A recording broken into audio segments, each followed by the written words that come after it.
Good morning, everyone. Cerulean, thank you so much for your resub. Hello on mobile. I hope you are doing well. I'm assuming you're either on the road or you're still where you were when last we chatted.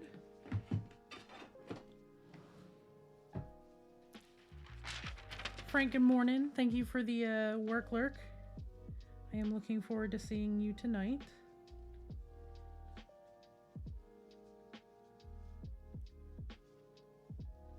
It's going to curl and uncurl.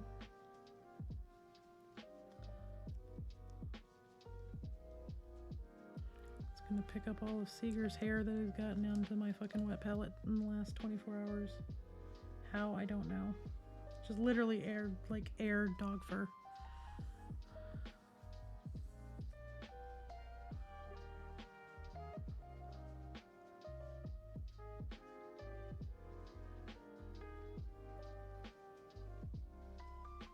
Fun stuff.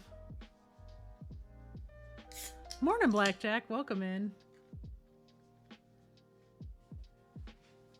All right, palette, calm down.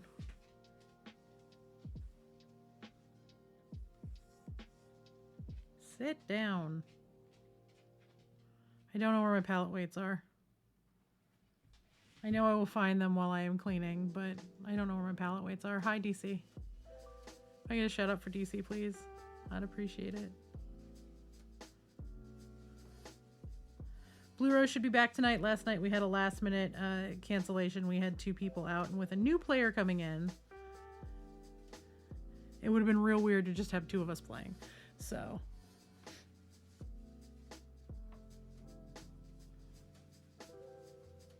I am just grabbing all of the things, getting ready to paint. We're going to be working on Squigs today. We're going to probably do a little work on Rogue today. I want to get a couple of base coats down with our Battle Sister because I'm out of time. I have so little time between now and Adepticon to finish the last 4 things I need to finish that, like, at this point, I don't have time to panic. I physically do not have the time to panic. So it is just work mode. It is nonstop work mode. Maud, hello, welcome in.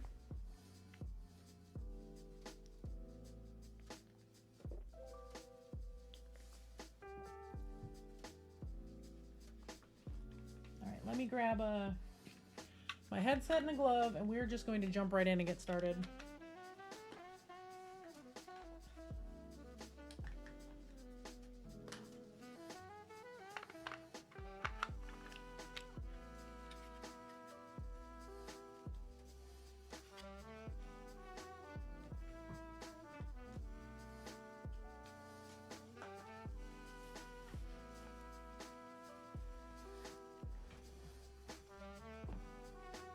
Y'all want to see something ridiculous as we're getting started?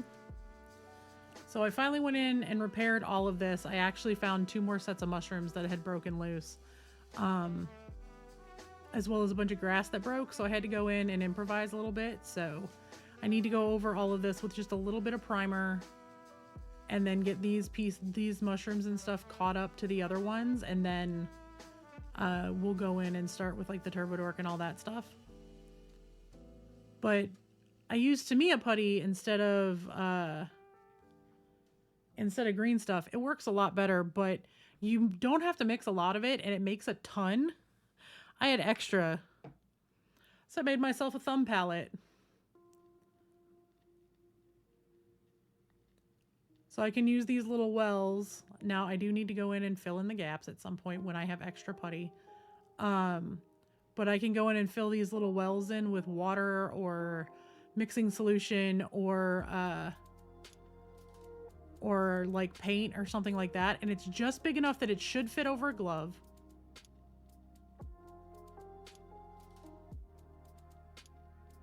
But I can have like little wells for like when I'm doing eyeballs and stuff because paint dries so fast. So yeah, I made myself a little thing. It's ridiculous, but you know, it'll work. It's not fancy, but it'll work. I didn't waste putty. I had the extra. Because I'm like talking, I mixed not even like a quarter of an inch worth of the strips together, and it just made extra for what I needed.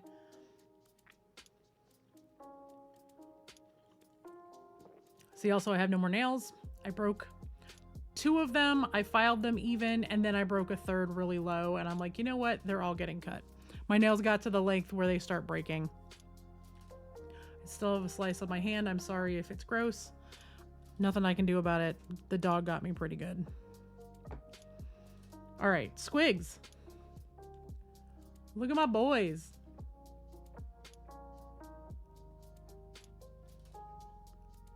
They've had their turbo dorking. They have all their little pimples painted. I redid their gums.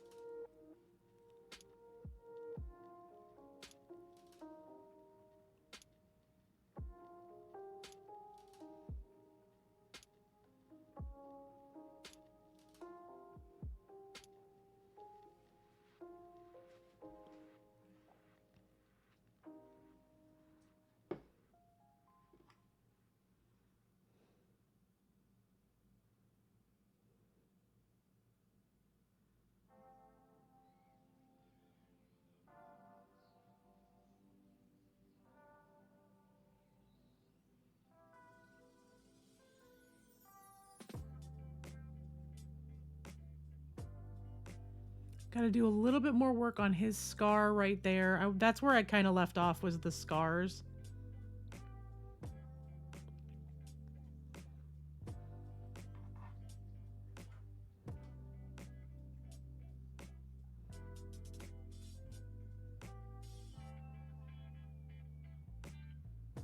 His jaw is getting glued on today.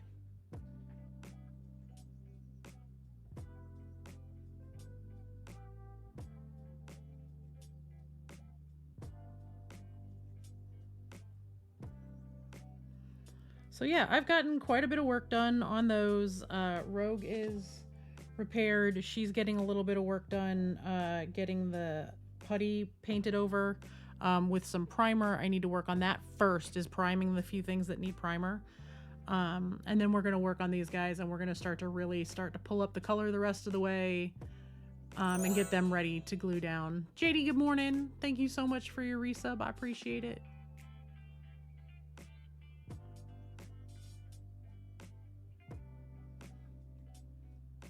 I went and highlighted all of the gold on him as well.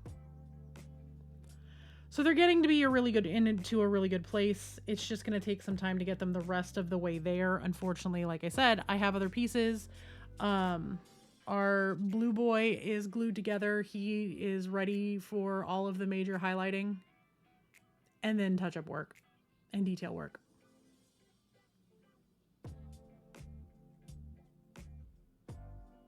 But he's looking really good, and y'all have not, I haven't done a whole lot of work on my sister. She needs to get done too, so lots of work to do, so we are just jumping in.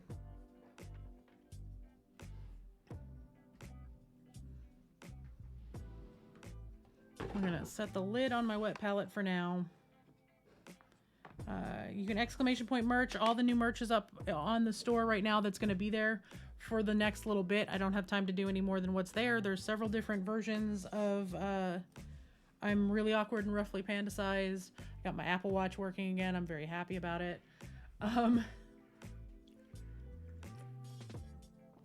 That was a whole thing, y'all. Grab my primer cap and some of this dark neutral gray primer.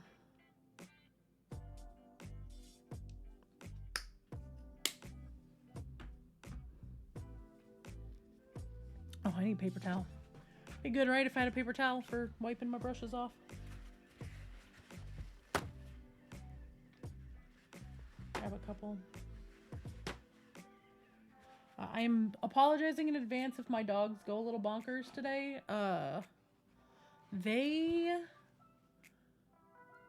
We have the windows open. We've had the windows open because the weather's been really nice. It's supposed to be like 70 degrees today. It's a little cool right now because it's cloudy. Hey DJ, welcome in. Can I get a shout out for DJ, please?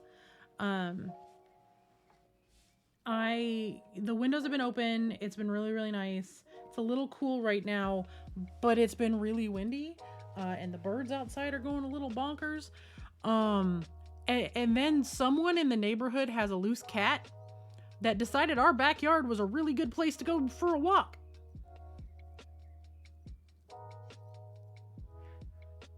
Doggos did not see the cat in our yard while it was in our yard, but that cat definitely pissed in our yard because the dogs go out there and they are losing it around the fence line. But then it was so windy yesterday, somebody's garbage got knocked over and we ended up with a bunch of plastic bags in our tree in the backyard that are making a ton of noise. It's driving Ripley up a wall. So the dogs might get a little squirrely today. Just as a fair warning to everyone, they're going to probably be louder than usual. We're doing what we can. Crow, welcome in. I just rated myself. Good morning, friend. I hope you're doing well. I hope the rest of stream went well. I was sitting here getting all set up. We're getting ready to paint. Thank you for the follow. How are you doing?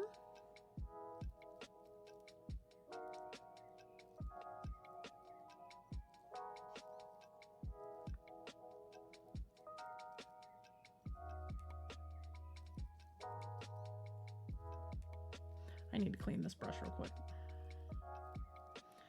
So let me get one of my little cleany jars.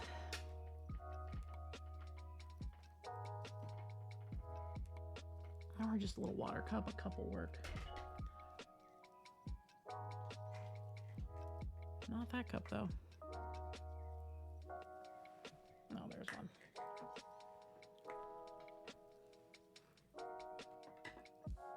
All right, TJ.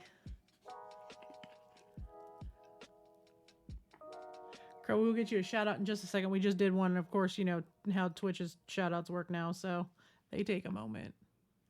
Oh, well, there we go. We got one. Gonna lurk while I get lunch ready. Okay. Well, thank you for raiding everybody over. Welcome in, everyone. If you're new here, I'm Awkwardish Panda. I am really awkward, roughly panda-sized, queer as hell. I am a professional mini painter here on Twitch. I also play a lot of Skull and Bones. It's kind of been my jam lately. It's a really great game. And I'm also an Ubisoft partner, so I play a lot of it. I spent all day playing it when I should have been painting because I needed a day off. I am real quickly cleaning a couple of paintbrushes that are getting a little grungy because I didn't clean them after I painted on Saturday. I painted all Saturday afternoon, as y'all can see from the work done on the squigs. But we're just gonna work this paint in here really, really well. Or this brush cleaner. I mean, you can see the color of the soap changing.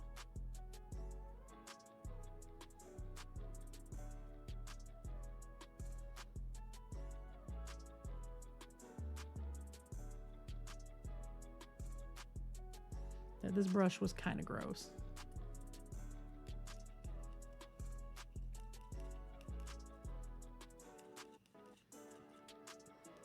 That's so much better. But welcome in, everyone. I hope everyone had a wonderful time over in Crow's stream. I've been hanging out there all morning. But alas, it was time for me to do the thing as well.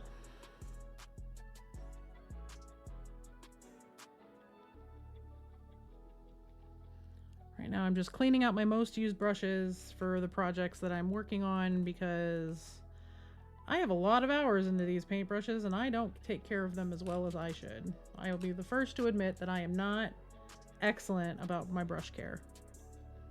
I'm trying to be better about it.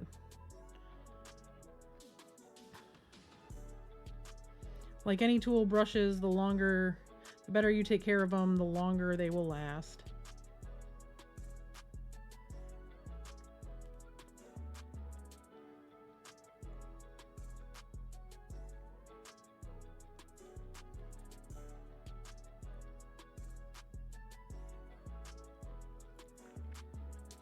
Make sure I have all of my monument brushes out because that's what I'm using today.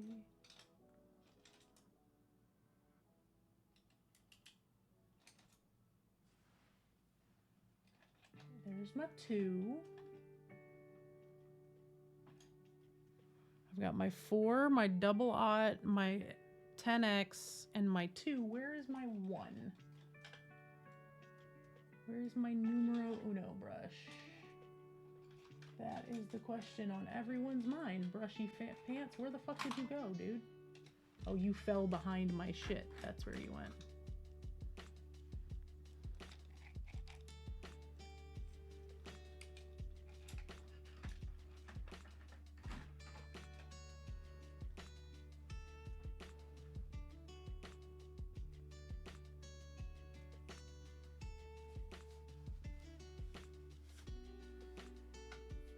Hopefully I'm not boring everyone to tears. I don't usually clean my brushes at the beginning of stream, but these were looking a little rough. And I got a lot of painting and fine detail work I gotta do today, so brush care is also very important. It's a very important part of painting. Not a lot of people talk about it until you go, why are my brushes all fraying and looking terrible? And somebody goes, did you clean them? And you're like, I rinsed them out. And it's like, this isn't high school. Go wash your brushes properly.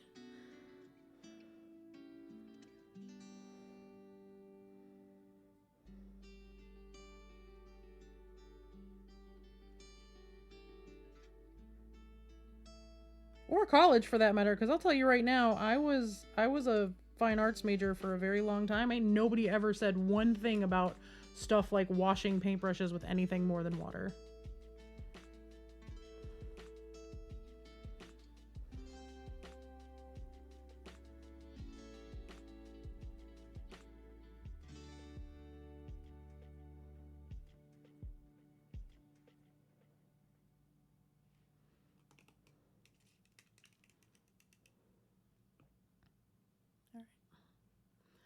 All right. Brushes are now clean. Or as clean as they are going to get for now.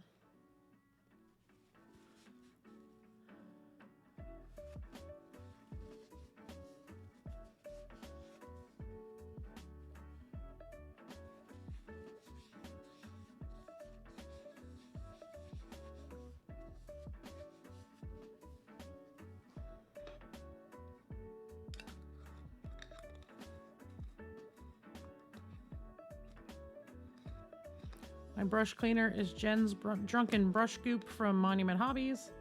This stuff is amazing. I'm pretty sure there's beer in the soap, so I have to make sure I rinse it off my hands really good because I'm allergic, but it's not going to cause a reaction in this small of a dose.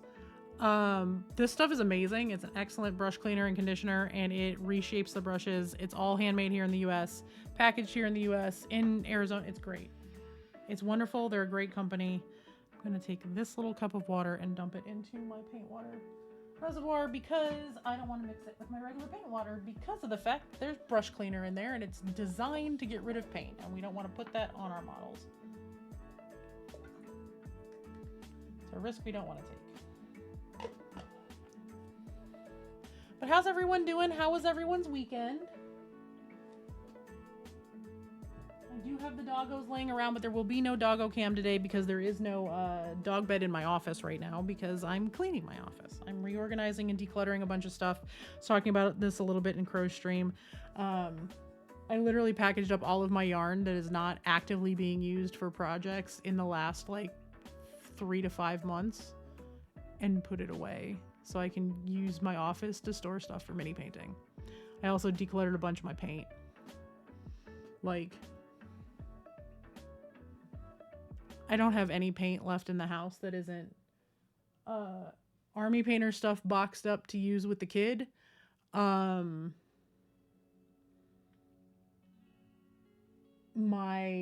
Citadel paints that I don't usually use, all of my Turbo Dorks that are not their new ones, and all of my Vallejo that isn't the D&D specific stuff all got packaged up and went to my oldest, who's now working on painting minis and stuff for her new D&D campaign that she's DMing for us at home. I gave her all of my old stuff. So my office is a bit of a what the fuck is going on in here organizational mess, but we're working on it.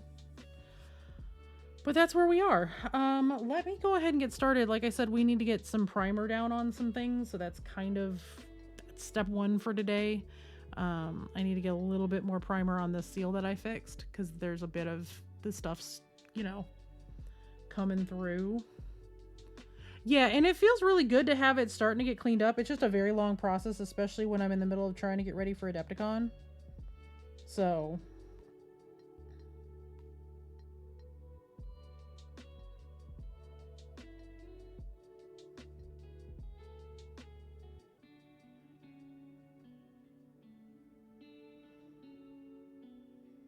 I also got rid of a ton of clothes. I got rid of a ton of stuff out of my bedroom. We're kind of just in a season of it is spring cleaning time. It is time to get rid of a bunch of stuff. I'm going to be decluttering the kitchen, which is going to be simultaneously terrifying and liberating.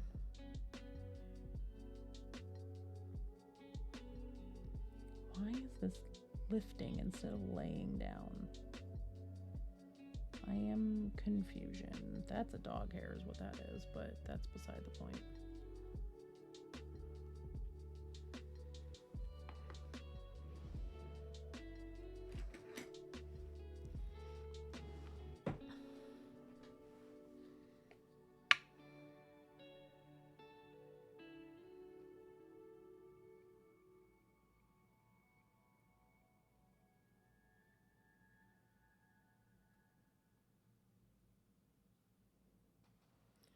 That was super duper weird. I don't know what all that was about. I'm going to let that dry down and then do another coat.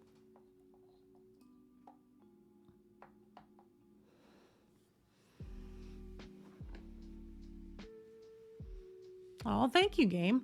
I am hoping she's going to look much better now that she's repaired. I'm just laying down some more primer, and then we're going to go back in with the rest of the contrast to make it really look explodey. But I had to repair a thing on her, and now I'm trying to get the primer laid down, and the primer is not sticking. And I think it's because I might have had some Vaseline on my hands when I laid that down that might have not gotten wiped fully off the mini. So I'm going to let that dry. We're going to see what happens, and then I'm going to go in, and if I need to clean it, I'll clean it.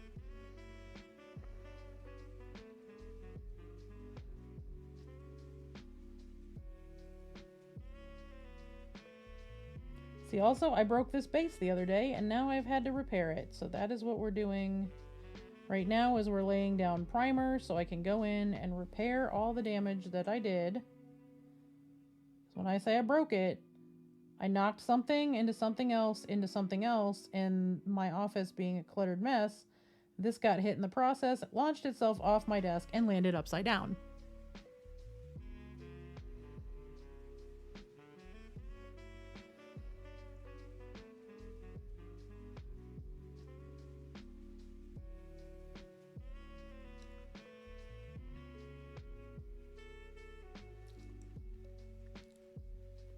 And considering it is 2 weeks and 2 days until Adepticon, that's exactly it. I literally moved my microphone, and when I moved my microphone, it bumped my airbrush booth, which had a little thing sitting on top of it because I knew I was going to need it in a little bit, which fell off the top, hit a couple of chopsticks that I had, bounced funny, hit this, because my chopsticks I use to hold pieces like when I'm airbrushing. I put like sticky tack on the tip of it. That way my hands aren't in the way and I have a lot of room to maneuver and what have you. It hit one of those, bounced funny, landed on this, flipped it upside down and launched it off my desk, and it landed on the floor like this. I'm lucky the damage wasn't worse.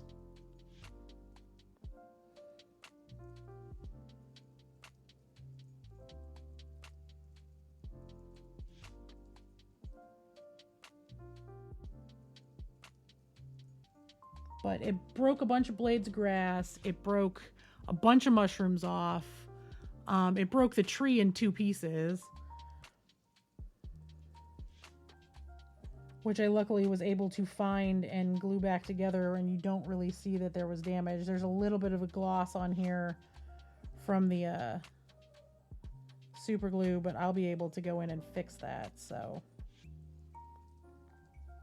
I got really lucky.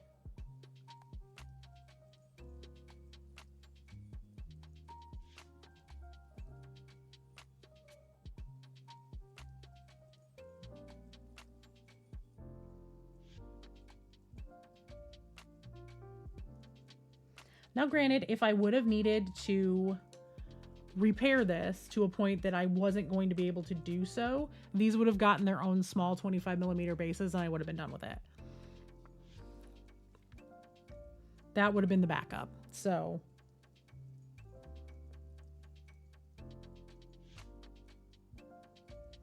this is also a contributing factor to why I am decluttering my paints and why I am getting stuff out of my office that I'm not currently using, is I need better storage for my minis. So when I'm not actively working on them, they're not just laying around. And if I have stuff in progress, it can have a dedicated space where it's protected.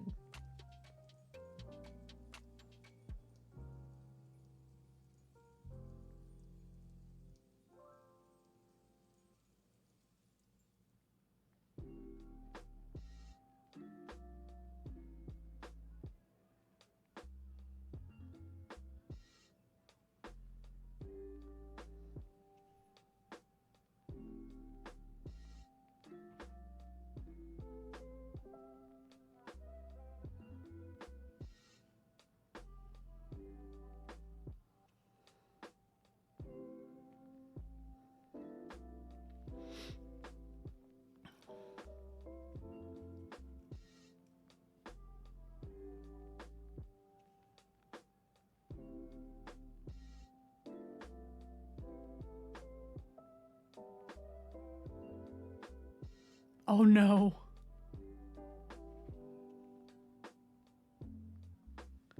Oh no.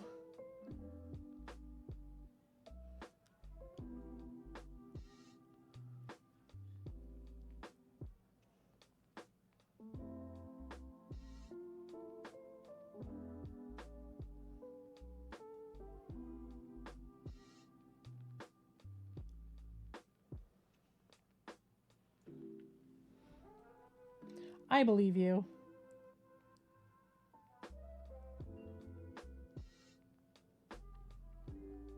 It's too obnoxiously outlandish not to be true.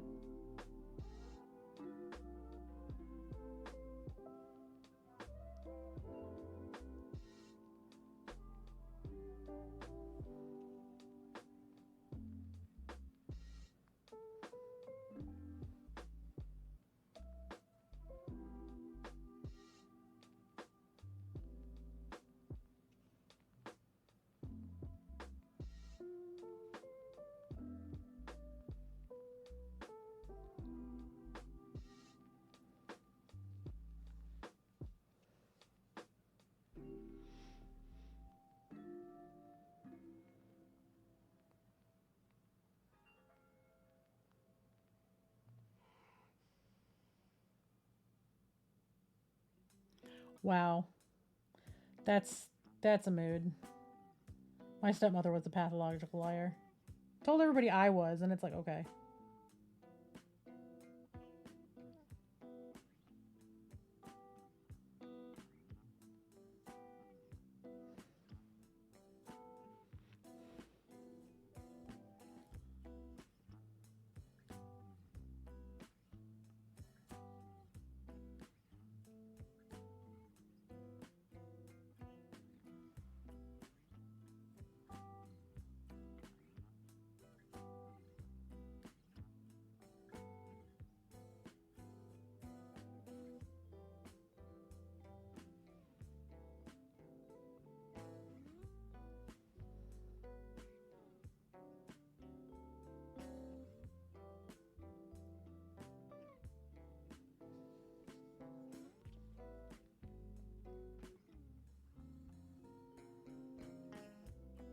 It's never fun when there's no witnesses, though, because some stuff like that is just absolutely wild.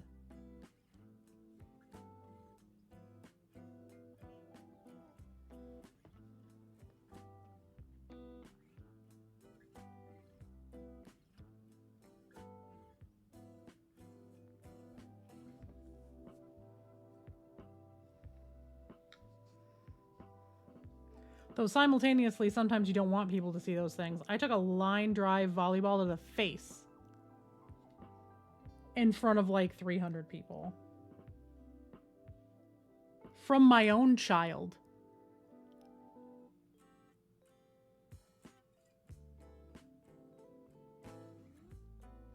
I was sitting so far off center from the court. Like I was way off on the sidelines, and it went off her hand funny when she was trying to spike it.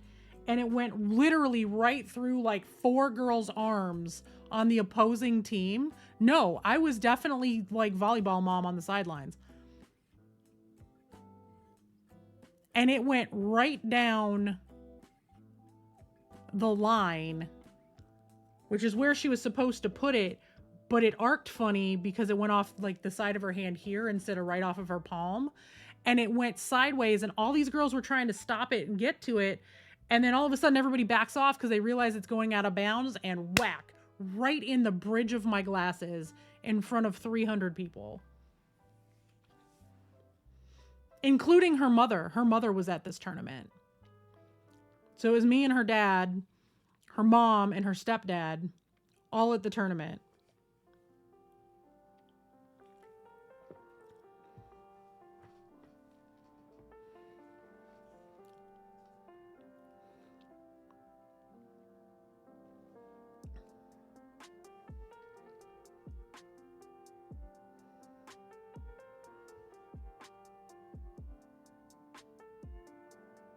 It's one of those things, again, there's no way that can ever potentially be replicated that perfectly.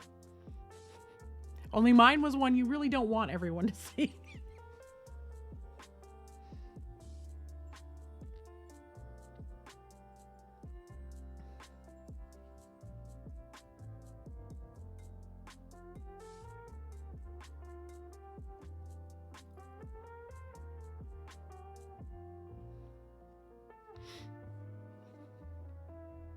I swear, I got hit in the face at every single tournament she had. And it was always the most random shit. It was not always like her team. Like we would go these big, so my oldest played junior Olympic volleyball. Our like nationals competition that year, there were 3,000 girls in this room. Yeah, except it's not that. Me and her get along great. We always have. That's the wild part. We were the custodial parents. She lived with me and her dad. She and I are like besties. It was fully an accident.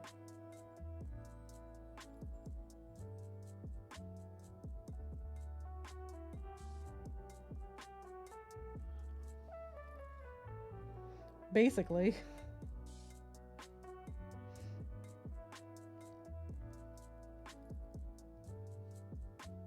Like, she asked me to be team mom, like, and I was.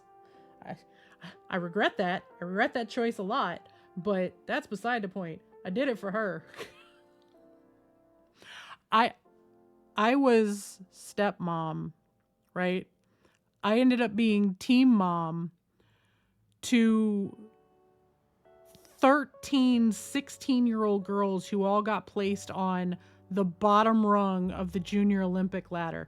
Now, all of these girls made a junior Olympic team. They had 5 teams in their age group, all ranked by ability. Now, my kid probably should have been, well, no, my kid should have been placed higher. However, she got very sick in the middle of the second round of tryouts when they were placing them on teams. Like, she'd already made the junior Olympic squad, but she got really sick before she made a team, which team she was going to be on, and she missed a day of practice, but then didn't tell the coaches she was sick.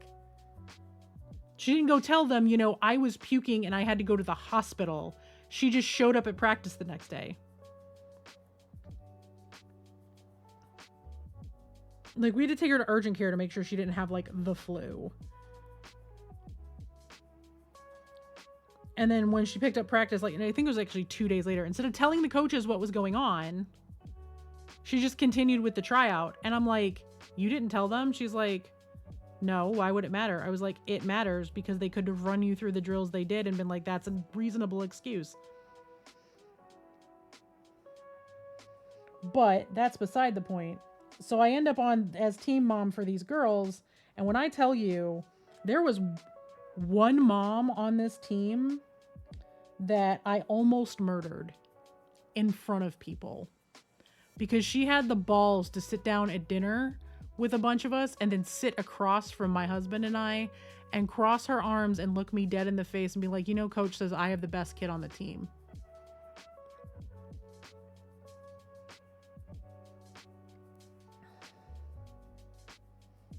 This is a woman whose child got thrown on the bench for a little bit because she called my daughter the C word on the court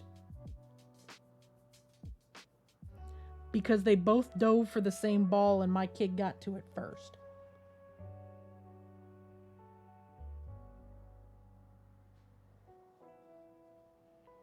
When I tell you Briar had a death grip on my leg. And yes, Blackjack, we are the family that pirates together. She's playing Skull and Bones with me, and it's great. She's also fixing to be my DM for D&D, and I totally just made the best character. I'm so in love with her.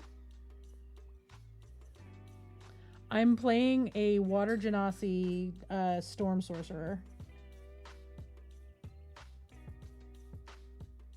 After much research, it is what I've decided.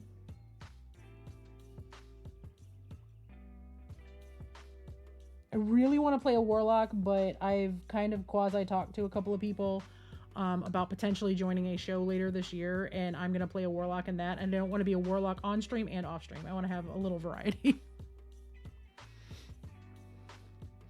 But no, let me just explain to you what it's like to have to supervise 13, 16-year-old girls who all hate each other because they all feel like they got slighted by being on the bottom rung of a junior Olympic squad where there was like 800 girls that tried out and only 13 times 5, whatever 13 times 5 is how many girls made the team.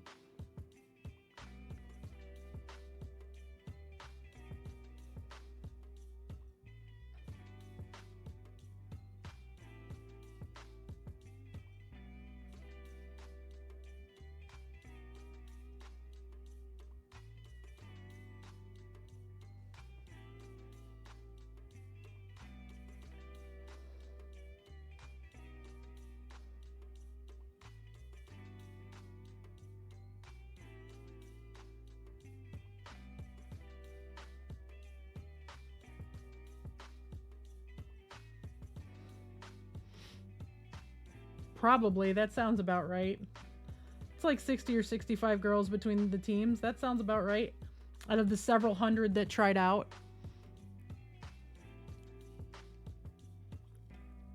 At one of the toughest clubs in Northern Illinois.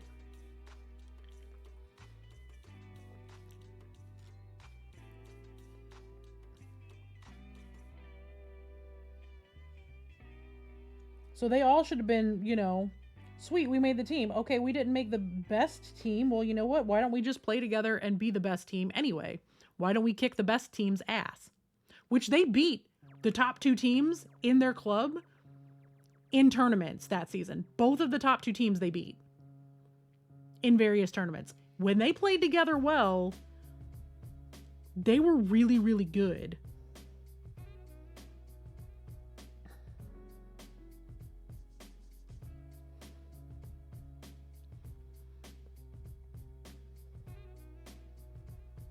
But getting them to the point that they could get over themselves long enough to do that was not easy.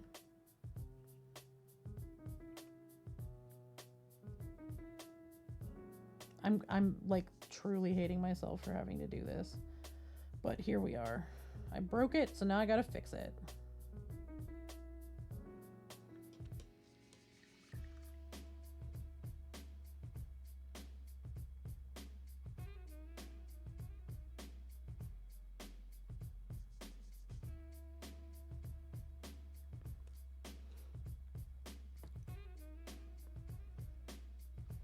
But yeah, like I was team mom for that team and we chaperoned one of the trips and oh my God, never again. You couldn't pay me enough.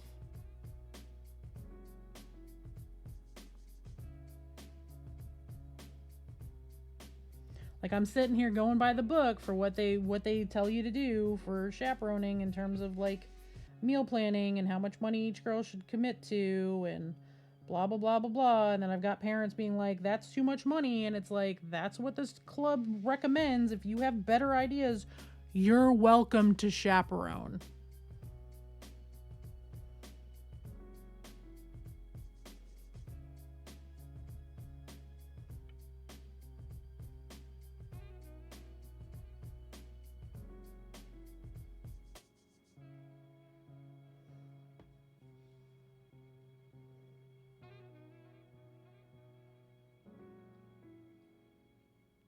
And then, you know, same girl and same mom. Like, mom and dad were going through a really ugly divorce, but they all came to everything.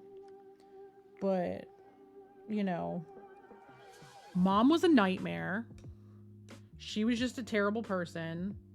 Dad, also a nightmare and a terrible person. For completely different reasons.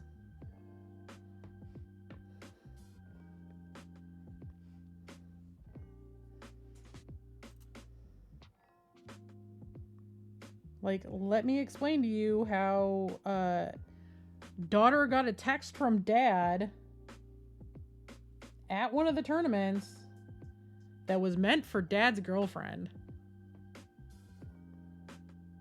But dad didn't double check who he was texting because she texted him while he was in the middle of a conversation with girlfriend, and rather than look and see who he was responding to before hitting send, it was super gross. I know what the text said.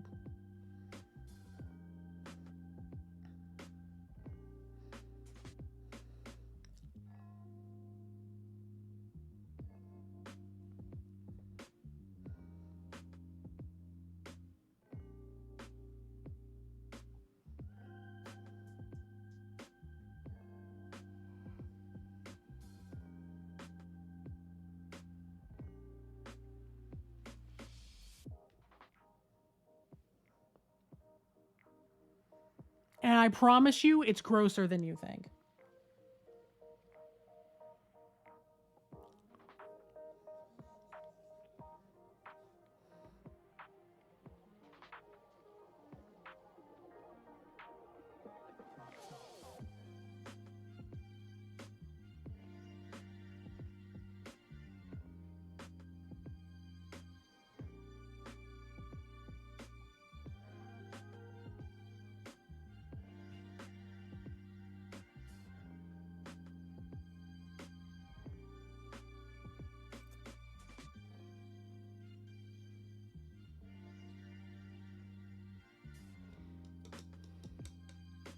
Mm-hmm.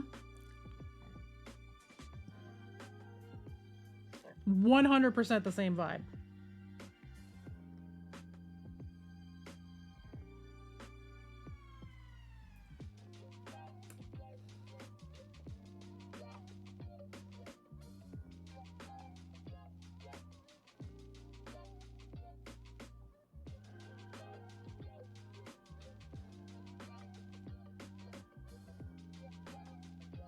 The way this gray primer is like spreading around the top of this skull and making it look just the right kind of dingy, I'm not mad about it.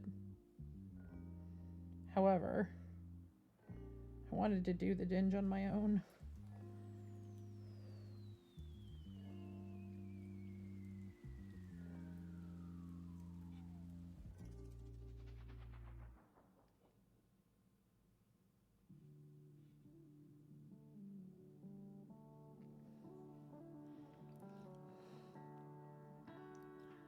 But yeah, it was a whole other world. I'm like, okay, this is what happens when people have more money than sense. Because a lot of these family, like, we really like. I don't want to go into the financial specifics, but when I tell you how expensive this shit was, it's disgusting how much it costs.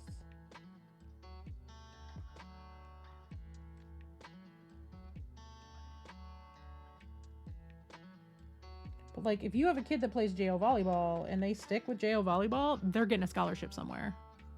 Thank you. I am very, very happy with it.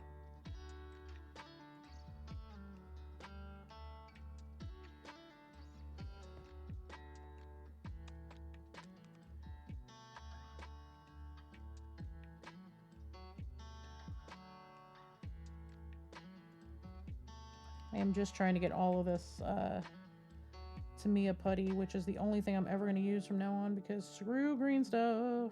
This stuff is so much better.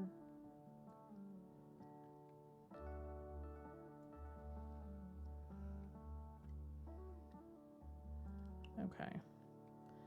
I think I have all of it covered. I missed a spot on a mushroom.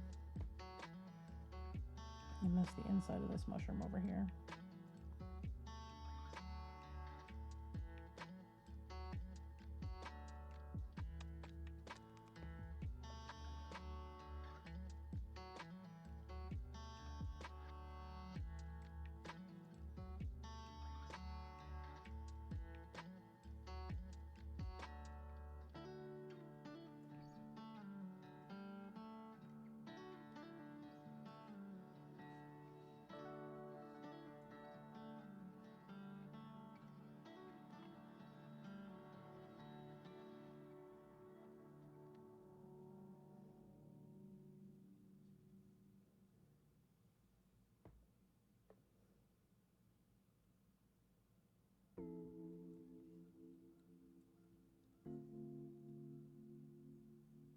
I'm sorry if y'all can't see. I'm just switching it around.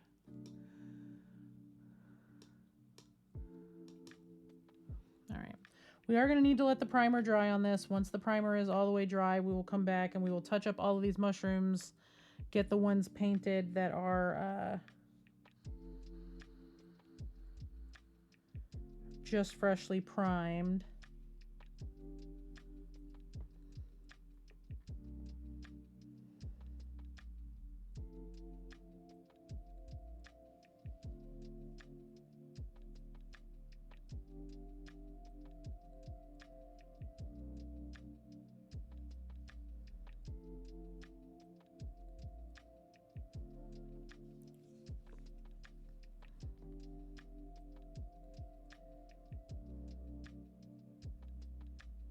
I'm gonna cover this little dude in just the littlest bit of primer here, because he's gonna need touch-ups too, because he is gonna be purple.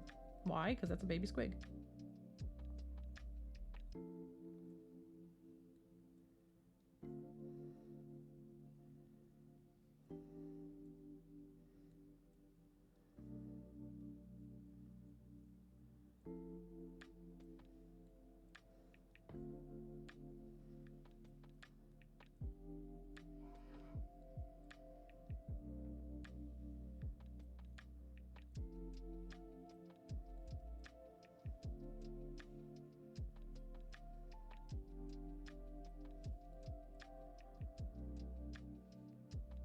Okay.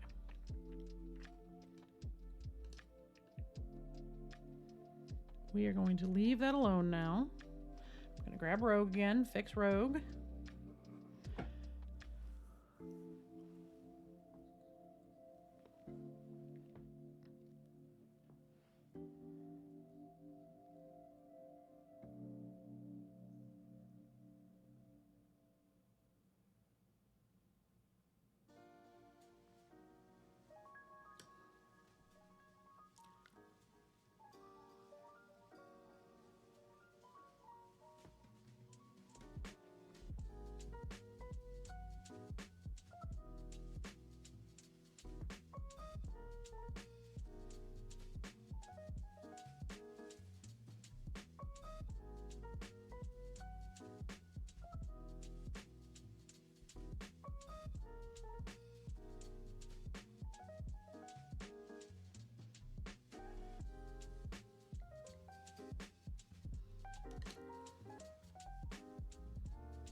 Paint is literally just peeling off. It's got to be the petroleum. I had to have not gotten all of it off of here, because it is literally just peeling right off, and it should not be.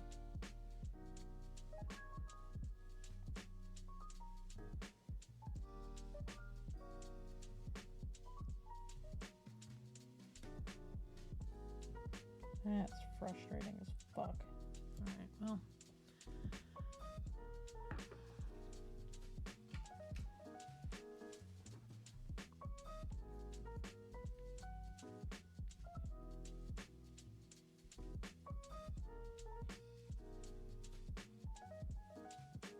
Just peel this off of here.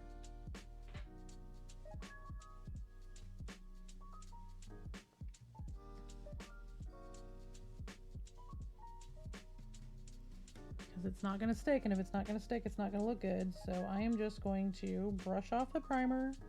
It doesn't want to stick. I'm going to leave it alone, and what I'm going to do is I'm going to go in after this is completely dried down later tonight with a tiny paintbrush and a little bit of alcohol to remove all of the oil that apparently got on here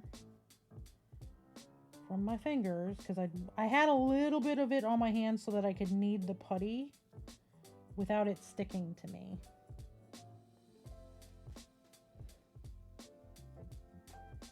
Because I don't like kneading epoxy with gloves on. I can't feel it and it sticks to the gloves and I get really frustrated, so I just use my hands and then wash them really good. So I'm just going to clean that off, and then I'm going to go in there with the littlest bit of alcohol over the top of that in a couple of hours.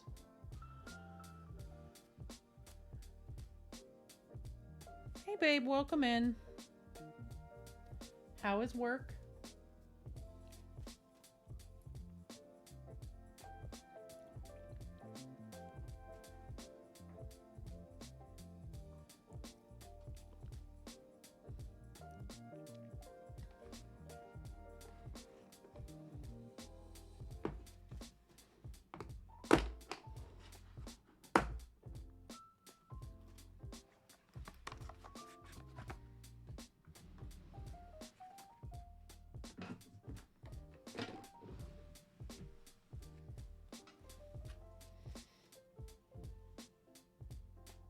And we do have an ad starting in about 3 minutes, just so everybody has a heads up.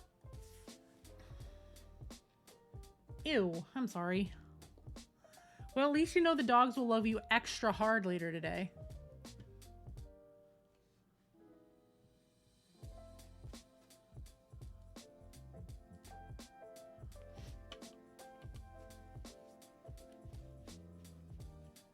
We're going to go ahead and get Stream Reader started and set up now so people can be playing that during the ad break.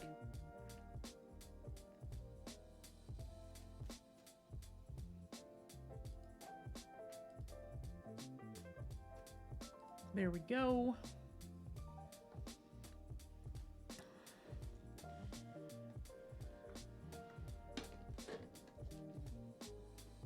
I'm going to go ahead and put the base aside and away from everything. And I think we're going to probably start with a little bit of squig dentistry. Not much. This guy's horn just needs a little touch up. But his teeth came out real good now that they're done. You can really see the TurboDork on it now a little bit. They got super highlighted. I gave them their TurboDork bath. And then a bunch of little pimples. And in person, those pimples look really gross. They don't really show on camera, but they have a base of a dark green and then a light green that's got a bunch of pink mixed into it, and then a really like pink highlight.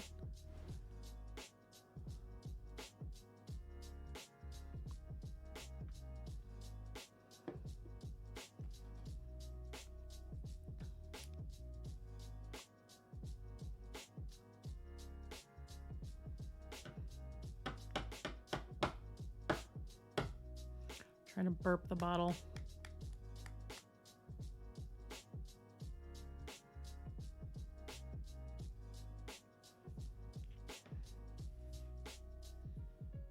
All right, ad start in about a minute and a half. I am just going to be sitting here painting horns and teeth. Y'all aren't going to miss much, I promise.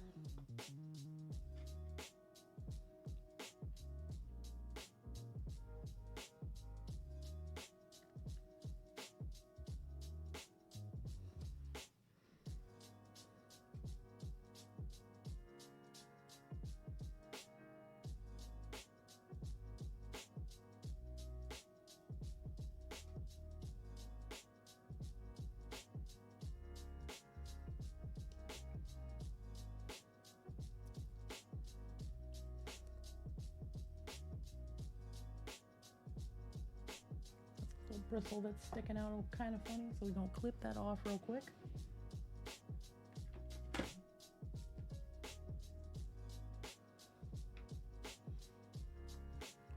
All right, Cerulean, hopefully the meetings go well.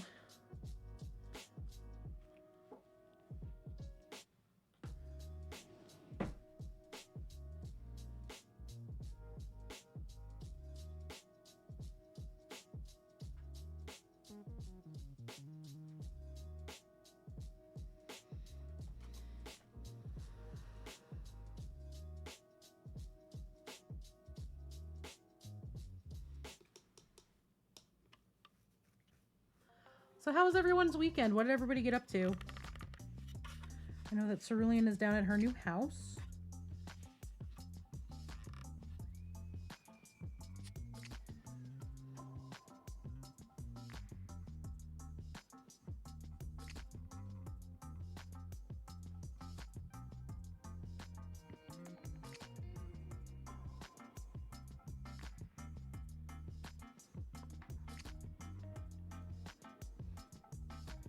Just some painting for the weekend. Did you finished your army, yeah? The one that you had been working on? I know you're working on it for a tournament. What were you painting this weekend?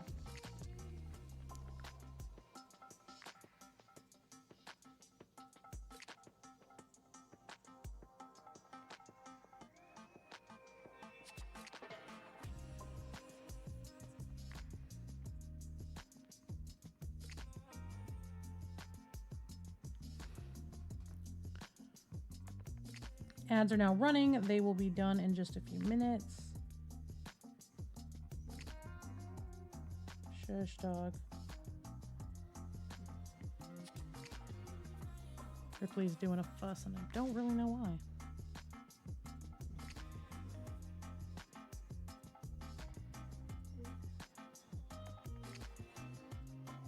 What, Rip? What's wrong, Chica? Baby girl, what's wrong? You okay?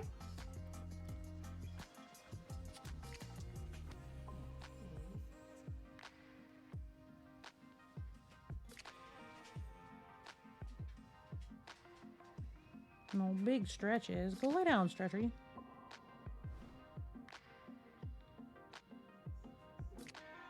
What? Do you need to go outside?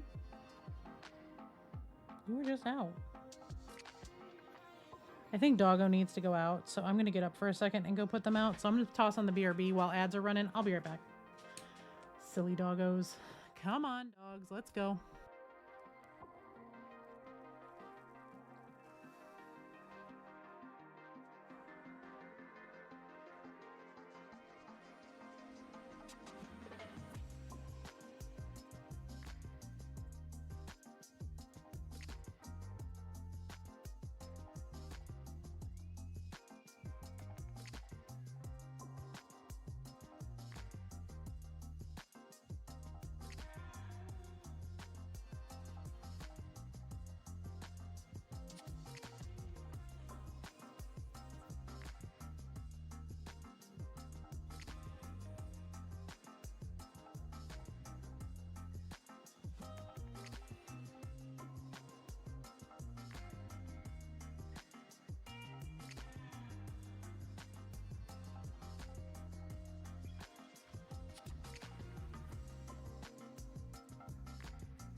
am back. Hi, Maridu. I am so sorry that I just popped up on break unexpectedly. Doggos were crying like they needed to go out. They did not, in fact, need to go out. I was a terrible dog mom and forgot to put water in their bowls when I fed them this morning. To be fair, I was up way early this morning. But they now have had water and they are much better. I put them out and they just sniffed around the backyard and I'm like, what are you doing? And then I brought her in and she walked over and whimpered and I looked and I'm like, oh, oops. There was a little bit of water there, but I didn't fill the bowls up. She's now like drinking through her water. Ripley is well hydrated.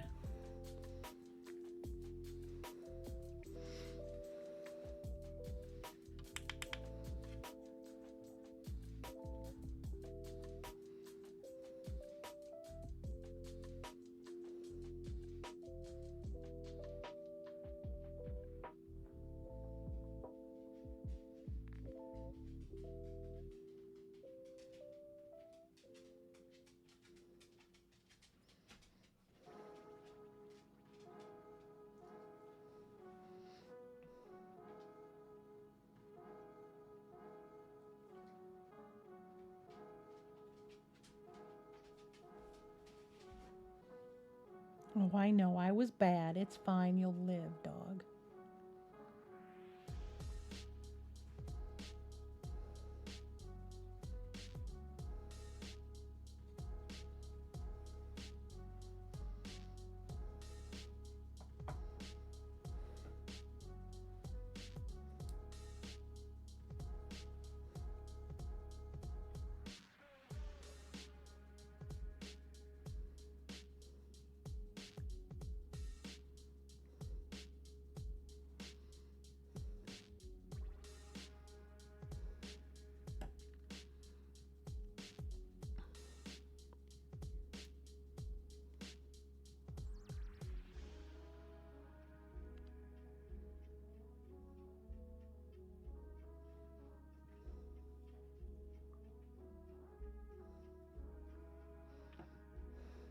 You know, it's funny because Dr. Rhino was talking about this the other day on his stream on Saturday, question mark, about how he uses too much paint. I am so guilty of the same thing. I'm trying to be much better about not pulling too much paint out of a bottle and having a little bit more control. I'm very bad at just either squeezing too hard or not paying attention.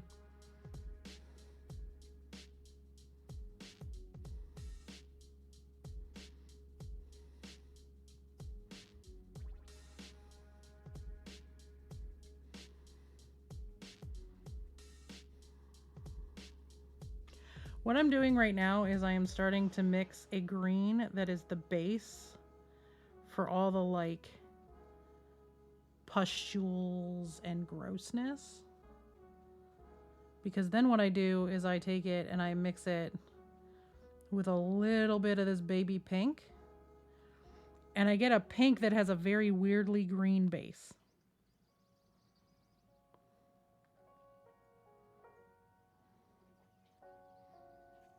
And it becomes an excellent color to do the scars, the pimples. It's still not pink enough. I didn't get enough pink out.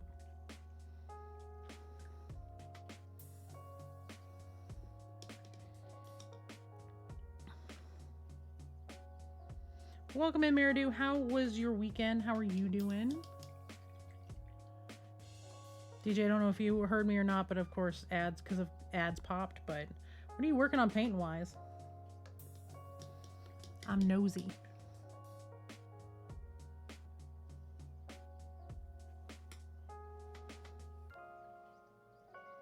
See, also we are still playing Stream Raider, so if anybody wants to play, it is up.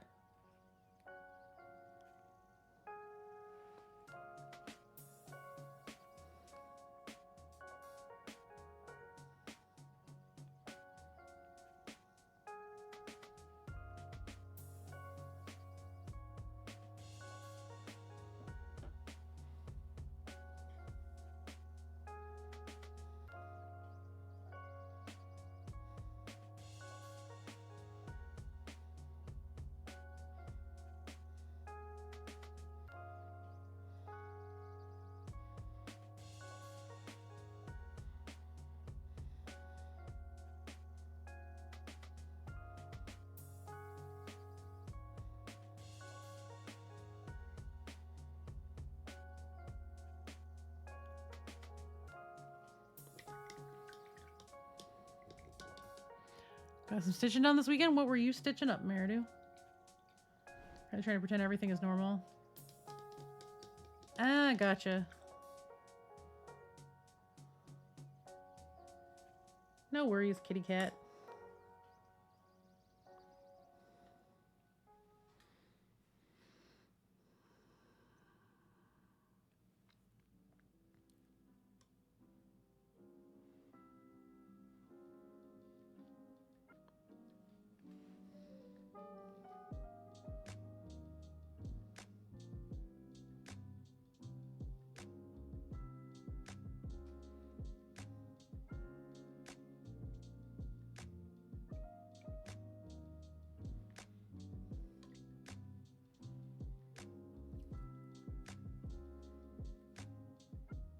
Awesome. I look forward to seeing it. Plague Doctor stuff is always so fun, especially in the times we now live in.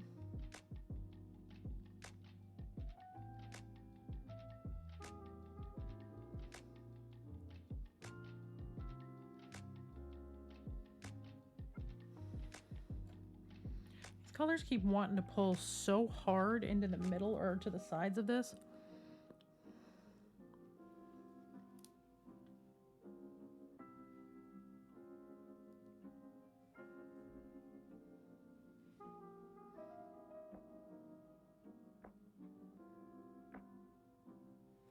See, like that was way more than what I needed, but here we are.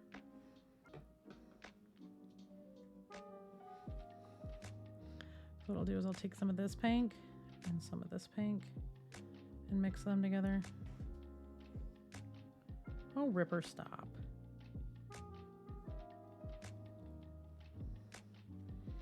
And with a really damp brush, I'm going in here and I'm kind of modeling to make it look like the texture is uneven when it dries.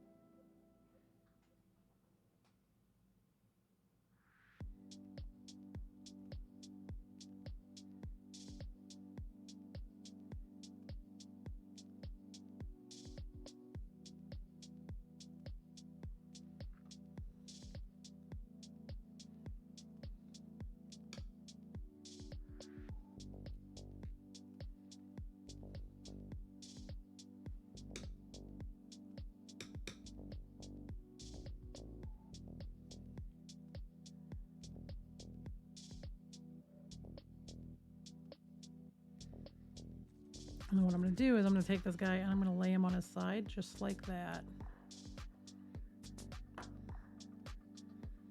So he'll dry flat. I just have to be very careful not to touch him with the paint. Matter of fact, I might see if I have something else I can prop him up on to the side here. I'm probably prop him up on my ring. That'll work.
Peeling some excess paint out of this palette. I'm going to use this real quick for some black primer because I need to reprime some spots on these mushrooms so that I can paint the mushrooms for our little friend.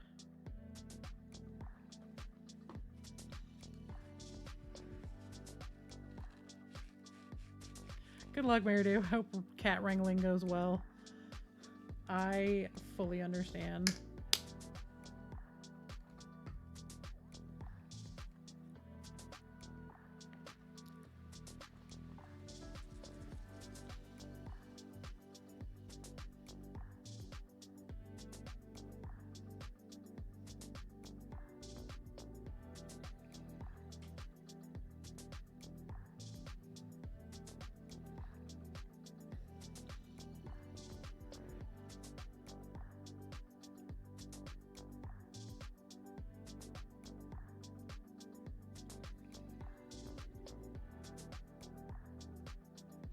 Just so everybody has the heads up, just in case anybody is looking to do anything with any of the links, I am going to be dropping my affiliate ship for both Furls and Moxie Life sometime in April or May. Unless people decide you want to tell me right now that you need stuff and need me to wait a little longer than that, but I haven't made any money with either company in quite a while. Like, I haven't even gotten a payout from Share Sale in 4 or 5 months. So if anybody needs stuff, now's going to be your chance to use the links if you want me to get credit. Obviously, there's no pressure, but I'm not recording planner content anymore because it just wasn't lucrative. I was spending way more time watching it to have basically, making it to have basically nobody watching it. And I don't crochet on stream anymore, and I don't plan on going back to crocheting on stream or that being the core of my content.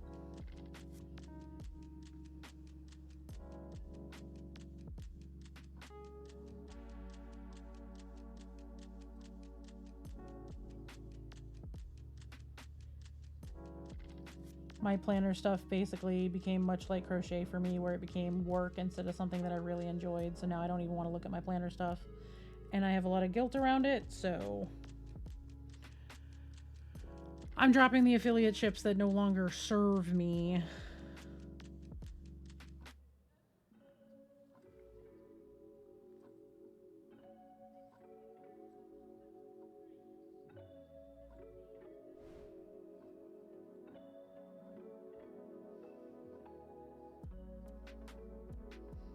You know, and Furls got rid of the Odyssey line with nothing to replace it, and that's pretty much everybody's favorite.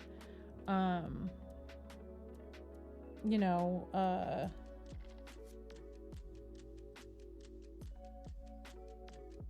they sold Crochet Foundry, and the person that bought it has not been managing it very well.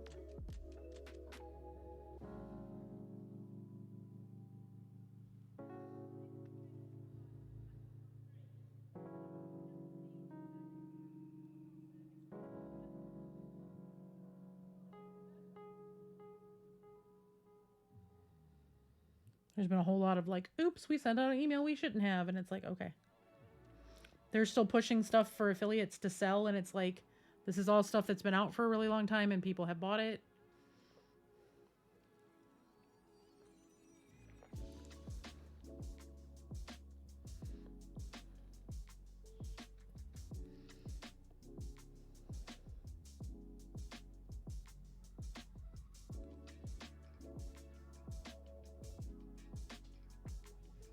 So I'm kind of just consolidating everything.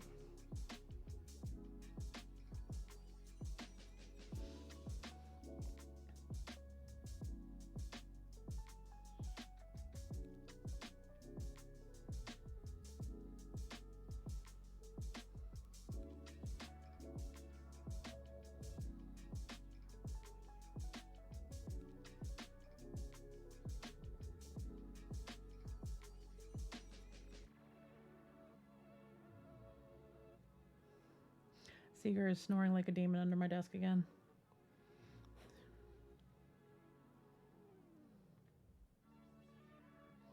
He didn't actually want to go outside. He wanted to know why Ripley wanted to go outside. And then when there was nothing fun out there, he was like, I'm coming in, and then just passed out.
Just trying to get everything that rubbed off of this from me manhandling the bottoms of these covered back in black primer so I can start working on the bases as part of this.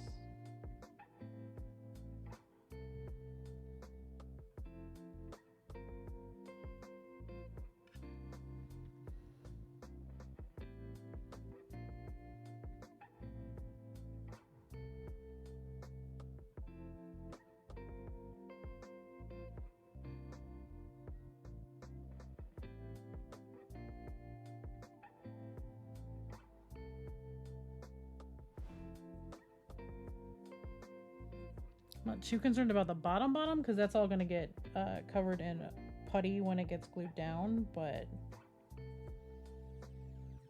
and or mud texture, but I want to make sure like the wood here for this tree is all nice and covered and ready to get covered up, and like the little mushroom bubbles and stuff on it are all going to get painted correctly.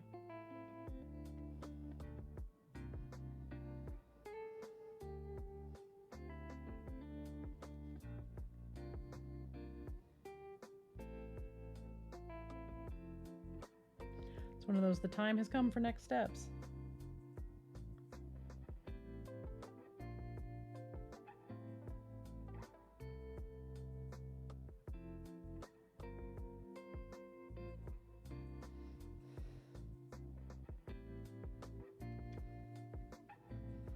And it's totally stressful, but it's got to happen.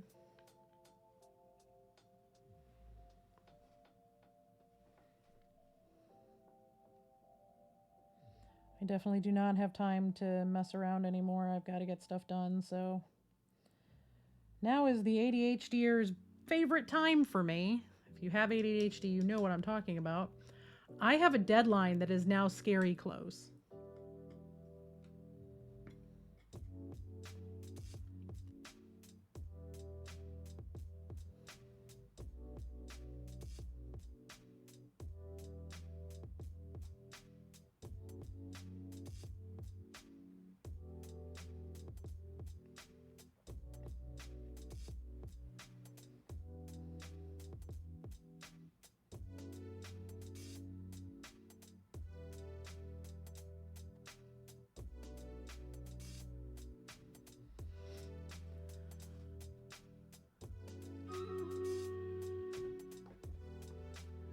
All right. Paste right here. Battle cries in chat.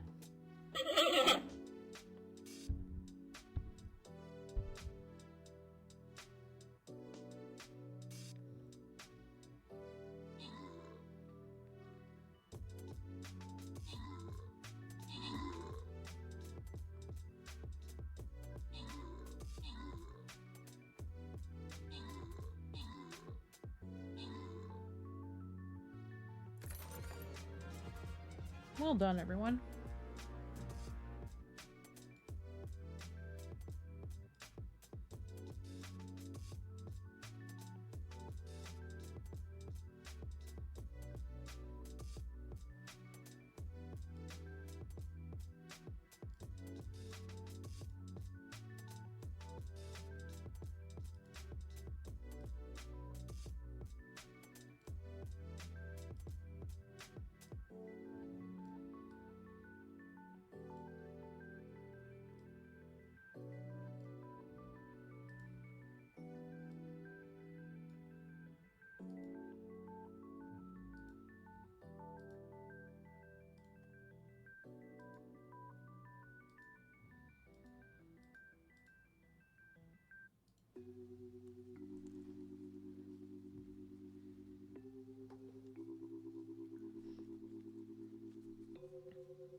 Anybody got any fun plans for the week?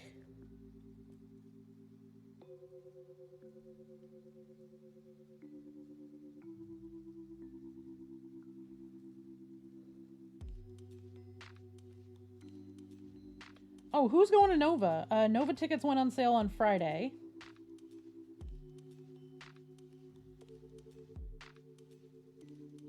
I have room booked and tickets purchased.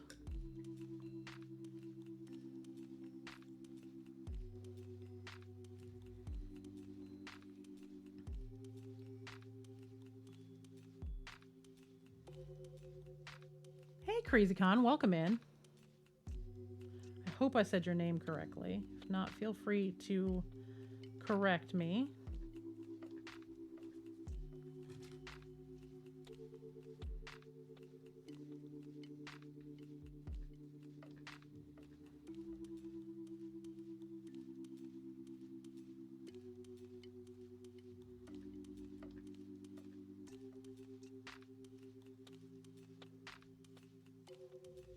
But I will be at Nova. Cerulean is coming with me. We're going to hang out all weekend. I know Blackjack is going to be there. I believe Blackjack is going to be there. I am really excited about Nova because Nova is not going to be a super heavy duty, like, I'm taking all the classes, I'm entering all of the things, blah, blah, blah, blah. Am I entering things? Yes, absolutely. I'm entering the same shit that I'm entering at Adepticon, provided that it doesn't win anything. Because everything else for Nova is going to be charity paint stuff. I'm still trying to narrow down exactly what I'm painting, but I have a good idea.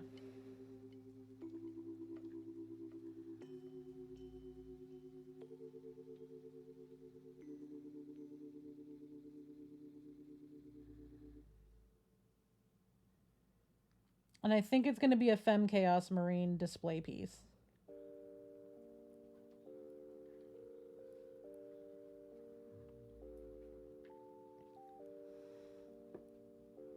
I think I'm going to do that, and I might do like a unit of Necrons, because I have a bunch of Necrons I can paint.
But first thing we're doing when we get back from Adepticon is I have to work on this commission piece.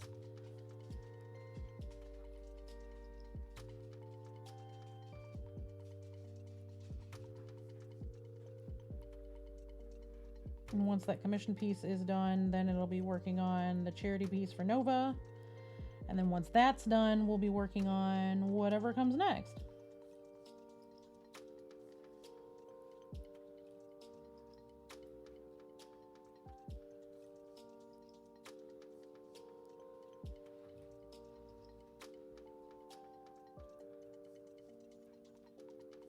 Woohoo!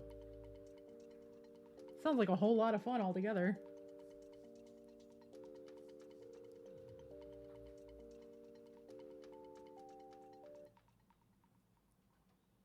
I know, Ripley, you have a hard life. I get it. I understand. I'm sorry your life is so difficult. She just huff-sighed from the other room like her life was over. She just did like the dramatic teenager sigh.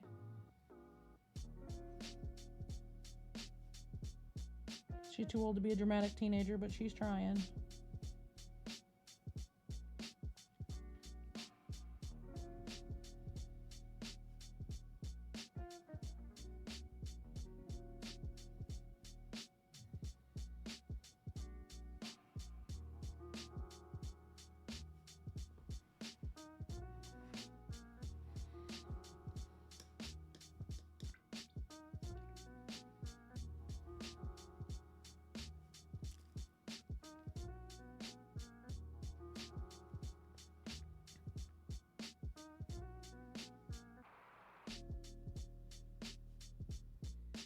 I'm just looking for any spots that I missed. They're easier to see once the primer dries because it's so matte.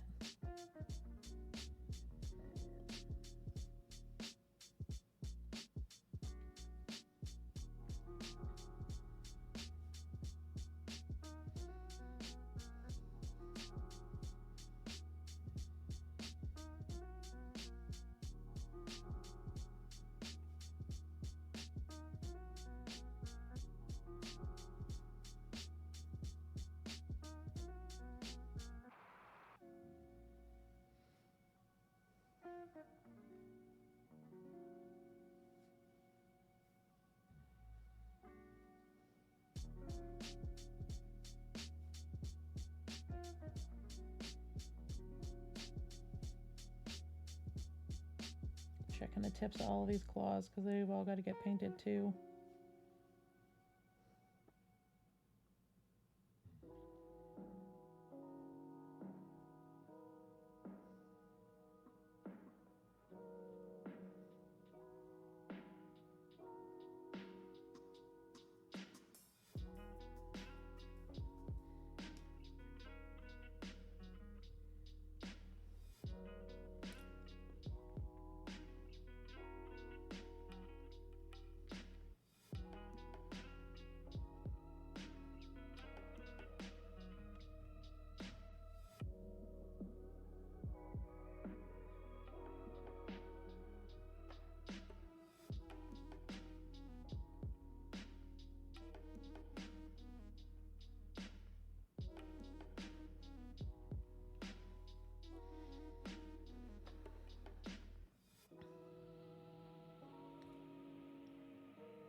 There's so much dog hair all over all of my artwork.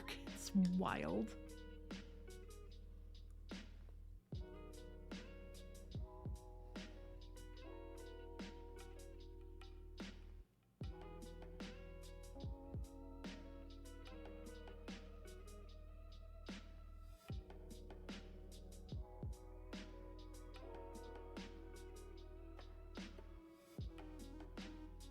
It's wild and it is frustrating.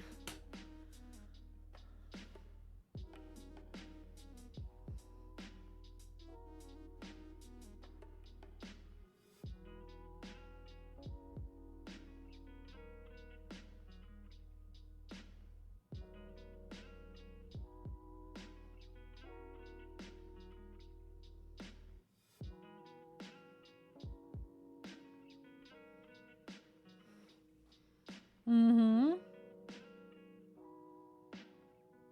Oh, Crow, you missed that big announcement. We found out last week. Tiny Human is allergic to the dogs.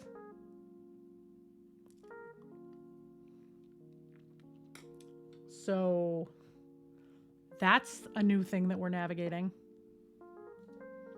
As y'all can see how much they shed. Luckily, the first thing her doctor said was, I'm not recommending you get rid of the dogs. We are going to refer you to an allergist, though. So, Di, hello. Thank you so much. Yes, I am not doing ye old paint water shots. The paint water stays paint water.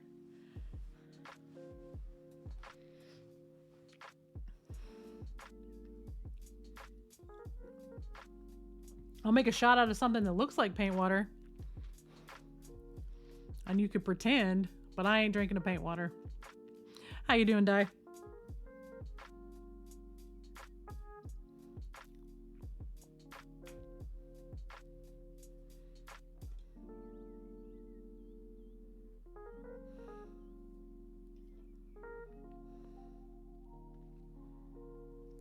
think this is the one that's got the scar on his leg, yeah.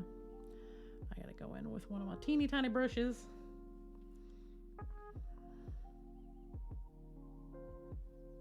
And a little bit of this pink.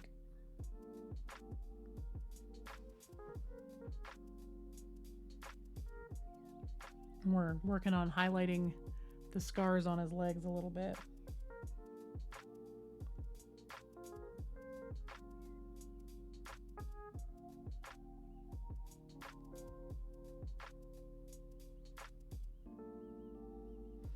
We're doing it with the same kind of gross pinky green. I'm doing all right. I am in the time crunch towards Adepticon, so a little panicked, but I reminded myself this morning that I don't actually have the time to panic, so instead of panicking, I'm just working.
Thank you.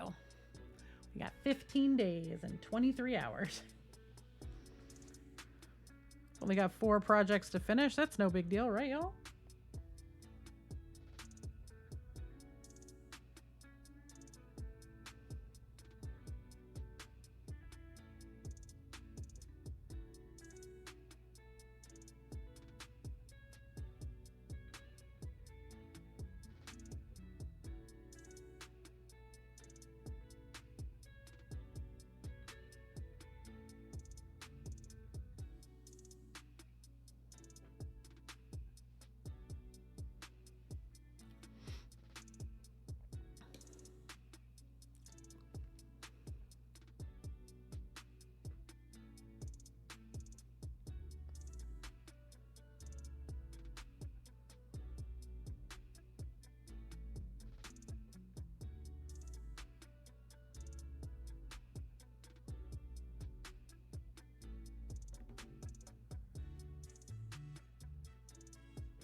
So there we go, leg scars.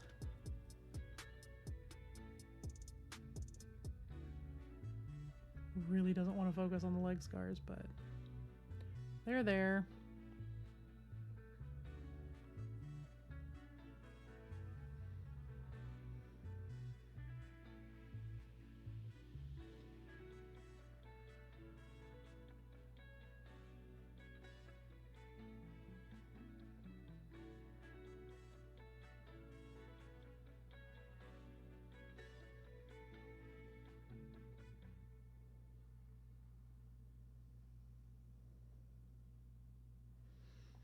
On our big meaty boy.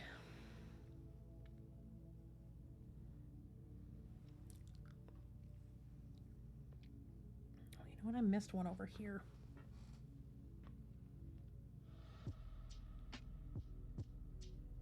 Well, that's fine, because I can just do it real quick.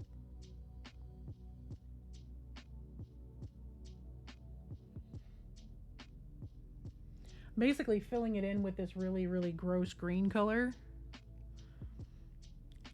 And then touching it a little bit with this pink in a couple of spots.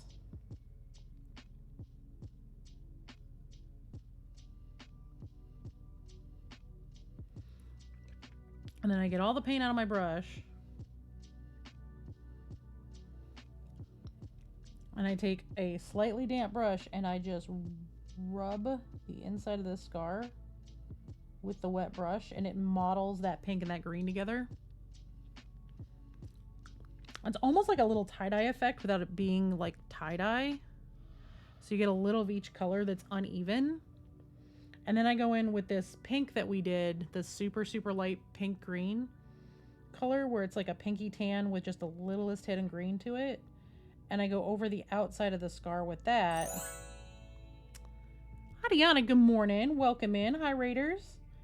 How's everyone doing today? If you're new here, I'm Awkwardish Panda. I am very awkward, roughly panda-sized, queer as hell. I am a professional mini painter and streamer. I am currently working on some pieces that are going to be headed to Adepticon for a competition in just a few weeks. I am working on final touches and a bunch of stuff. Thank you, mods, for the shout out. I appreciate it.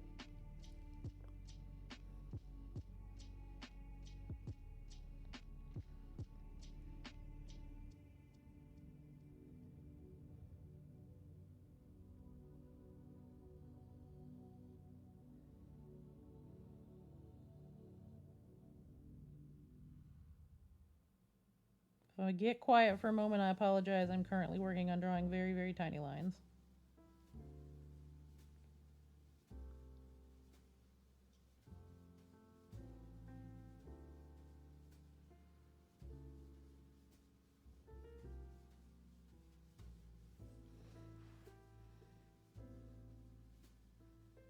So there we go. Little tiny scar. And I'm going to go highlight the rest of this one on the brand on the other side. Which I can do with a slightly larger brush. I don't need to use my super tiny one for that. Of course. What were you up to on stream today? How are you doing? Once again, welcome in, Raiders.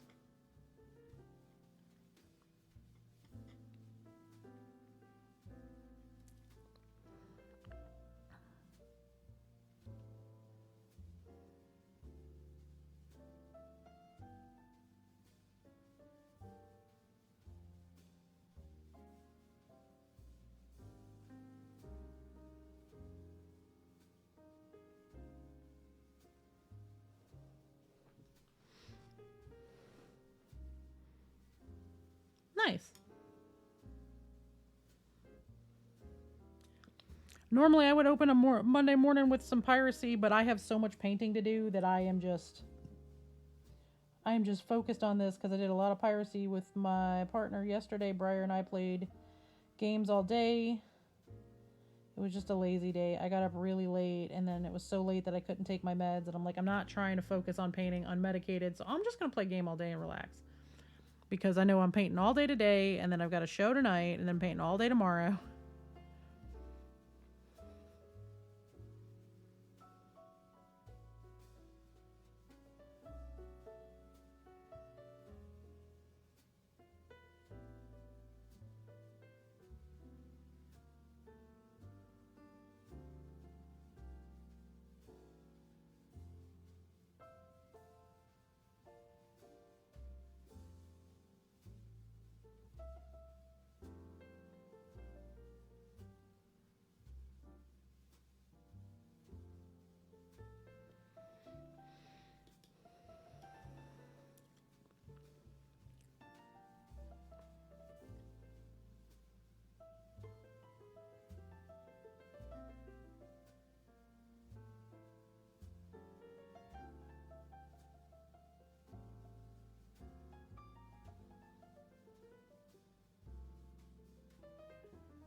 I am trying not to do like actual lines on this. I want it to be like a bunch of little dots so it looks...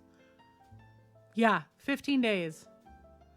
I have 15 days to have 4 more projects done.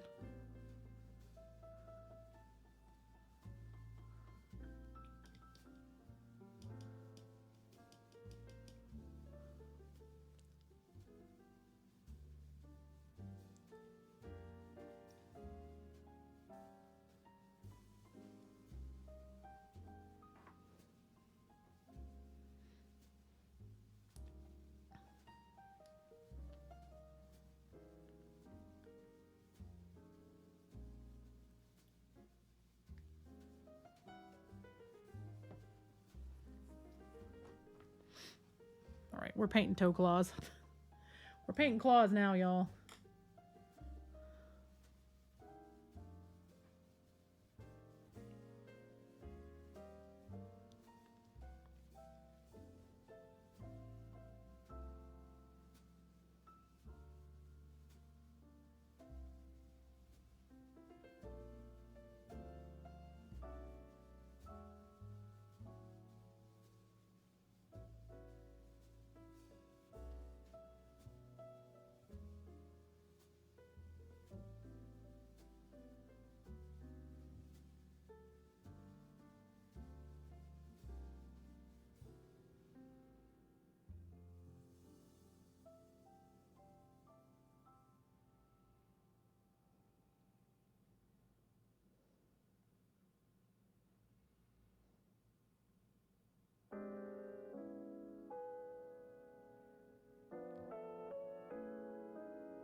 Also, I have settled on the decision that all of the eyes and stuff are going to be green based on the fact that this is green in his mouth, and I want it to be consistent with the magic color all being green. So eyes are going to be green glow anyway. I know I talked about potentially changing that, but because it's already done and I did what I feel is a really good job for somebody as new to it as I am with object source lighting, I don't want to fuck up what I already started, so we're just going to stick with the green. So the smoke is going to be green, all of the lighting effects are going to be green, all that stuff. So that's where we're sitting. Keep in mind, we are also playing Stream Raiders. If you can !SR if you would like a link. Very just chill. People can play it while I'm streaming game. We are about 7 minutes away from an ad, just so everybody has a heads up.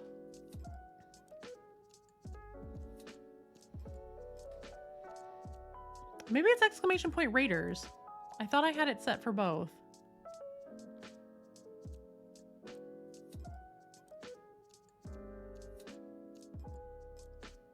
There we go. The alias must have knocked off. I'll have to reset it. Thanks, Streamlabs.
Now I am going to go in once I am all done with their claws and stuff, and once I get them glued down and put the mud texture on and that kind of stuff on the base, I am going to go into their claws and I am going to put like a little bit of mud on their feet and that kind of stuff to really sell the they're running through the forest swamp area thing.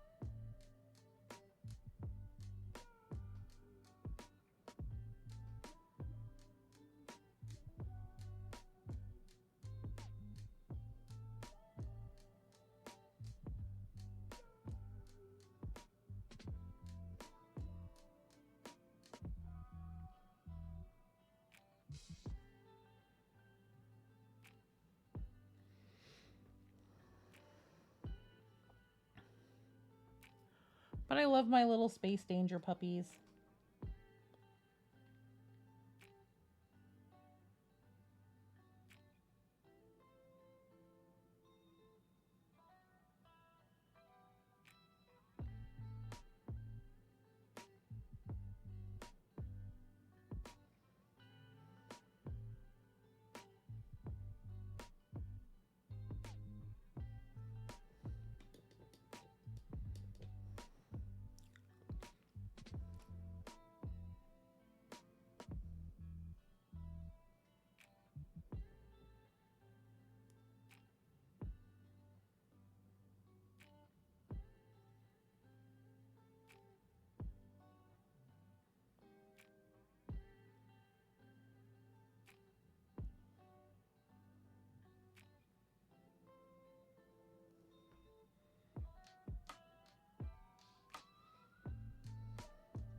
Am I being like super nitpicky about where all the paint's going? Yes, because I have to be.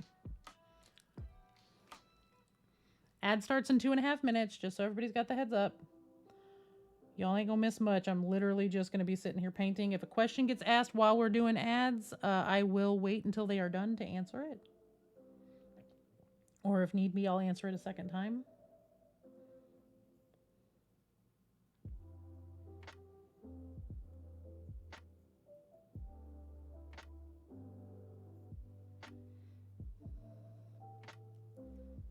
We're gonna get stream readers in just before the ad.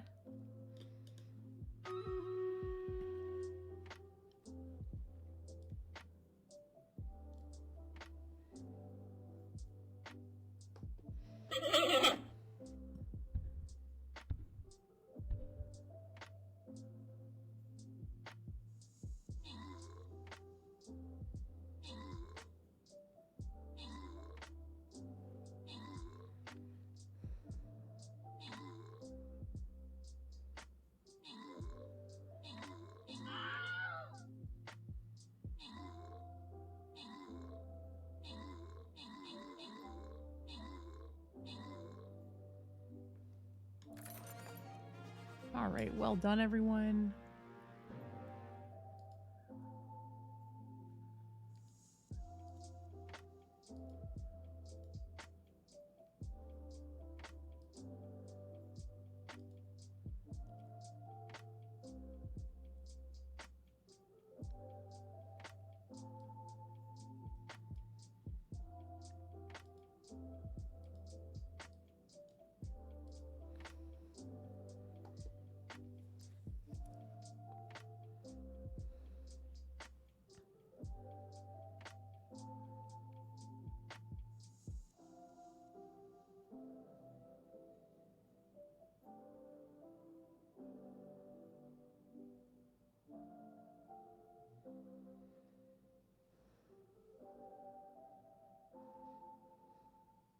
Now I am going to go in when we're all done, and I am going to pin wash around all of the claws.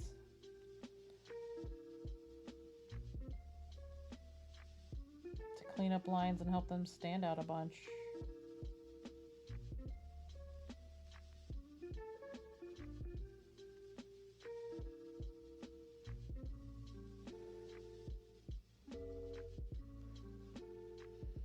Ads will be starting any moment now. Once again, I apologize. We do got to run them as streamers, because if we don't, Twitch will run them for us, and then we don't get paid for them as much.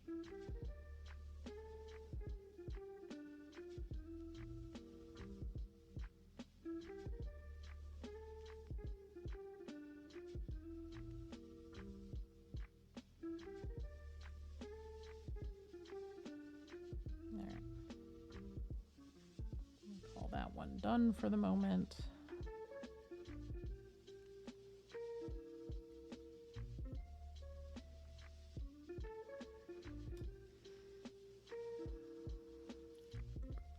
And we're gonna do this, guys.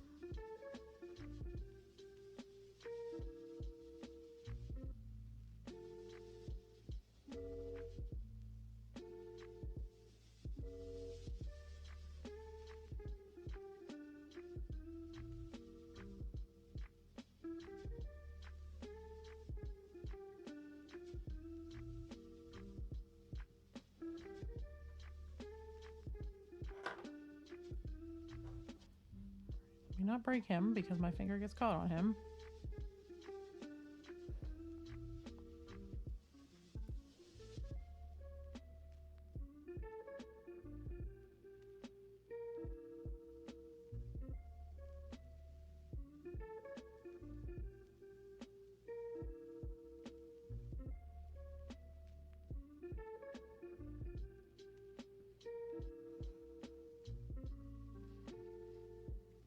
Ads will be done in about 2 minutes. Anybody playing any fun games anytime soon?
Well, I haven't talked to y'all since last Wednesday, huh? So, as it turns out, well, I'll wait till after the ad's over to tell the story.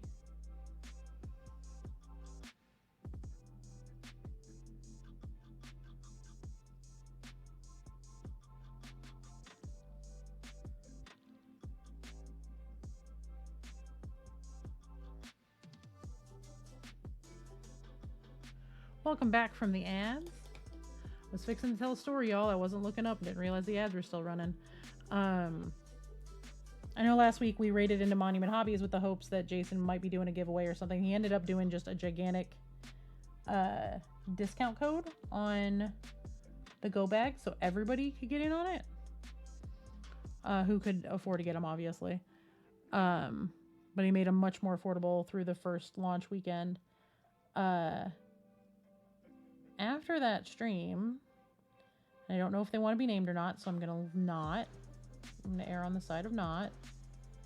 A community member reached out to me and did the math and dropped the money for me to order myself one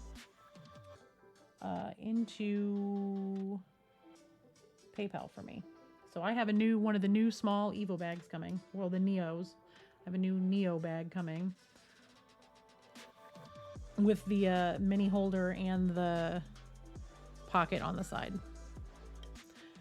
So I don't know if they want to be named, but thank you. I'm very excited about it. So I will have my smaller bag for Adepticon, which will make things much easier to carry around.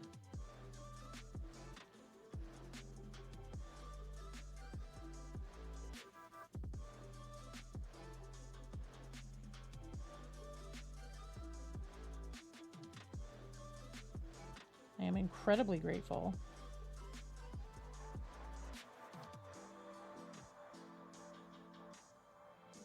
And I am really excited to get to use it and see how it works for classes. I ordered myself one of my one of the bags off my merch store, so I can use that to carry around like my palette and my, you know, an extra water bottle possibly, and my, you know, other little stuff. But I'll have that to carry around, the paints and that kind of thing. Like I'll have my headlamp probably in my bag because I don't think it's going to fit in the Evo. Or the Neo, but it will fit in my tote bag.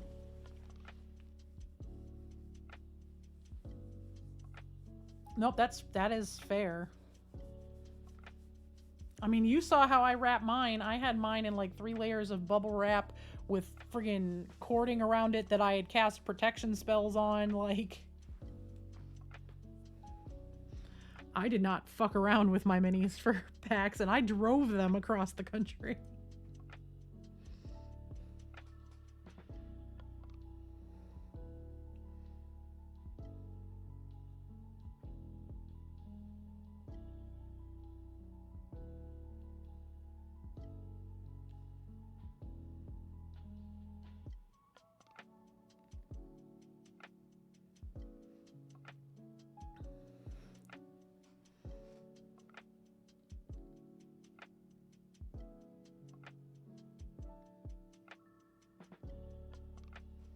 Now for Adepticon, it's a little easier because I'm very, very local. So everything will get very neatly packed up, put aside. B's gonna come with me on Wednesday to drop everything off and on Sunday to pick everything up.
Paxu, a little more difficult.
But yeah, I'll show that off next week, show everybody kind of what it looks like in person, or at least on stream here, as opposed to, you know, the super professional setup that Jason and them have. So y'all can get an idea of it. We'll see. I know it fits. Let me do math. 48 paints. I don't think I have that many.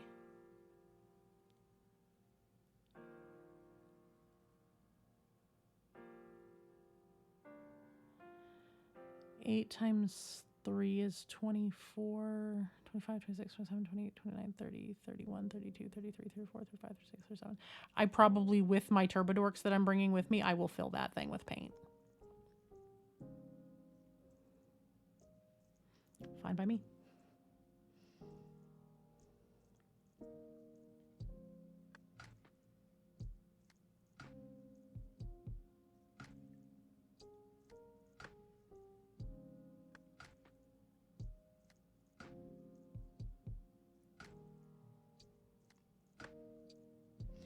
Full disclosure, I'm probably likely also going to be buying myself an Evo.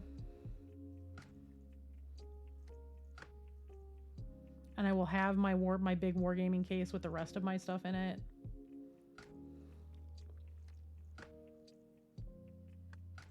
But I will likely have an Evo for traveling with all of the things to cons. The Neo will be my running around to classes, and like if I want to paint, you know, I want to just run one place and I just need a little thing to unpack to paint, as opposed to having my whole full setup. Situational uses, but there will be plenty of situational uses for both. And then my big Frontier case is going to be our at-home painting station for like when the family is painting, because we can put it in the middle of the table and everybody can access all the paints. Because we use our Army Painter paints for like painting as a family at the table.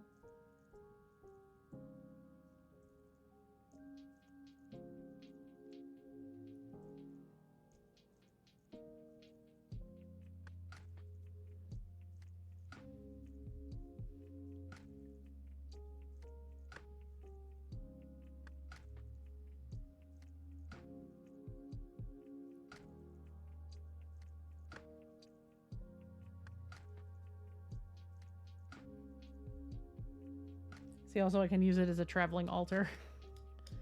It's another thing I can use it for.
Actually, now that I think about it, it might just become a traveling altar, because I'm going to be...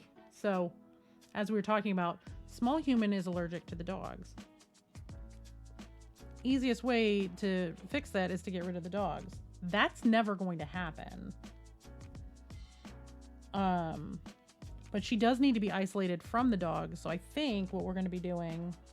We've talked about it a little bit, and I think that's really where we're leaning, is we're going to lose one of our 2 spare bedrooms and create a lounge room for her that'll have a desk and a big TV and a couch and all of her toys and all of her art supplies and, you know, bulletin boards on the wall where she can hang up her art and all sorts of stuff like that, where she can go and we can keep the dogs out of there, like, completely.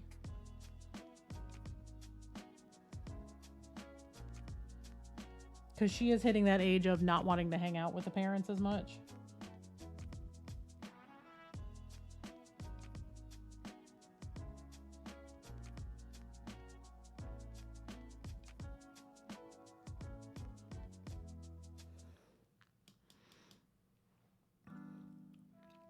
but it's expensive to redo a room like that, so we are going to use the furniture we have in the house. The furniture that we have available is my craft room furniture. So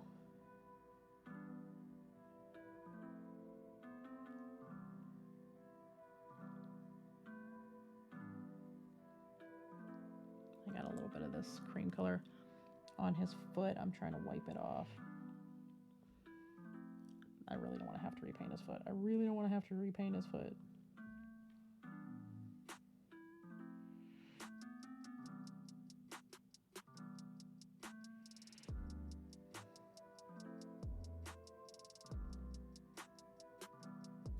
I think I got it.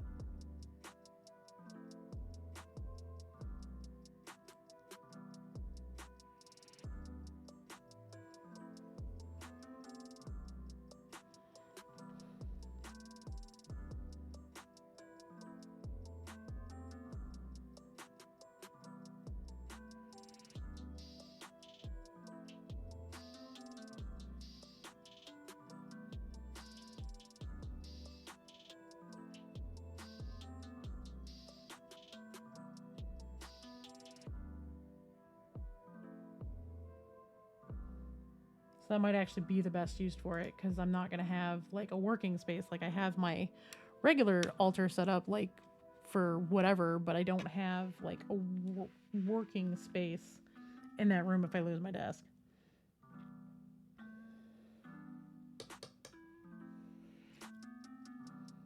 So that just might be the solution.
Also, I got a notification from my kid's teacher that was supposedly went through last night. I didn't get it till this morning.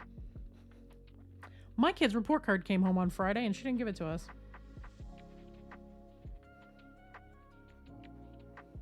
Now, I do harp on her about not telling us to check her folder like all the time, because sometimes there's nothing in it and sometimes there's nothing to check. But like, that's one of the ones she's supposed to tell us if it's there, because they didn't warn us they were coming home. So I gotta check that today. And then sign it and send it back.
For as many notifications as I get from my kids' school, you would think they, you know, we get text messages and all this other stuff. They put out a blast text messages of, oh, report cards were sent home. Grey Hat Jen, thank you so much for the sub. I appreciate it. 3 months in advance. Wow. Thank you so much. Enjoy the emotes that we just had refreshed. We have a bunch of fun ones.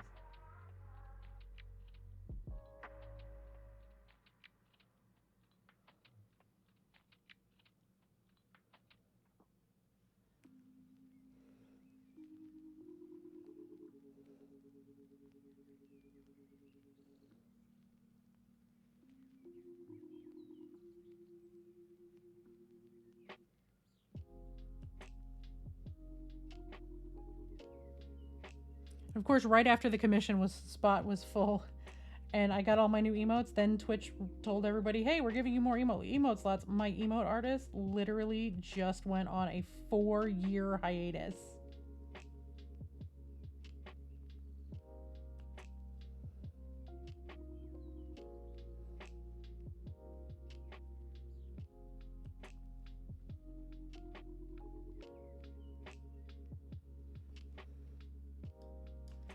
Hey, Leaf, thank you so much for the streak. I appreciate it.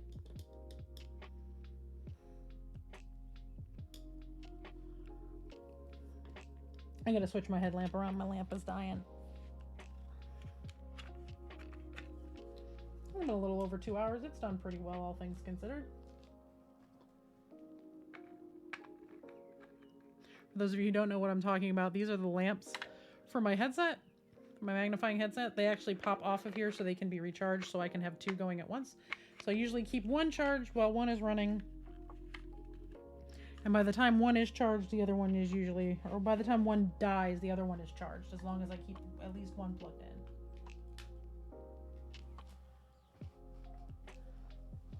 But yes, we have all new emotes that are there. I'm going to add some of the old, like I said, add some of the old ones back in now that we have some more emote slots. I might mess around with a couple of them to do like my the pirate hat one, specifically for Skull and Bones.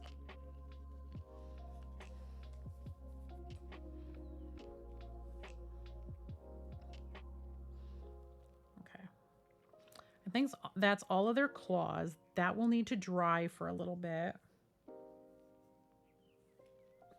You know, their base is probably dry enough, or has dried enough at this point. Let me just grab a glove. We'll start working on the mushrooms and stuff for that, because I have some of the colors I need out for that.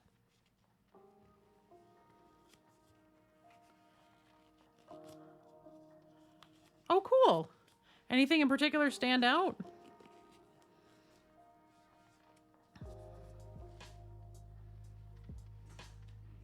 I will not be at PAX East because that is the same weekend as Adepticon. And I gotta be at Adepticon.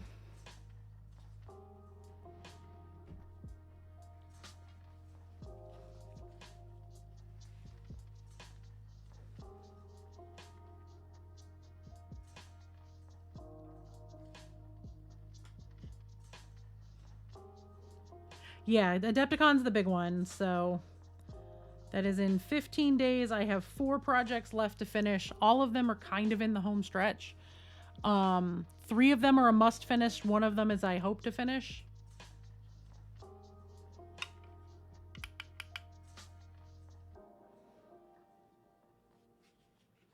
Yep. There's also 1 other. GDC is also that same week. It's all at once.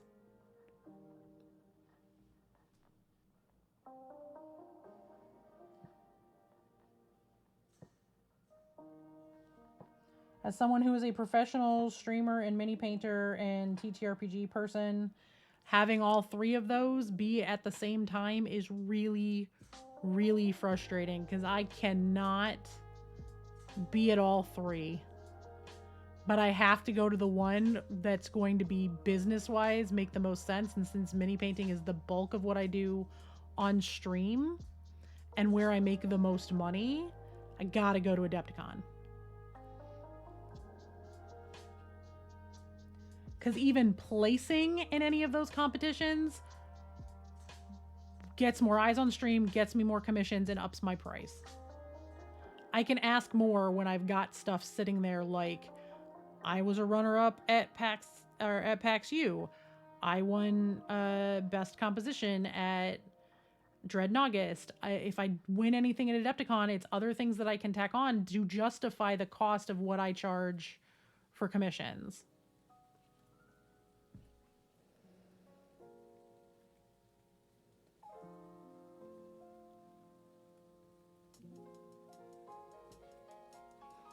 I know, DC, I'm so tempted to just run up there for the afternoon and say hey. I don't know how long you're going to be in town for.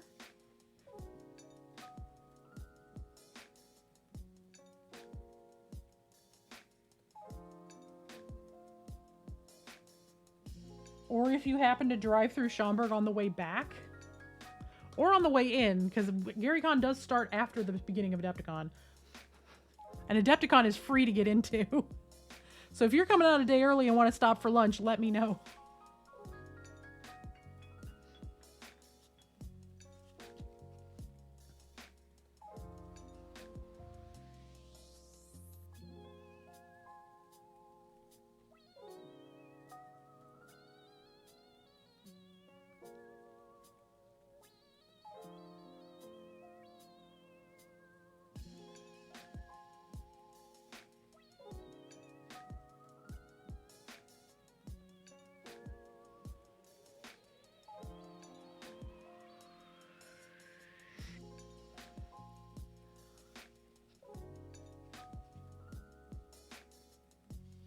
And meanwhile, Pirate is in the middle of driving halfway across the country, or all the way across the country, because Pirate's moving.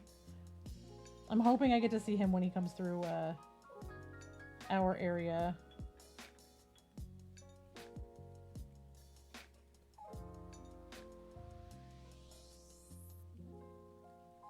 Uh-oh, Seeger's dreaming.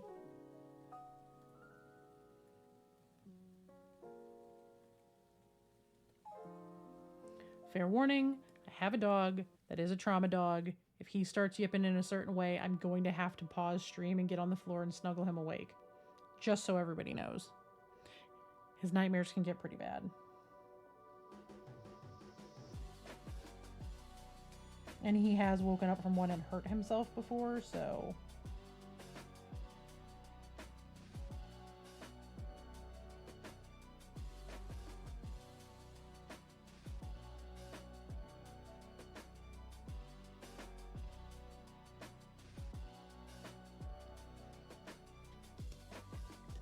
Yeah, it's a lot of overlap. It's 4 huge conventions. Like, Adepticon is one of the largest... I mean, it is probably the largest wargaming convention in the US. Nova being a close second, and then they're trying to overtake Adepticon. And Adepticon also has, like, Golden Demon, which it's the only US entry for. The other one is in the UK, and I believe they're doing one in Spain this year. But it's the big one for Games Workshop, so... Oh, airbrush paints. Markers and some media stuff. Nice. I'll have to take a peek. All right, let's do Stream Raiders real quick. Drop haste. Oh, well, can I get it? I can get everybody. Look at that. Well done, everyone. Battle cries in chat. If you're new here, this is what a panda sounds like when it's talking to people.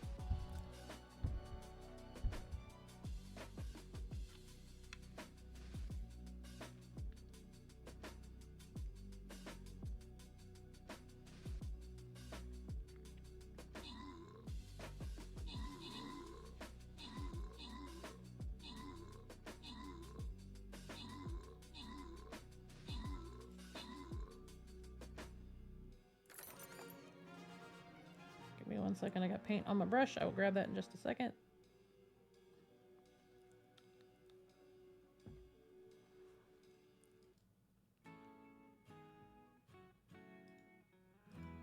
Boss time. Nice.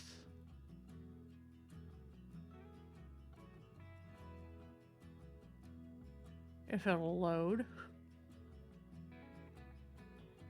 Oh, we're defending again, so we gotta be a little more specific this time, y'all. We're gonna have archers back here. Stuff there.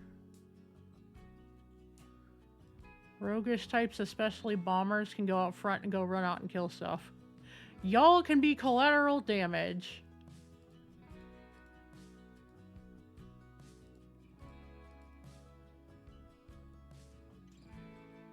This game, this is Stream Raiders. It is a browser-based game. The link that just dropped in chat, you can click that. It'll open up in your browser. You can set me as your captain and play along. We play it. It basically makes me unshrimp myself every 30 minutes. It forces me to sit up straight and pay attention to something else so I don't tunnel. And it's just a fun little game. We've been playing it on stream for a really long time. They reached out to me quite a while ago and made me an affiliate with them. And then I became a partner early last year? Year before that? I think it was early last year.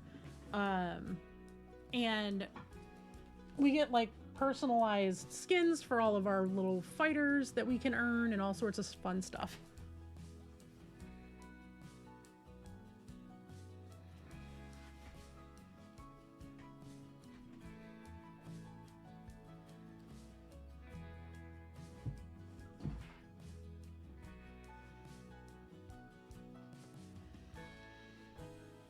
But yeah, it's a lot of fun. Like you can see up here, right there, that's my little vampire skin that we earned.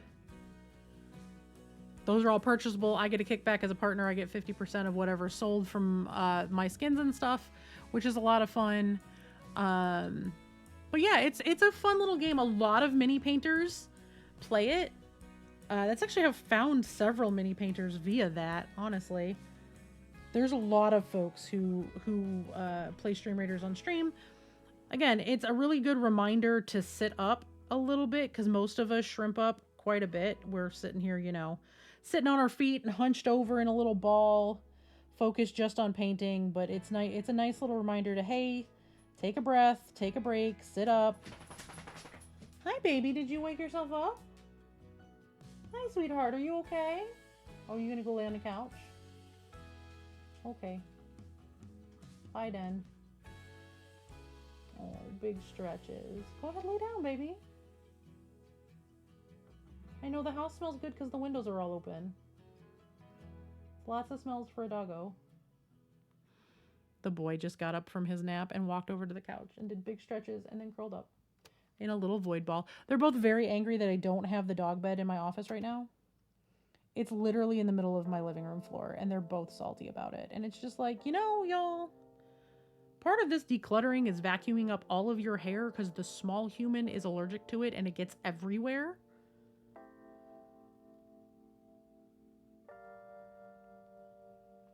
Maybe deal with the fact that for a little bit, your bed is, you know, instead of in my office, it's 3 feet from my office.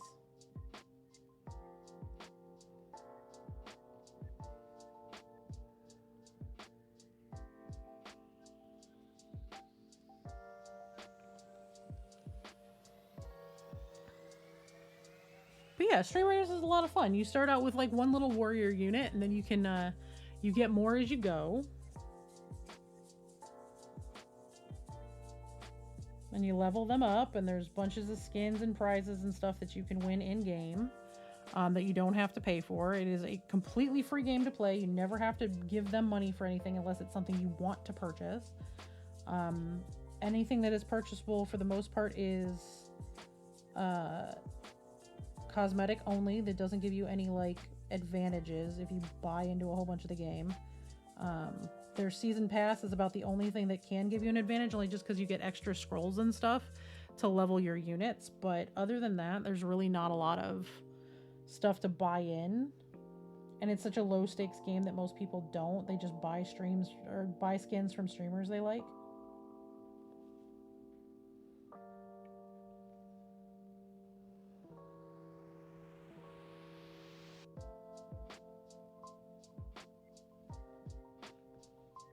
And And there are some people that take it way more seriously than they need to. And there's some people that have made their whole lives into stream raiders, but that's with any game.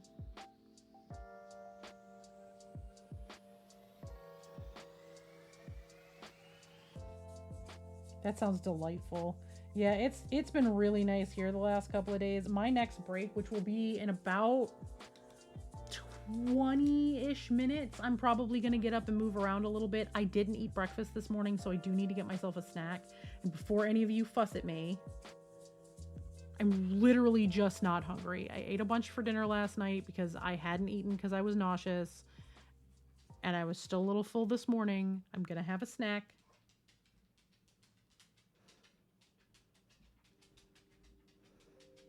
I'm listening to my body, I promise. I know chat will fuss at me because I will fuss at everybody else but myself about self-care.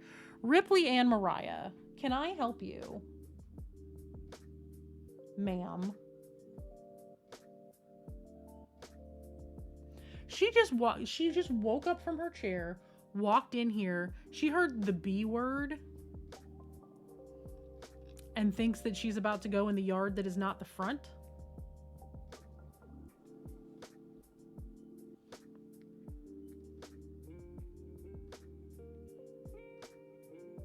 Which she will when I'm on break, because it's right around that time that I normally put her out, but she went out early, so.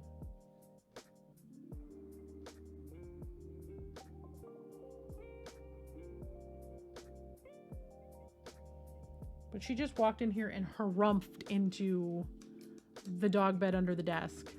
Because that bed is still in here. The one under the desk is still in here. Hey Space Rebel, I am using a Canon EOS M200. It is no longer available.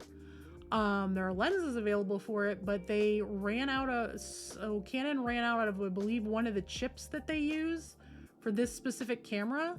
So they retired it because the demand got so high with the pandemic and everything else.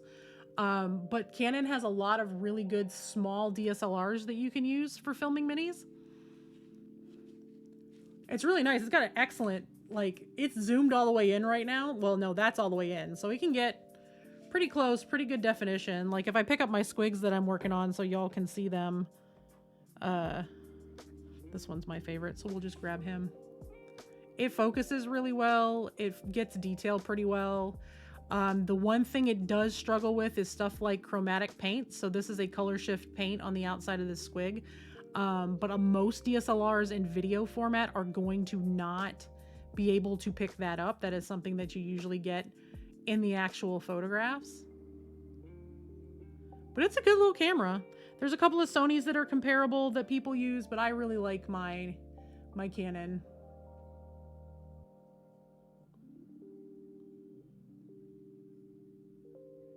It coupled with really good lighting is a big help.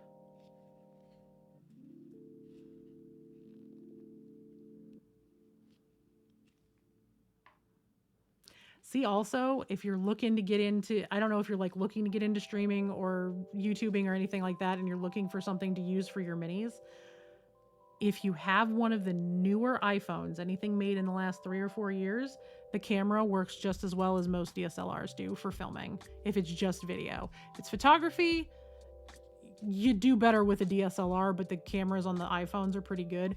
Most mobile cameras in the newer phones over the last year or two are comparable to most mid-range DSLRs from the last 4 or 5 years. Like, effectively, if I needed to, I could film on location with my iPhone and stream.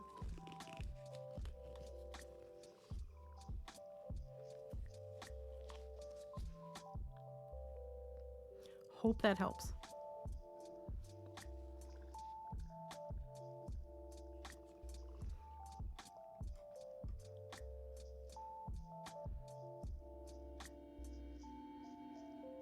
But yeah, the doggo is a princess. Ripley has always been a princess since day one. She is my partner's dog through and through, though she is starting to get a little clingy with me, which is new. It's a new thing.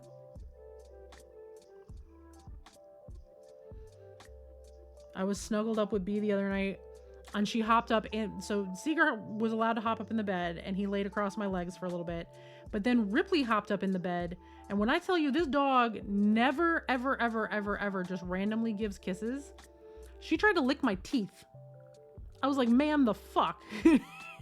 Lay down. And then she laid down and hooked her face over my arm and was just like, I live here now. And it's like, okay. Hi, dog. Bye, dog. The hell is wrong with you? She's a little weirdo. She's a very sweet little weirdo, but she's a little weirdo.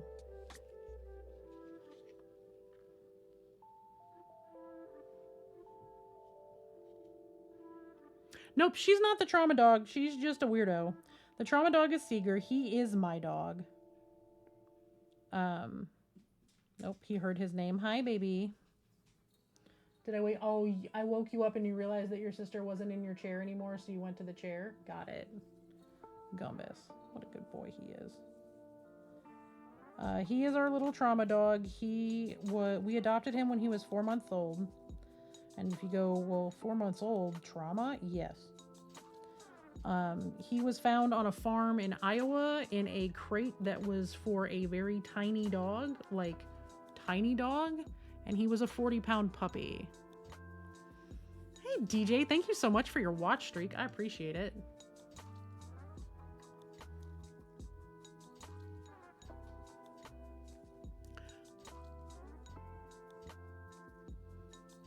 Yeah, and he is definitely a little traumatized baby.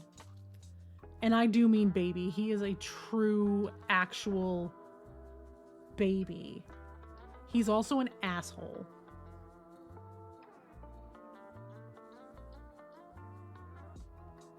I love that dog, but he's a jerk.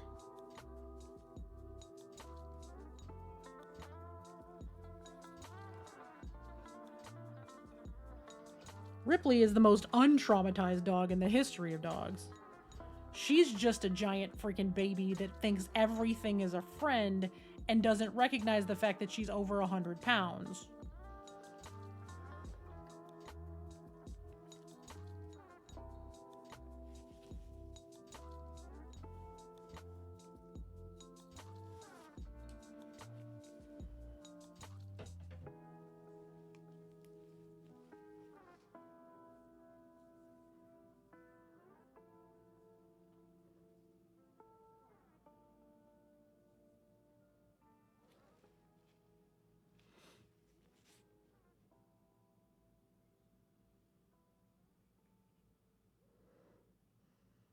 Oh, what? Poppy?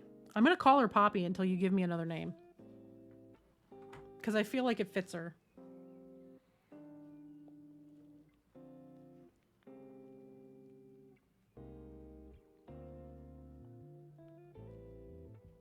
She's bright and silly and thriving. Also, Boots, if you would like to share with the class what you told me about Puppy this morning, feel free, because when I tell y'all, I was cackling in my chair. Just absolutely cackling.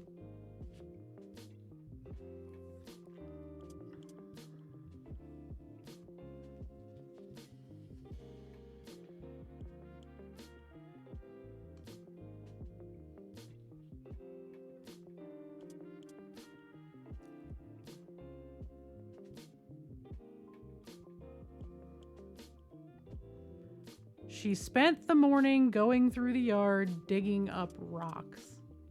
What does that sound like, chat?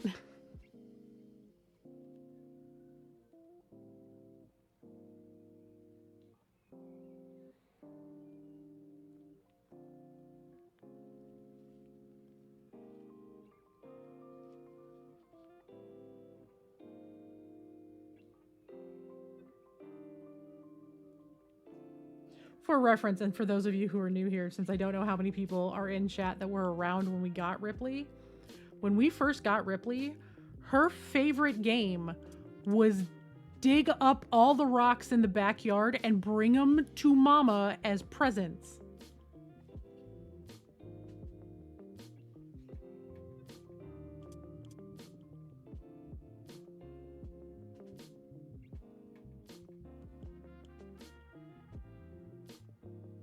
And by bring them to Mama as presents, I mean yeet them at my feet while she's running in the back door.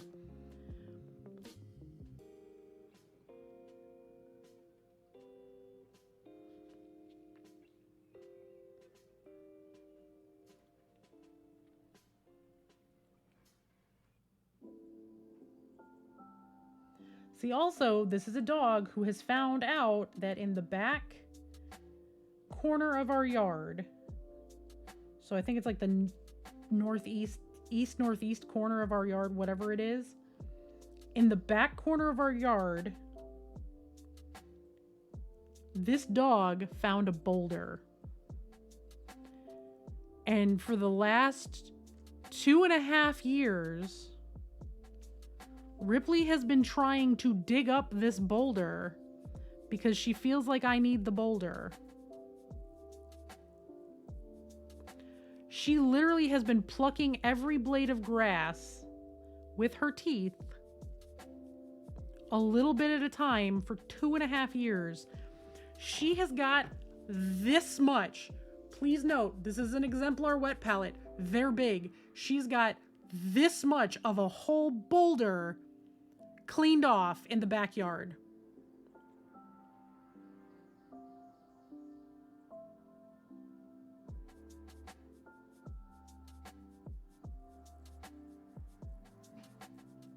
It's smooth, it's flat.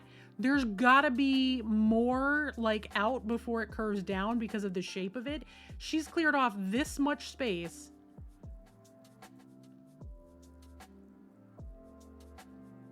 On the top of this. The first rock she brought me, and I'm so mad, she used to steal them and she would think they were toys. She would play with them. So I kept taking them away and throwing them out. I wish I would have kept all of them. The first one she bought was a river rock that was smooth as a stone and as big as my fist. Now my hands aren't huge, but as big as my fist as a 6-month-old puppy.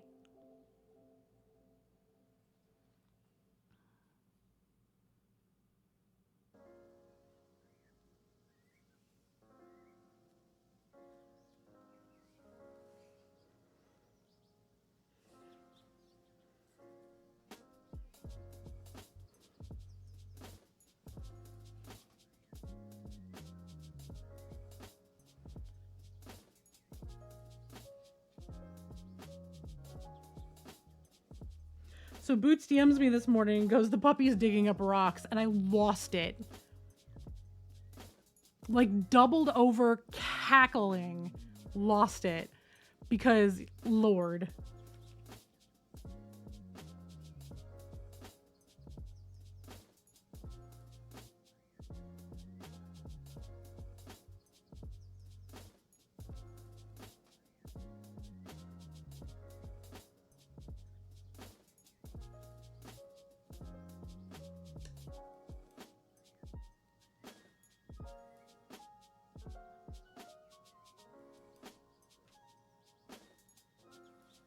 Meanwhile, Seeger could give one flying fuck about anything.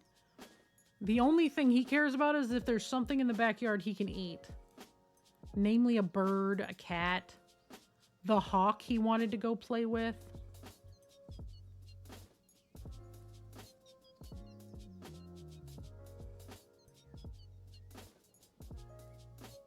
Now Seeger is, so Ripley is our larger of our two dogs. She is a, she's German Shepherd Mastiff.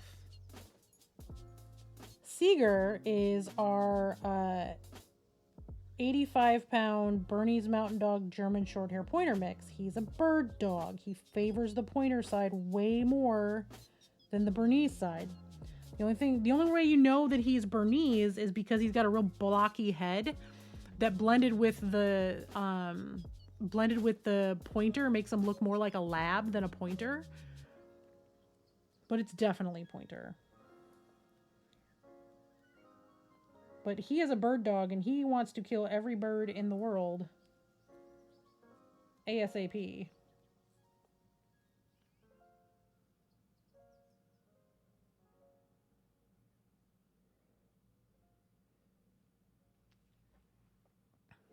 He has the pointer speckles. This is true. He's got the pointer speckles. He has cookies and cream toes and the speckles on his chest. He's also incredibly soft.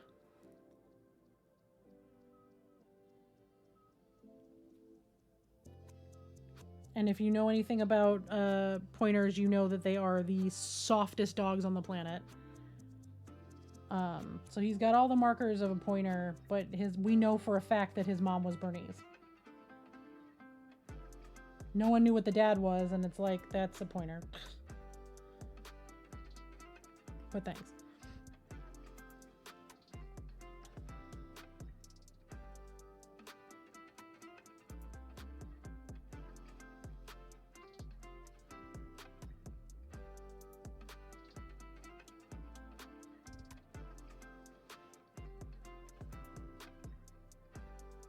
Because out of all of the puppies that they found that were all in individual crates that were way too small for them, only 2 of them look like pointers. The rest of them look like Bernese.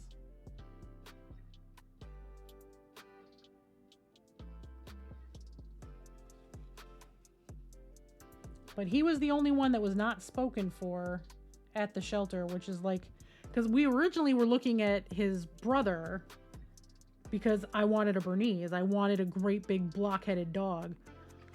And he was really, really cute. And I was panic adopting because we had just lost Ripley's uncle. And the house was too quiet. We needed to adopt something. And then they were like, nobody wants him because he's too chill. He's not very puppy-like.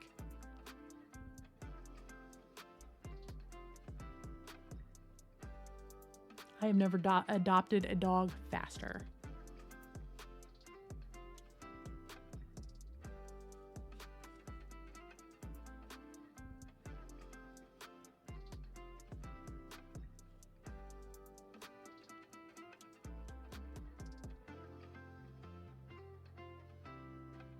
I mean, his nickname for the first like 3 or 4 months he was with us was Boneless Bobby Seeger.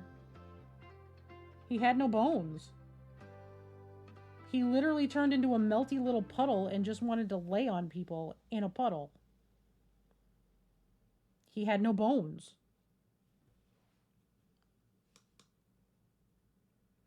They brought him out. So we showed up at the shelter. So now please bear in mind, we lost Tank on Saturday. We adopted Seeger on Wednesday.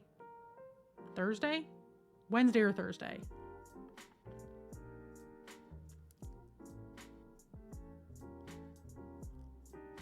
The ears might actually be Dane.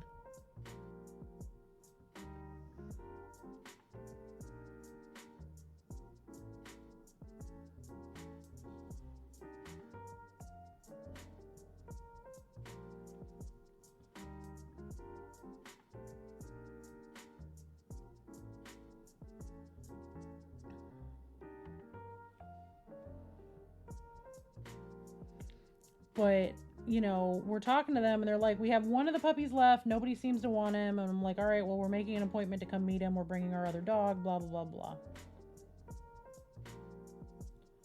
And it was a done deal. They brought him out and they had us all sitting in, like, you know, those little, like, playpen type things that they put dogs in, like the like looks like a little fencing. They had one of those, put us in there with Little Dog when we still had Little Dog. And they brought him out and he paid no attention to her whatsoever, walked over and melted into my lap, and it was a done deal.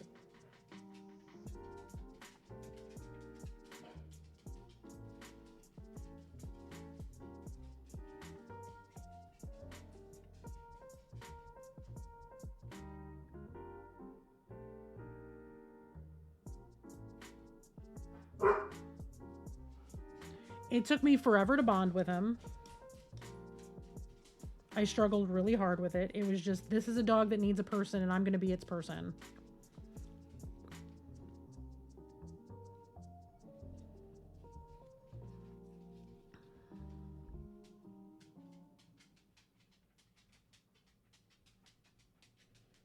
You know, and then we lost Little Dog, and then we lost Bee's mom, and we were, you know, in the middle of all of it, and we were just like, we're not getting another dog right now. But I was super ready to get another dog. He was not.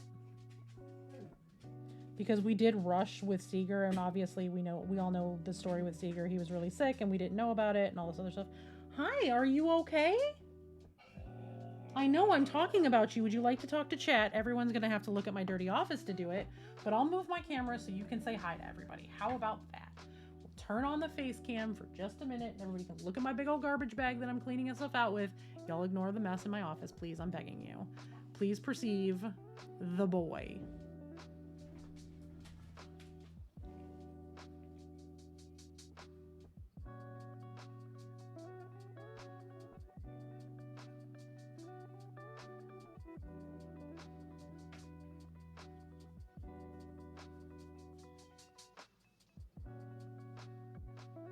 Are you better now? Did you just need some attention? Is this what you were looking for? I'm going to be going on break in like 4 minutes.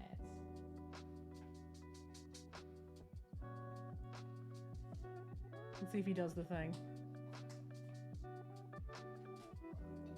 There's enough room to get your snoot in there. Are you gonna do it? Are you not gonna pick up my hand and make me pet you? Oh, are you gonna talk? Sit. Nope, there we go. Eye boogies, give me them. Why you got goopy eye this morning, huh?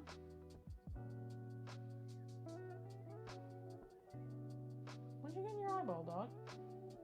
You wrestling with your sister again? Hi. You got something in your eye. He is a precious boy.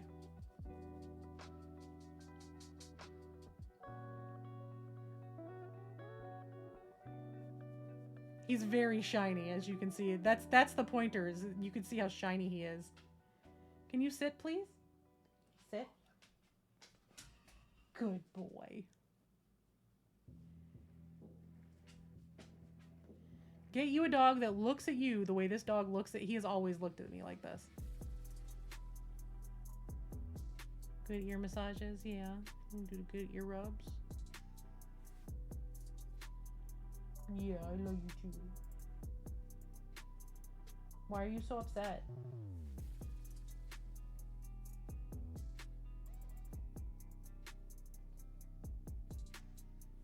Alright. He may need to go out. I do need to take a break. So I'm going to pop up. I'm going to put the dogs out. I'm going to get myself a quick bite to eat. So I'm going to be gone for like 5 or 6 minutes. Ads are going to run while I'm gone. I'm sure y'all saw the other one. Come here, Ripper. Come say hi. Come here. Come here. Oh, hi. Hi, baby. That's a lot. Good morning. Are you jealous of your sister? Now all anybody can see is your speckle chest. Say hi, I love my mama. And I am jealous. Alright. I'm going to take a quick break. Everybody get up, stretch, do what you got to do to take care of you. Stream Raiders will be going by the time we get back. Sit, please. Thank you. Give me your face. You got something in your eyeball. I'm going to get it, dog. Got to protect them eyes. They're luxury. So this is Ripley. This is the other one. Ripper, over here. Say hi to the camera. Right here. Okay. All right, let me go take this break. I'll BRB here, everybody. Enjoy the Be Right Back screen. Check out the new merch.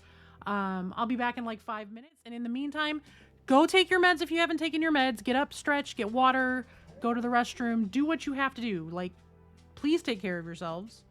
And I'll be back in a few.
Anyway, I'm back. Sorry.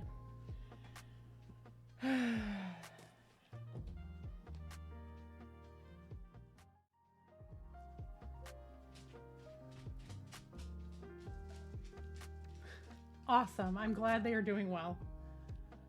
The dogs were fussing to go outside because my next door neighbors are outside and they're jumping around on the trampoline with the baby, and Seeger decided it needed to be his business to go bark at the baby.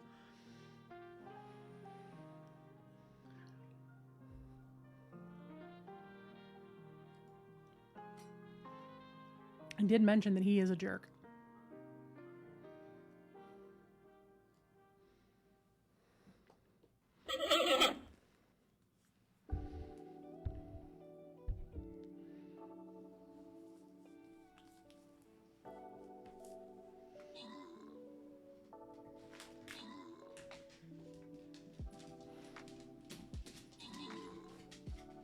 Like heckles up.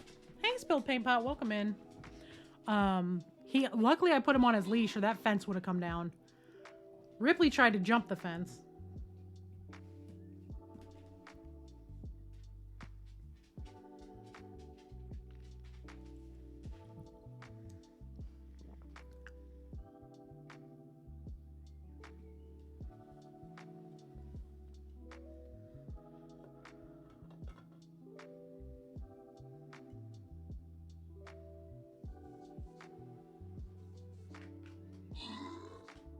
I was gonna say, where are the Stream Raiders noises?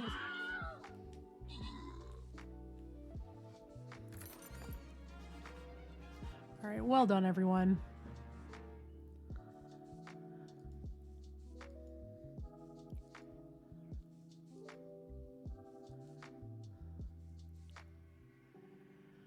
All right.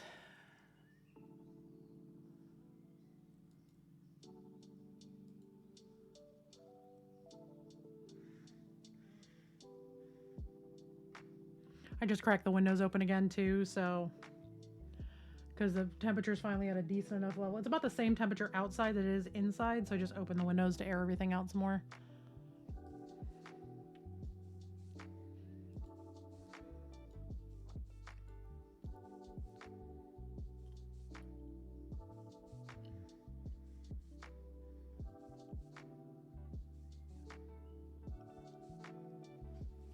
Y'all just bear with me for a minute. I am overdue to take a Tylenol for my jaw. Take that, and then we'll get back to painting. In the meantime, how's everybody doing? Spill Paint Pot, how was your weekend?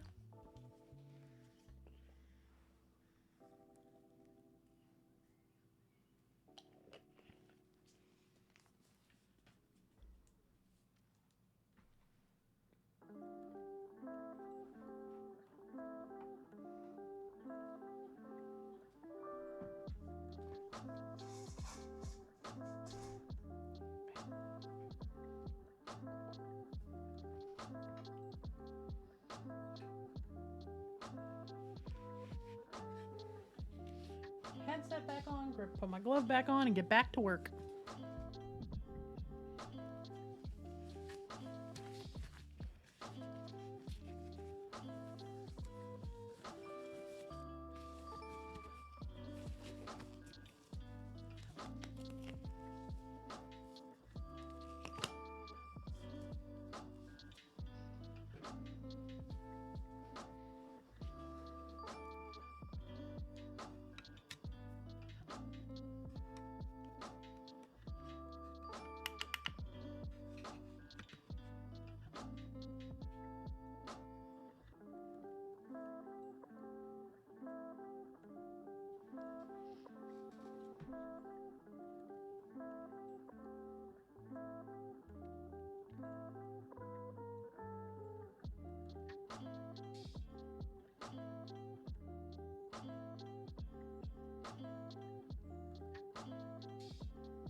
Oof.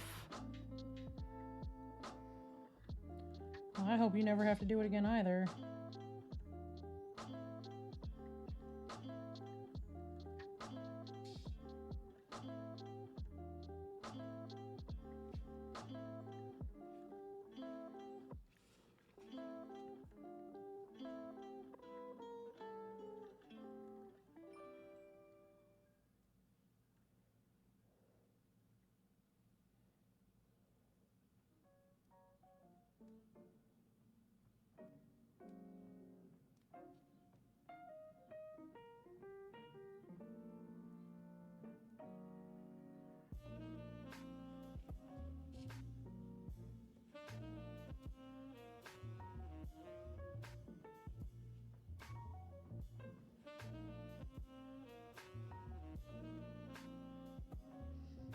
And again, this is very much me doing the fake it till you make it thing with a lot of this.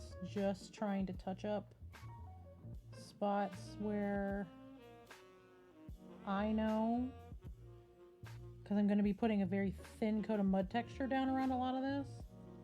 Places that might peek through just the littlest bit.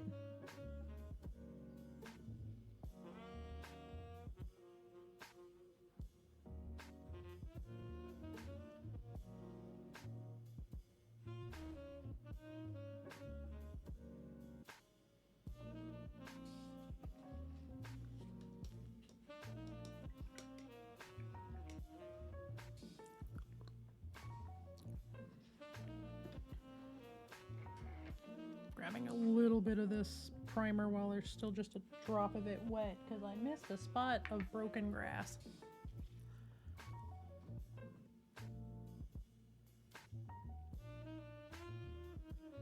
Make sure I didn't miss anything else broken grass wise.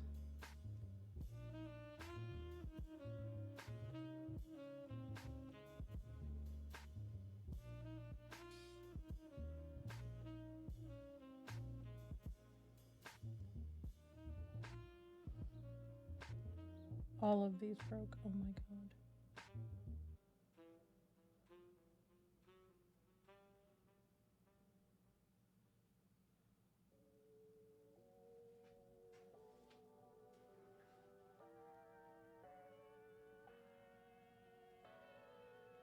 Okay.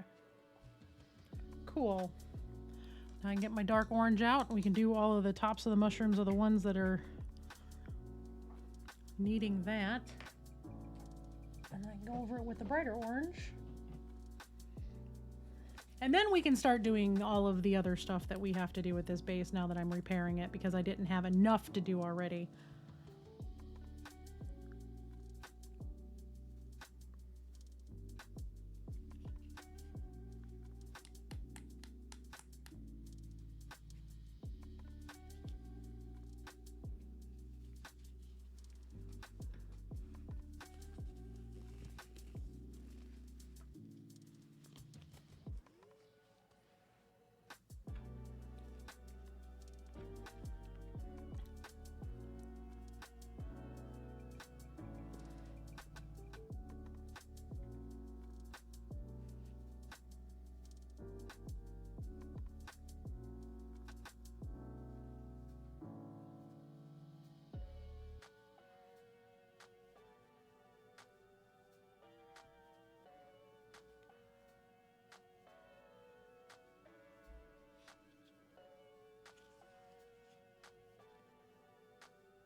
Slowly but surely, y'all. Slowly but surely.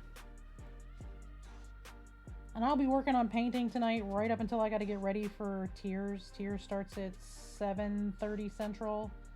I got to be in costume and at my desk by 7. So, you know.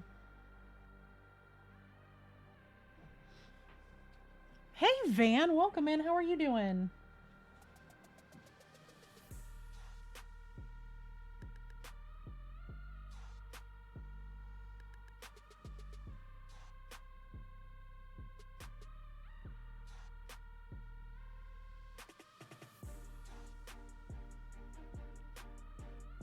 If y'all are wondering what Tears is, the Tears of the Rose is our Blue Rose campaign over on the GR crew. You can exclamation point TOTR or exclamation point Blue Rose for more info.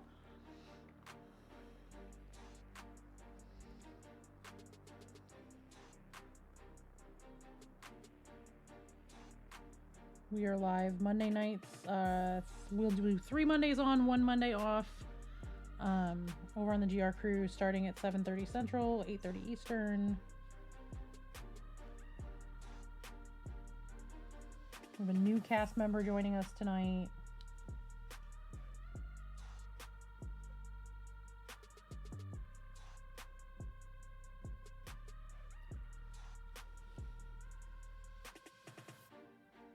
Nice. Well, that's awesome. What are you cooking?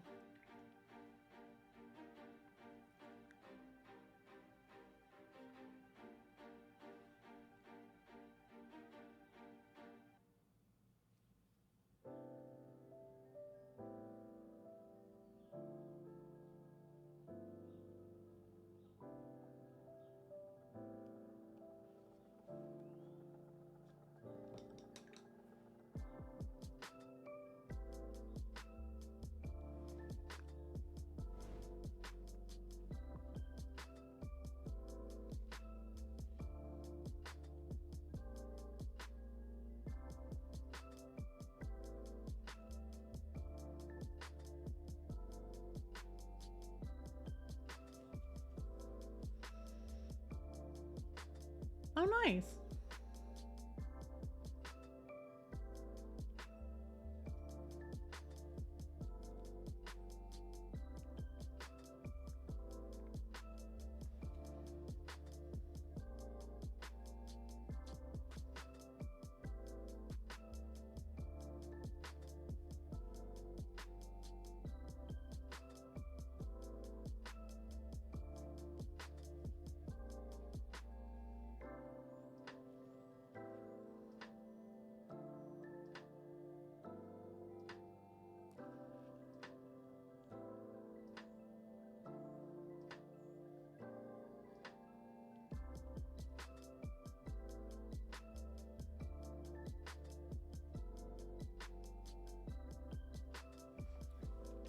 I'm going to let that dry down for now.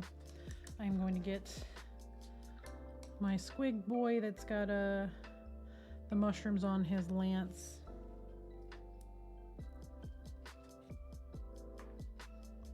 We're going to paint those mushrooms.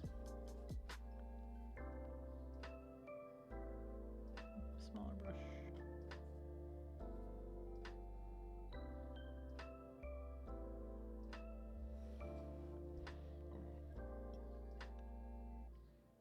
Oh, well, thank you. I stream Monday, Wednesday, Friday, so I usually get started around 10 Central.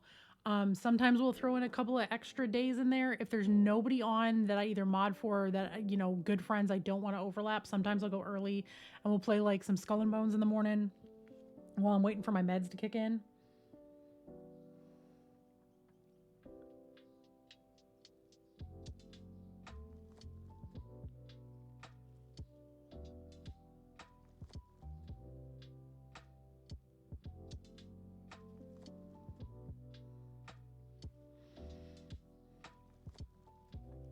I'm doing okay. I am just getting ready for Adepticon. It's, you know, we're 15 days out at this point, 15 and a half. I leave 2 weeks from Wednesday. I got to be checked in at the hotel. So a little stressed, but, you know, deadlines are somebody with ADHD's best friend. So there we go.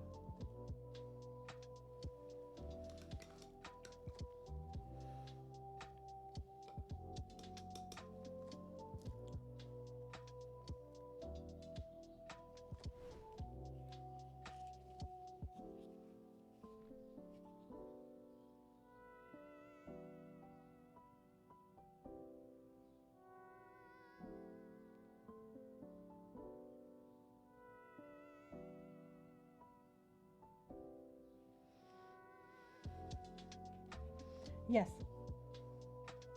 We are, you know, 2 weeks and 2 days. I have to be checked in at the hotel. That timer is set for noon on check-in day.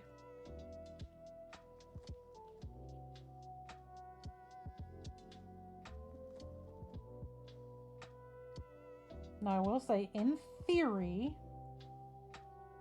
I have 2 more days than that because everything's got to be turned in by Saturday morning or Friday morning for a lot of these competitions. But I would like to just be done with them and not be like panic painting in my hotel room. I'd rather be out talking to sponsors, hanging out with friends, going to my classes, all that kind of stuff. So, you know.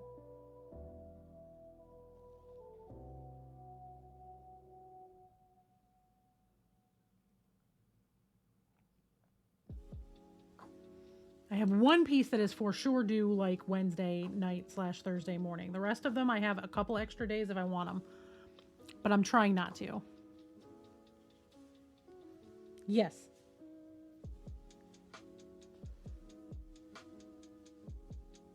And I am a queer neurospicy disaster.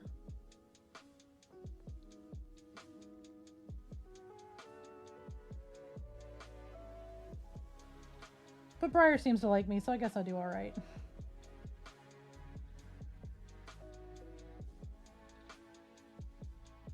Also, F's in chat for fucking Briar. Oh my god. This poor man.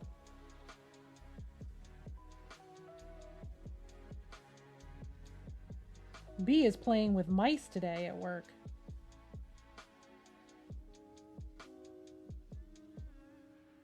As in evicting them from internet cans so he can do his job.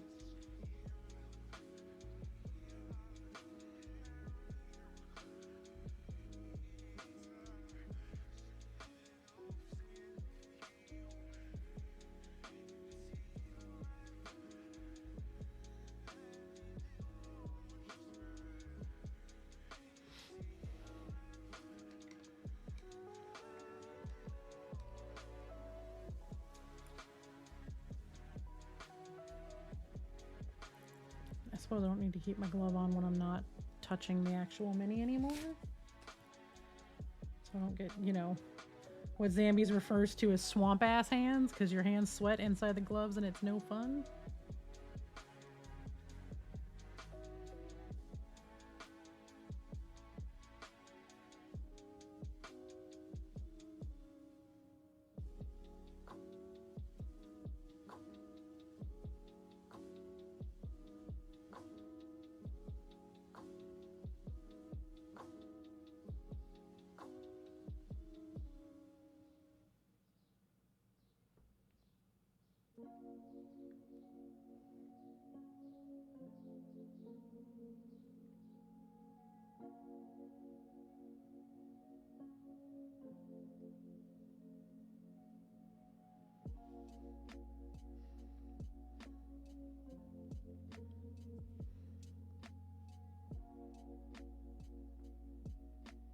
You as in queer spicy disaster? Because, yeah.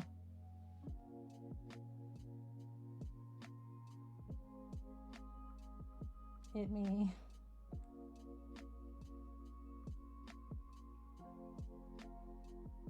Hit a lot of us, honestly, in this chat.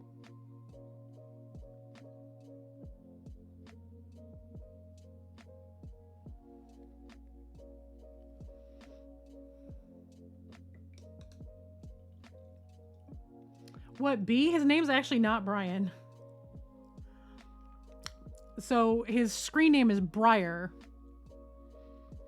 But we use that for protection purposes because we have a small adopted child. Oh, no, you're fine. So it's Briar. His real name we don't usually use on stream a lot.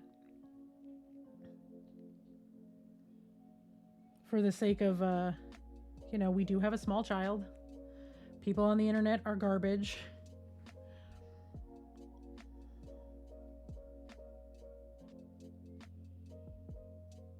We had a previous community member who is no longer part of the community, nor will ever be a part of the community again, who happened to know full names because I thought they were a friend, called DCFS and tried to get my kid taken away because they were angry with me.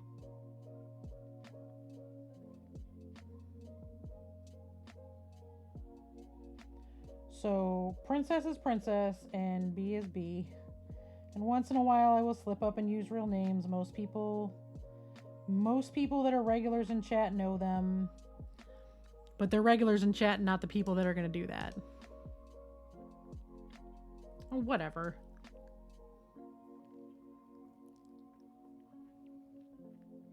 Shrouded in mystery.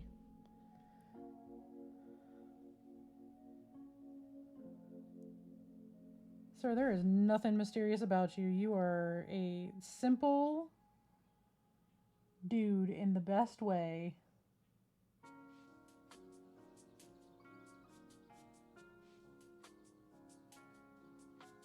You are chill. You are usually easy to read.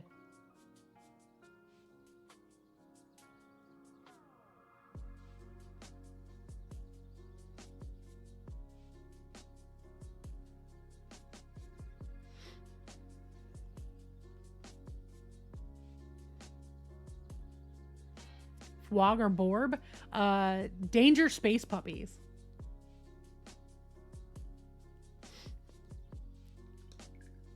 It's fine, Van. We know, we're 90% sure who did it. They're no longer allowed here. Thank you for the follow. Welcome in.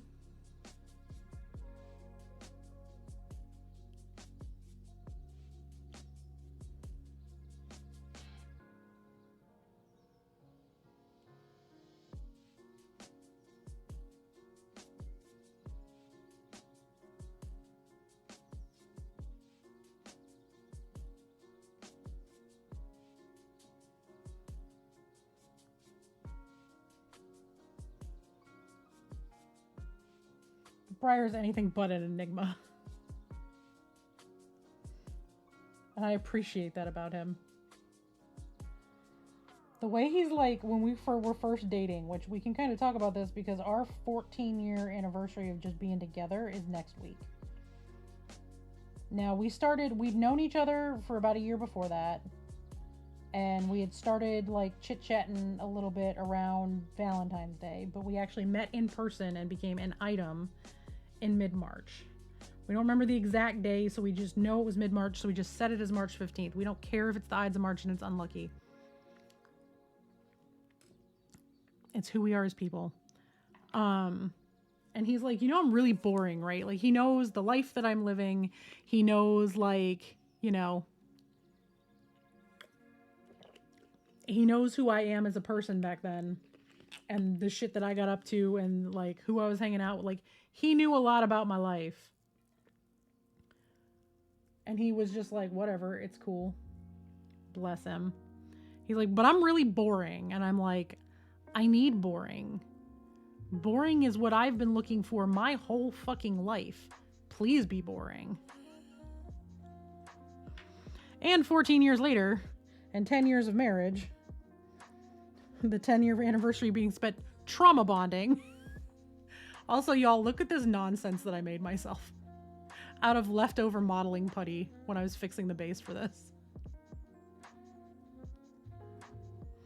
For those of you who don't know what I mean by trauma bonding, for our 10th wedding anniversary, we were at PAX U, where we go every year. And our only bad for season, it's actually traditionally Celtically, like Irish. The Ides of March are considered incredibly unlucky. That's why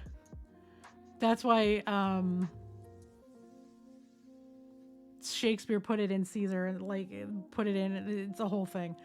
But yes, the March 15th was very unlucky for Julius. But oh god, where was I going with this? For our 10th wedding anniversary, we were out, and Blackjack, who's in chat, and Cerulean, who was in chat, were present for the nonsense. We were all hanging out. It got really late. We decided to order cheesesteaks for dinner. I'm like, don't order Geno's. He's like, I'm ordering Geno's because it's the fastest to get here. I'm like, whatever, fine. There's better stuff out there. We'll have to find a better place tomorrow. Well, tomorrow did not happen for cheesesteaks because the one that I got was undercooked. I had a couple of bites and I looked at him. I'm like, I think this is undercooked. It might just be me. Do you want this? And he's like, yeah, I'll eat it. It's probably just cold. He takes a couple bites and is like, this isn't so great. Now, keep in mind, it took 2.5 hours for our food to get there, or 2 hours for our food to get to us. So we ate around 8 o'clock. I went downstairs with everybody. I was saying goodnight to everyone. I was like, I'm getting tired. I don't feel so great. I'm going to bed. And it was like midnight. 1:30 in the morning, I'm sick. 1:45, I'm sick again. And I'm like, oh, my stomach's super upset. I don't know what's going on. By 2 a.m., I was 100% sure I had food poisoning. And by 4 a.m., he was 100% sure he had food poisoning. So the two of us had salmonella poisoning, and we were down for 34 hours of the convention. And we were the only two that got sick out of the 5 of us that ate, including our small child that ate dinner that night.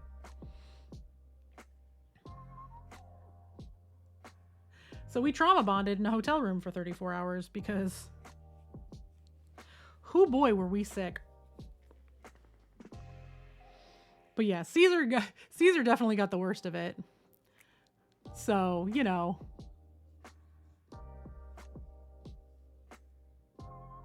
Hi? That's an interesting first time chat. Most people say hello first.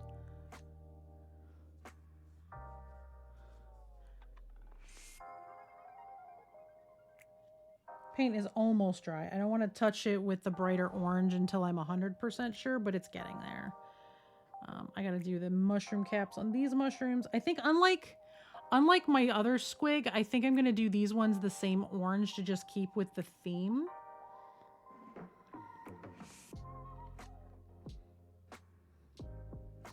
And see how this goes.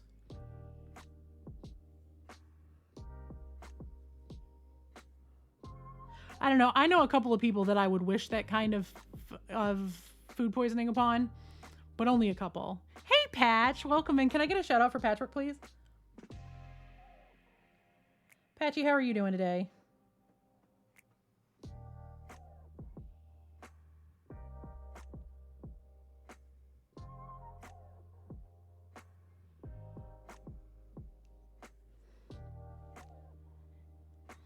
okay. I'm looking at the timer till Adepticon, and I'm a little nervous with how much I still have to get done. But I'm electing to remind myself that I literally do not have time to panic. So rather than panic, I'm working. And I will continue to work nonstop from now until I leave for the hotel in the middle of the day on Wednesday the 20th.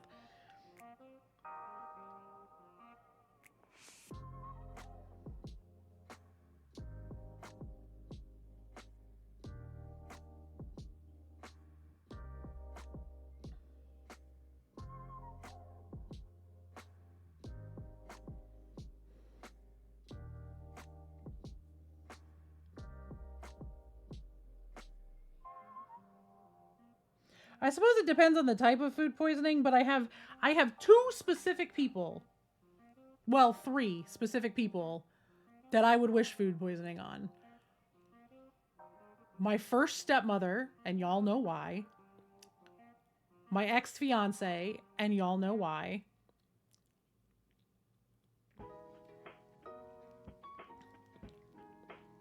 Like the fiance, not John with the married guy. That's a whole other thing. I'll tell that story if y'all want to hear that story. There's a lot of new people here that haven't heard the story about how I walked into me and my fiance / not fiance's apartment and his wife was sitting at my dinner table. That was a whole thing. We talked about it in Walter's chat a couple of nights ago or a couple weeks ago. And the person who called DCFS on my kid.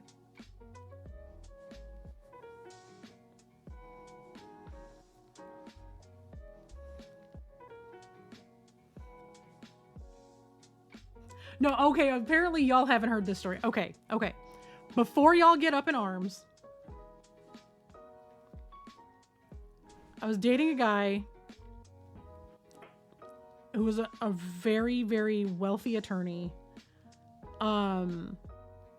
We were talking about getting married, and the weekend before we were fixing to fly to New York, because I had this whole, like, I want a ring from Tiffany's, blah, blah, blah, blah, blah. Like, he said, if you could have anything you want as an engagement ring. And I'm like, talking about it. So he plans this whole trip to fly me to New York. He's going to go buy me my engagement ring. We're going to go to Tiffany's. He's going to buy it right then and there, have it sized, and I would have it by the end of the week. So I had my own place, but he had a condo that I was basically staying at all the time. We'd been together for like 5 or 6 months, something like that. We were in the process of purchasing a condo together that we were having built because I didn't love the one that we were at because I didn't love the location, and we wanted to move into one of the newer high rises that was going up in Charlotte. And like we were in the process of doing that. It was like a whole thing. And Friday night we have a party, right? We get a little loud, we get a little rowdy. We get a little loud and rowdy after the party. It was a whole thing. We were loud. It was a loud evening. The neighbors called the property manager and put in a noise complaint. Well, they tried to call him. He was in court. And he was stuck at work late, and I knew he was going to be at work late. I didn't know about it. I get home at my normal time getting out of work, and I walk into our condo, and this woman is sitting at our dining room table. And I'm like, who the fuck are you and why are you in my apartment? And she's like, your apartment? She's like, this apartment's supposed to be in the middle of renovations. No one's supposed to be living here. We're going to run Stream Raiders and we're going to fight while we talk about this.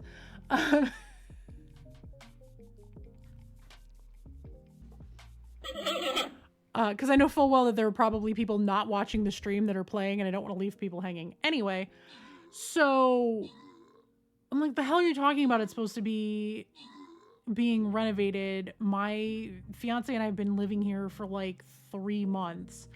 And she looks at me and goes, oh, fuck, he did it again. And I'm like, excuse me?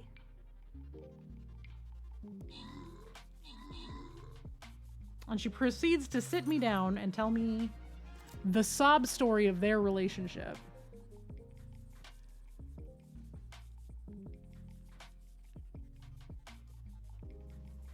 I use the term loosely. But they were a marriage of convenience because rich people. It's the easiest way to explain it. They were a marriage of convenience because rich people. They were we're not getting divorced because we have children because rich people, and splitting of assets. They hated each other. They were barely friends.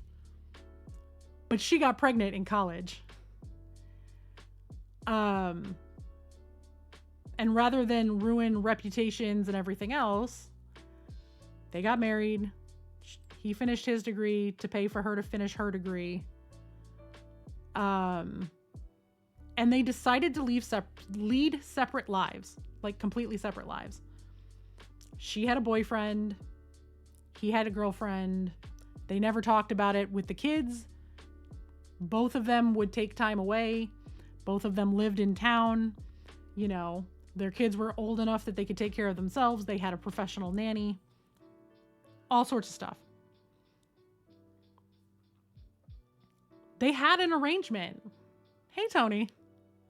I am doing okay. I was actually going to DM you this afternoon and see how you were doing. I haven't seen you streaming, and I don't know if I'm missing it because I'm not getting alerts from Twitch or what. So I was going to check in and see how you're doing. We're talking about my ex-fiance that wasn't actually a fiance. Now, please keep in mind, at this point, it's one of those whirlwind romances. We're talking about getting married. You know, he's fixing to buy my engagement ring. We were planning our wedding already. We were getting married out of the country. We were going to do a destination wedding because he had money like that. It's going to be a small family thing. We were all going to go. Thank you, Boots.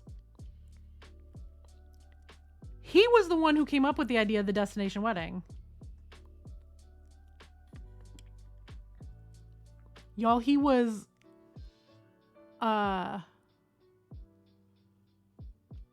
planning on doing the destination wedding because he was an attorney. He could fake the paperwork to let me think I was actually married to him when he was fully married to somebody else, waiting until the kids were old enough to justify the divorce so they could split the assets correctly without having to bring the kids into it. He didn't tell me because he's like, it was one of those, you're such a good person, I didn't want to lose you, and blah, blah, blah. Like, that was all of the excuses. I was like, did you ever think with the lifestyle that I live and the person that I am that you could have just told me the truth? Because let me tell you right now, y'all, I am not above being a high-priced mistress.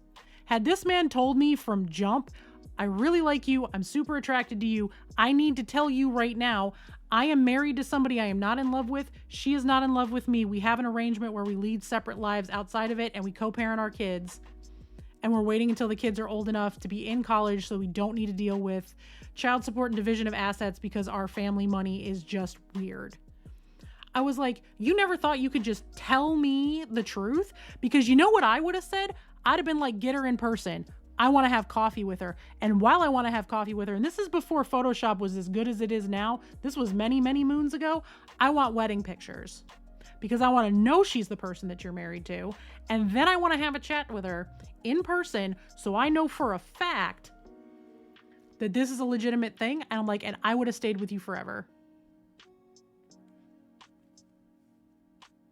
I wasn't mad he was married. I was mad that he lied.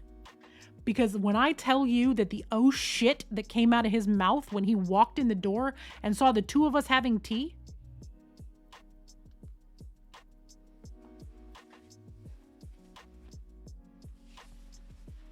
I waited there long enough for him to know I knew. I handed the keys to the condo to him and I walked out the front door.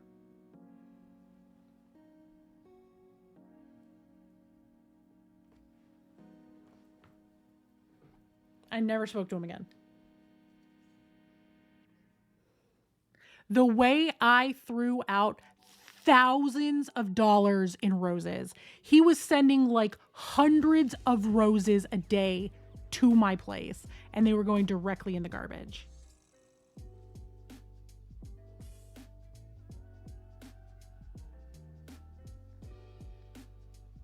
Because he straight up asked me when we, like, on our first date, he goes, what's the most important thing to you in a relationship? I said, honesty.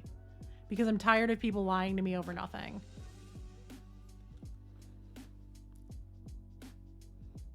I was literally in a poly relationship before him. And he knew this.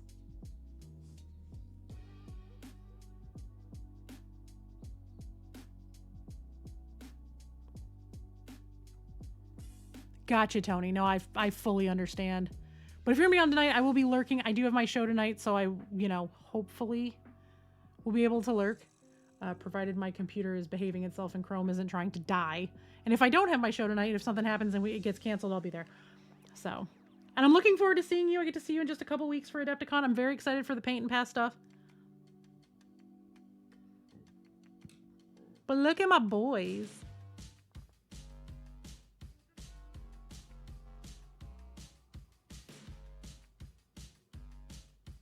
But yeah, I was going to DM you later just to check in and make sure you're doing okay, and then check in and see what you need from me for paint and pass stuff. Because I know I'm coming to hang out, but I need to know like when you want me to be there, all that kind of stuff. So just was looking to touch base. I didn't want you to think I forgot about you. I'm very jazzed up about it. I'm super excited. 16 days. Well, 15 and a half days. I have to finish 4 more projects. I'm going to be painting nonstop, y'all.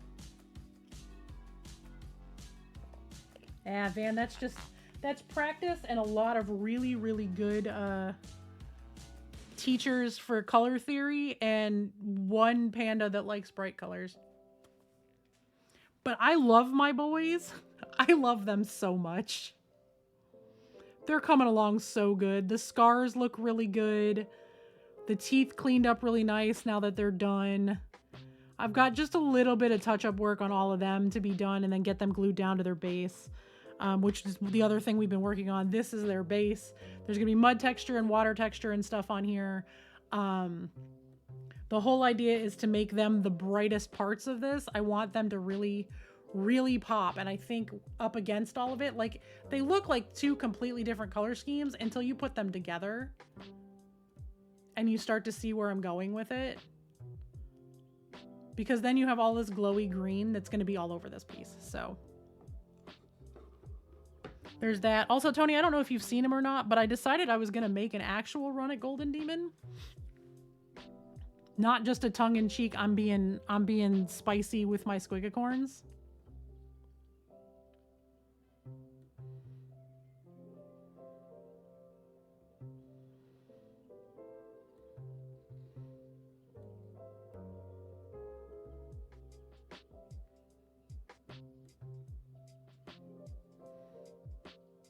So this is my custom chapter colors from my Dreadnought that I did. Because I learned how to do barrel bluing and I made it my personality. There's going to be some more blending out that needs to happen. Obviously, I need to get the blues up to that bright turquoise, but we're getting here.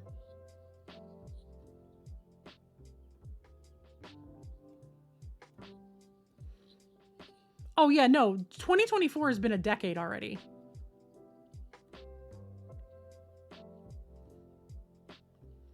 So I'm working on him. I'm going to be working on him off stream probably tonight after the show. If I've still got energy. If not, he's going to be all day tomorrow thing. I've got my piece that I'm working on for Turbo Dork, which is again, very similar color scheme, just edited to be more Turbo Dorky.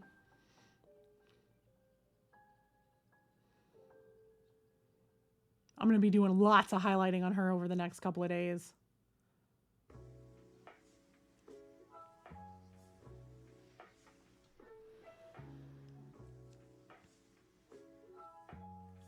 But yeah, Tony, I'm super stoked. I'm really excited. I've got new stuff coming. I ordered my merch so I can wear panda shirts for most of the con. I'm very excited about that. I have my badge. I've just got it sitting on my desk where I can see it every day so I don't lose it. It's literally sitting here behind my Turbo Dork paints with my Pro Acryl sitting on my desk. It's just somebody wheeling their garbage, dog. You're fine. Somebody's just making noise. Does my storefront have stickers? No, but I do. I just need to know where you want me to mail you one. The storefront will have stickers after Adepticon. If you're at Adepticon, I will have stickers. If you're at Nova, I will have stickers. We will see how many stickers I have left after all of that. As y'all know, what happened with the QR code thing, that has been fixed. Briar very generously fixed the QR code, got me a new one, and then printed a ton of stickers to put on the back of them.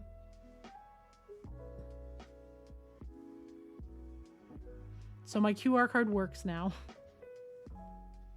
And he fixed all of the stickers. So all of my I'll go grab them. Hold on. I'll just get up and go get my stickers. I'll be right back. Hi, Bubby. Who's a good boy? Are you mama's good boy? Yeah. Thank you. You want to have that?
Okay. Okay, I lied. I thought my stickers were still on the kitchen table. I must have brought them in my office. I did. There they are. Like, what the fuck? I was so scared for a minute, y'all. I didn't know where my stickers were.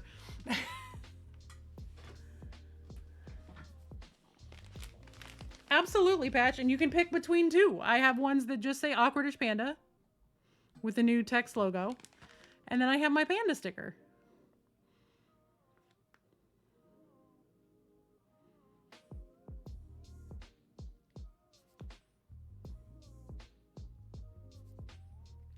And then on the back is a QR code that goes directly to my website.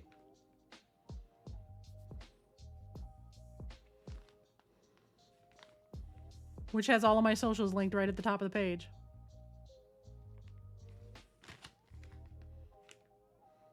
So I have like 50-ish of these and I have 100 of these.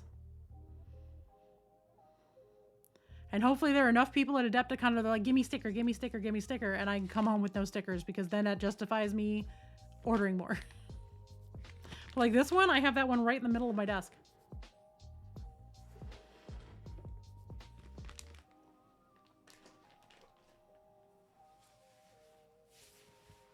There will also be one on my paint case and all sorts of stuff.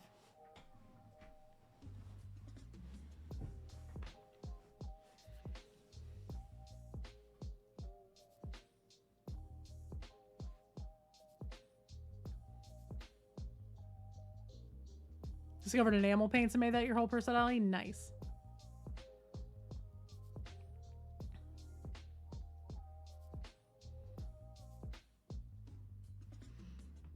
So yeah, I'll have stickers for everybody at Adepticon. If you want one, just come grab one. You don't have to trade if you don't want to, but I will take any stickers people give me because I love stickers. I literally have one of my Calyx shelves is like the side of it is just slowly being covered in stickers. I'm also going to cover my paint case and all that kind of stuff. So, you know, I might cover the outside of my airbrush booth. Just start putting painter stickers everywhere. Trying to remember what I just left off doing. What am I working on, chat? I need to glue his jaw on. That's what I need to do. So we're going to get out a little jawbone. Little jawbone action. Oh, I can paint her sword. I haven't laid the blue down on this yet. We can work on that.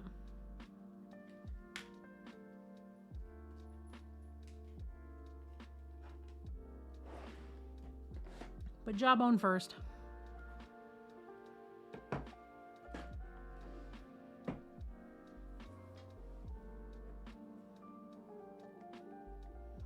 Hey, Glomp. Just as a heads up, everybody, ads are starting in like 2 minutes.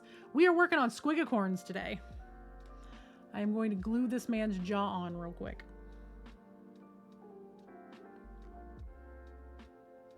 After I switch my headset lamp, because my headset lamp is starting to die and I need to be able to see.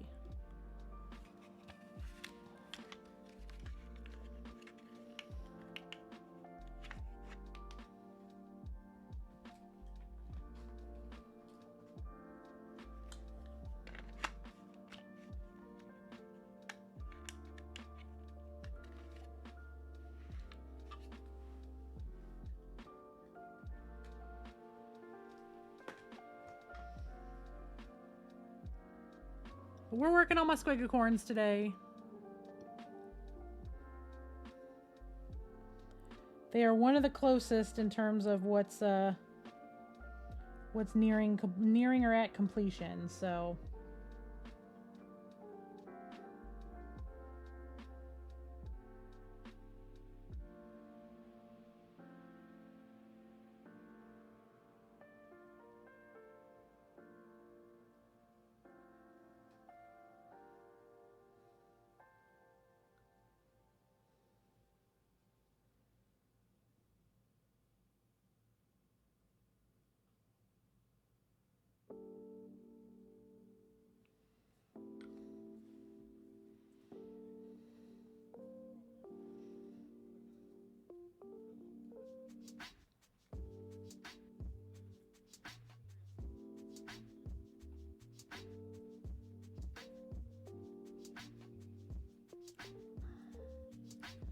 oh, here goes nothing.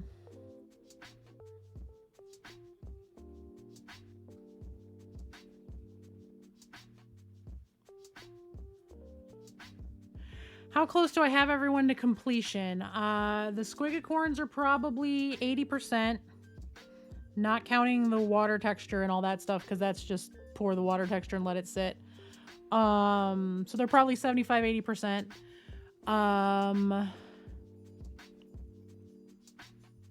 My Battle Sister's probably at 60. The Space Marine is probably at 60. And Rogue is probably at 50. Rogue has been moved down on the priority list just because I did have to do the repair on her. So the longer she's taken to get that section that got messed up cleaned up, the lower on the priority list she is becoming. What you do? You get back where you're supposed to go, sir.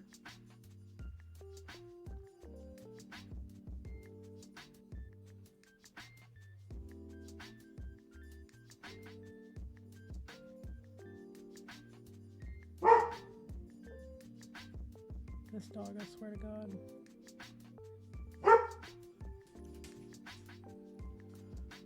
So.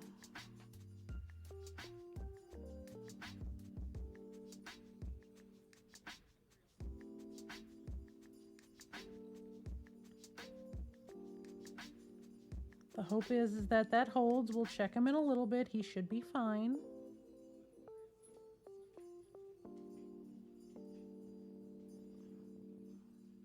And then we're going to start getting the silver highlights on that as well. And then we'll also do a little bit of the glow getting caught around the edges, because as you can see, the teeth don't line up. So it will catch on that silver piece from the glow from the eyes on the inside. So he is a work. They are all a work in progress. They are getting there slowly but surely. It's just one of those, you know, I have to just keep plugging away at everything and stop looking at the clock as much as I have been. Because I've been telling myself I have enough time, and I really I've known for a while that I don't. But at the same time, like, if I hadn't started taking a little bit of time off here and there from painting, I was going to burn out really bad. So, like, yesterday I spent all day playing Skull and Bones. Should I have? Probably not. But at the same time, my brain needed it really badly. By the way, Seeger's barking at the male people.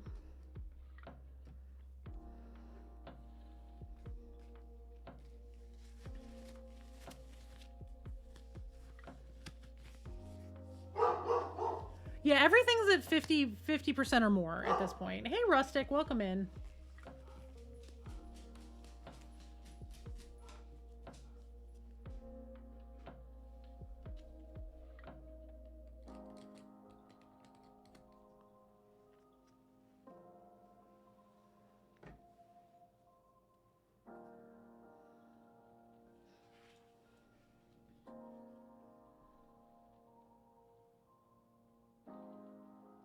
Yeah, and it's not even necessarily counterintuitive. With my ADHD, I got to work on multiple things at once because my brain won't handle one project at a time. But also, like, paint has to dry between stuff, and sometimes paint takes a long time to dry depending on weather.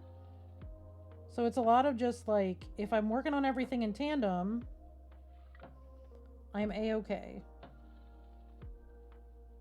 You know, and then we're going to get back from Adepticon, and I have a commission piece that's going to be due like 2 weeks later, so... Bye, Van. Thank you so much for being here. I appreciate you. Have a good rest of your day. I'm sorry for the dogs, y'all. They're very stressed out. He can hear the mail truck, so he's just going absolutely berserk.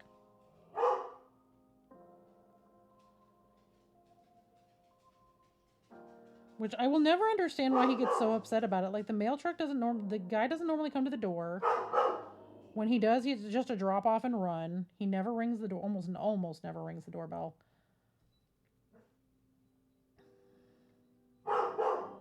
But Seeger is like, end of the world!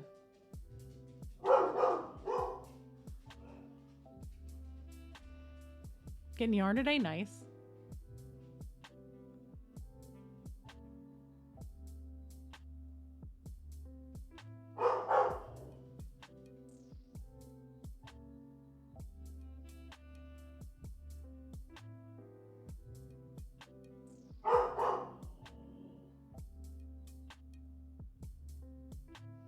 He is just all kinds of upsetty spaghetti today.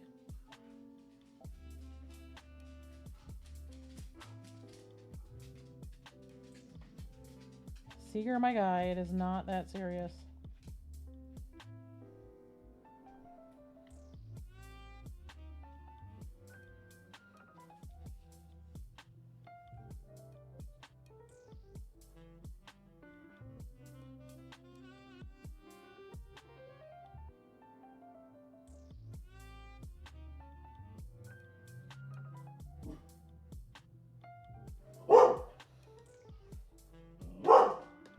Hey, enough!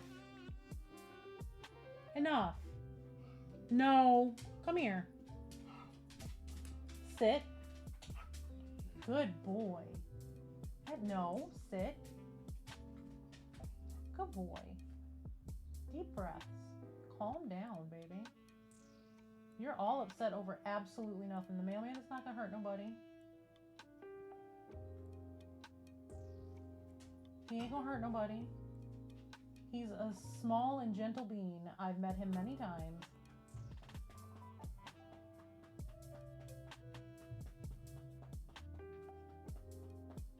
Alright, can you go lay down now, please? Go rest. You're getting all worked up over nothing. Yeah, I know. Big yawns. Go lay down. You wouldn't be doing anxiety yawns if you didn't have anxiety. Go lay down. You do this to yourself.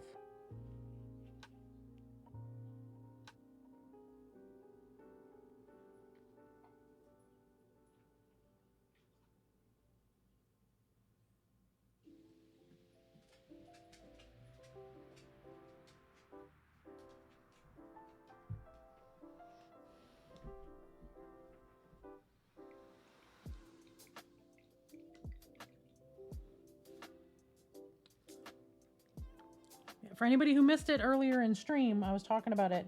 If you have anything you want to order from Furls or anything you want to order from Moxie Life, now is the time to do it, because once I get back from Adepticon, I'm dropping them both.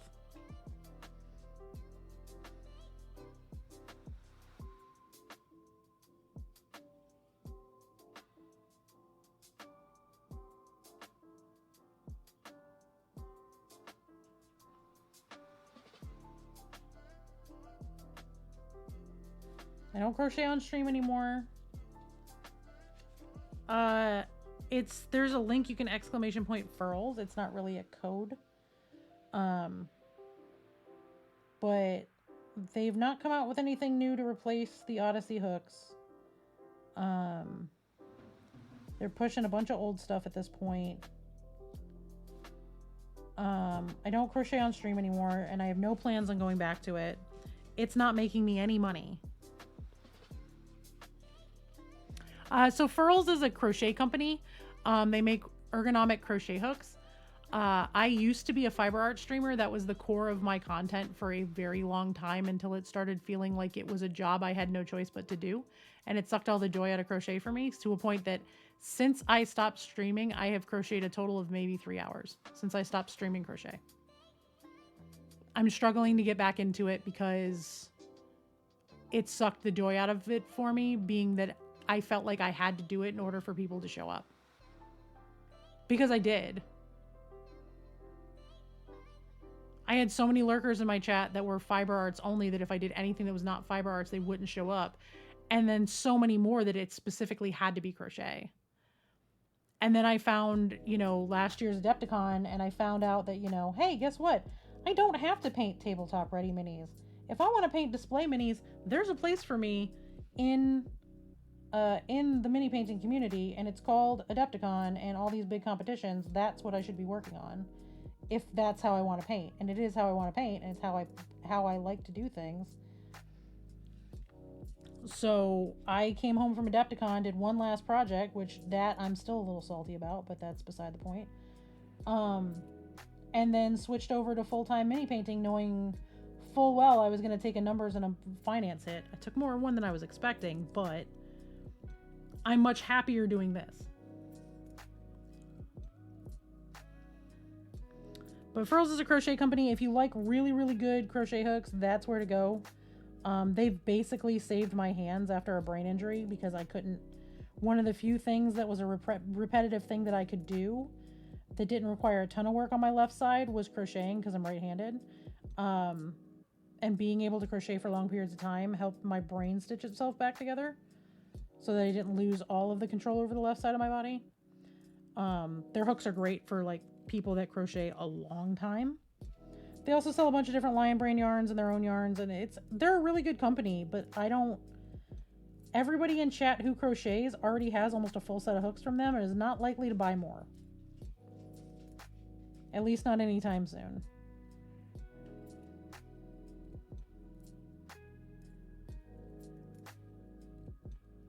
And if they are, I just get a commission off of if they use my link.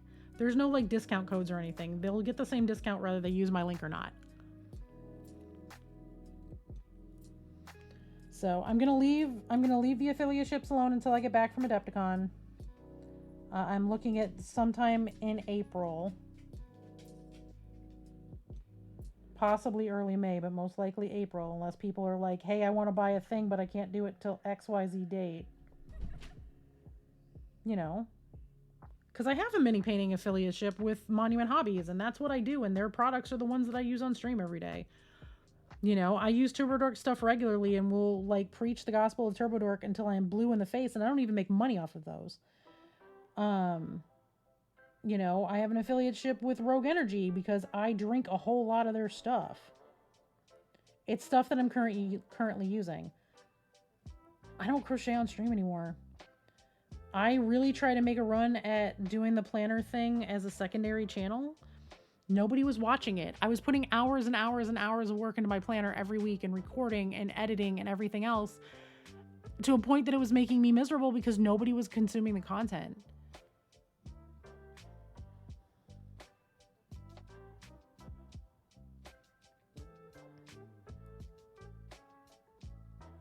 And at this point, I know Moxie Life is keeping an eye on their affiliates and how people are doing, and I'm just not doing well enough to afford to keep it.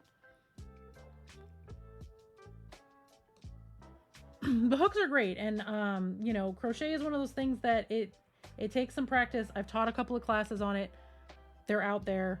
But at the end of the day, this is what I'm going to be doing long term. And if I ever get to the point that I no longer want to paint minis on stream, or I get to a point that mini painting's not for me anymore, I will go full-time gaming. I'm not going back to fiber arts. A good hook to get you started is always a good thing. The thing with furls is, please understand that furls are a luxury item. Get in with one of their very, very inexpensive hooks first and give it a try before you invest in one of the really expensive ones. However, if you want to just jump in and get an expensive one, do that, but know that they do have a very good resale value. So if you end up not loving it, you can always sell it. But furls have a little bit of a learning curve because of the ergonomics. They're shaped a little differently than a lot of crochet hooks are.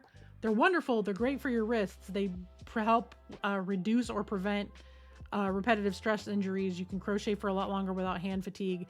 There's a lot that went into the design of them, but the use of them is a little different. Well, yeah, especially the like little skinny metal ones. Those are the worst. Furls has metal ones, but again, it's the ergonomic design.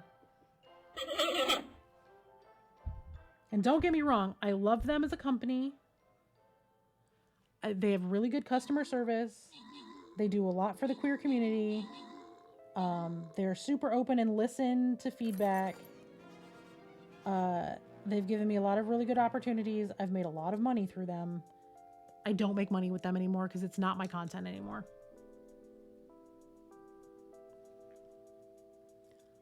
And I'd rather have that space available for somebody who is getting into crocheting and streaming or crocheting and content creation, have somebody else have an opportunity to actually go in and be an affiliate for them. I'm taking up a spot.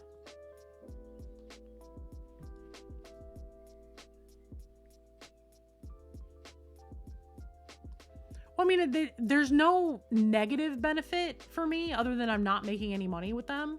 It doesn't cost me anything. I get paid if people use it. People used it a lot when I was still crocheting.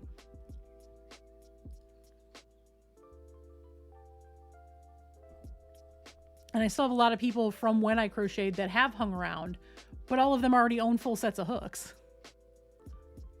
Unless people are regularly buying their yarn from there.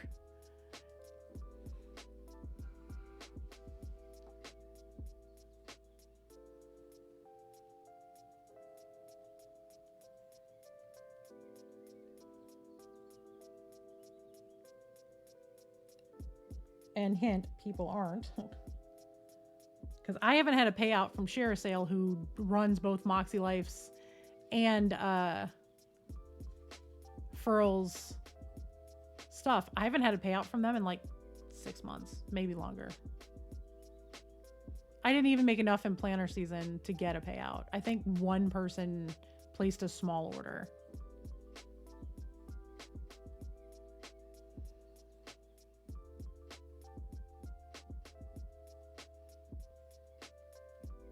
And y'all know how much I love my planner, right? Like, you guys get that. You know how much I love sitting down and working in my planner. Trying to go to YouTube with it and have the content there absolutely ruined it for me. I touch my planner maybe once a month now. I just like yell at my phone to leave me reminders for things. Because it's disheartening.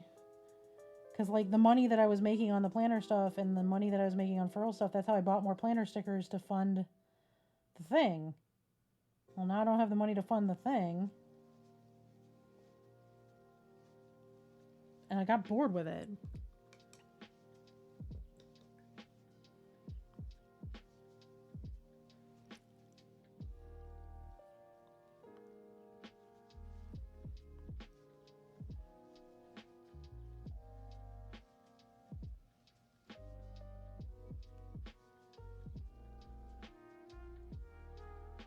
I think I custom mixed this orange the last time I laid it down, so I'm just laying down a new coat of it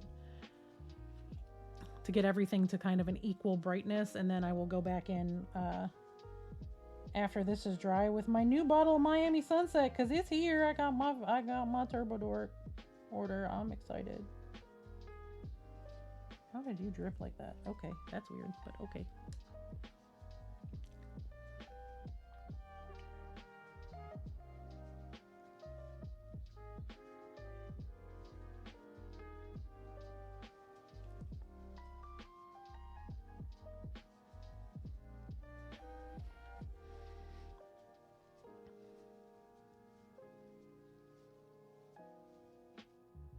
But yeah, the affiliate ships that nobody's really participating in, aside from Rogue Energy, because I'm really hoping that one does start to take off a little bit. I know a couple of people have placed orders. You know, they are constantly coming out with new stuff, and I love their drinks. Like, I liked Advanced GG. I love Rogue Energy. It's not as chalky. Well, I shouldn't say it's not as chalky. It's not chalky at all. It doesn't have like that gritty texture that Advanced GG, some of their flavors had. It tastes good. It works great. It's super blendable, which I like because you can mix their flavors really easily. Because they're all kind of designed to go together.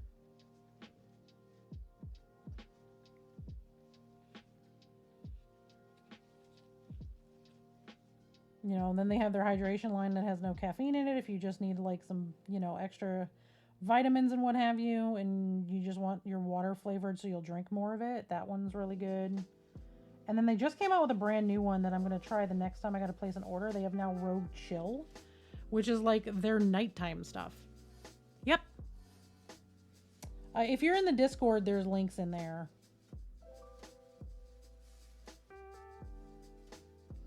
I haven't put a command in chat yet because I continually forget to do that because I'm so freaking busy right now. That's all like a post-Adepticon. So post-Adepticon, right? I've got a commission to finish. That's all we're going to be doing when I'm streaming. I'm only probably going to stream once or twice a week for a couple of weeks to get that done and just kind of chillax after Adepticon. And then once that's done,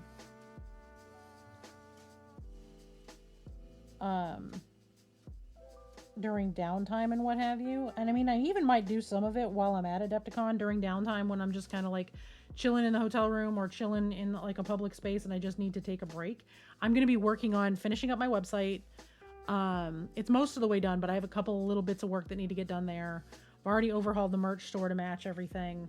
But I need to go in and I need to edit my commands. I need to make and re-input all of my panels. I'm going to be doing a lot of like stream reset stuff and getting everything cleaned up and with the new branding and, you know, news on whatever happens at Adepticon.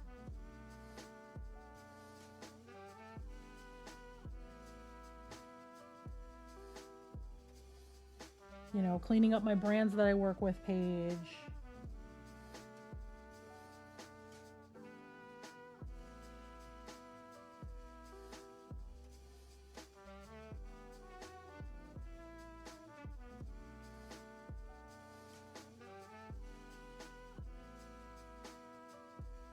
Getting better links to all the TTRPG stuff.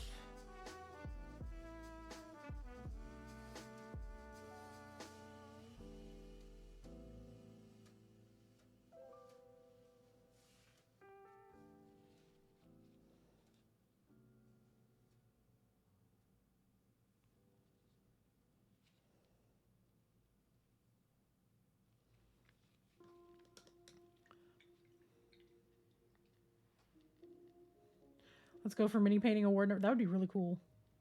I'll tell you what. If I come back from Adepticon with any of that, I may have an actual meltdown on stream. Like, I might be sobbing on stream. Put it this way, if you see me go live on Monday morning, like if you see me live on Monday the 25th, you can assume I've probably won something. Because otherwise, I'm probably gonna sleep. I was planning on taking that Monday off. But if I go live that Monday, we're probably partying up in here. Again, I don't anticipate winning anything. Like, I've already told y'all, a win condition for me is somebody sees my stuff who I don't know. I'm not talking about personal friends. I'm not talking about, you know, Scrain being there with his big camera, which, by the way, Scrain is going to be there with his big camera. Scrain's going to do headshots for me. So I'm getting my headshots done at Adepticon. So I will have new headshots for all of the TTRPG stuff and everything else. We've already got it worked out. Price is set. I'm good to go. It's affordable for me. I can swing it. So we're getting that done. But I'm not talking about like friends that I have in the community. Like, I'm not talking about, you know, Screen is excellent people. Excellent people. And he will be back at PAX G this year. I'm really excited about it. But he's also going to be at Adepticon. He may come to Nova. I got to touch base and see if Nova's a thing that he's doing or not. But I'm talking like a total unknown. Maybe like a quasi-known, doesn't hang out here a bunch, hasn't seen the stuff that I'm working on, doesn't know it's mine. I might count that in, but I'm talking about like, I walk past the Golden Demon case and somebody's flipping out over these who I've never met.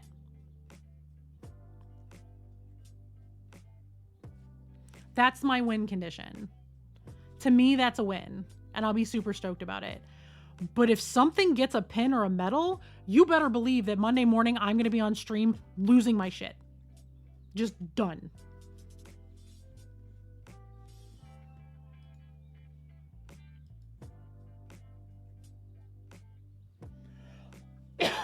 Like, very possibly screaming, probably crying.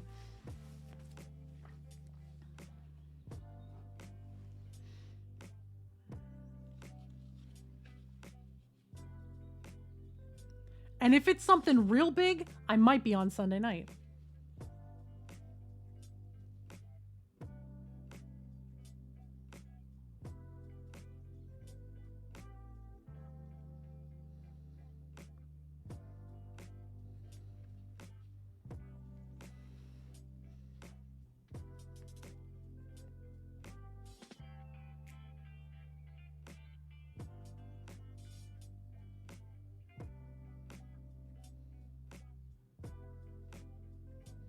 Like, oh, another potential win condition. I walk over by, you know, I go by TurboDork or something and they've got my bust sitting out there. If they choose to put it out, I'm not going to force them to do it. It's a gift for them to put out if they so wish. If they put it out and somebody walks by and I'm like sitting there chit-chatting with them and somebody's like, oh my God, that's so cool. And they're like, who painted that? And I look over and they're looking at my thing. I'm going to be like, don't perceive me, but that was me.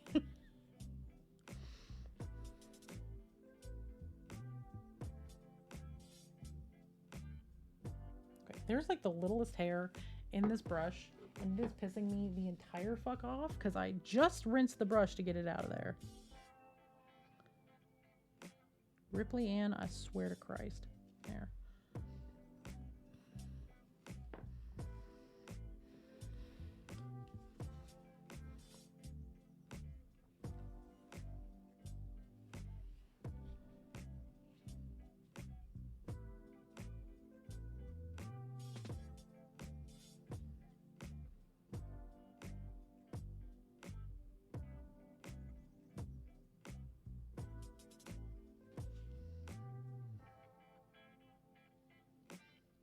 But like, that's my win condition. I want somebody to see my stuff and start posting about it on socials or freaking out about it, or like somebody like walk someone over to be like, this is who painted that mini you really liked. Something like that. Anything in those veins is where I'm going to be like, that's my serotonin. That's my happy place.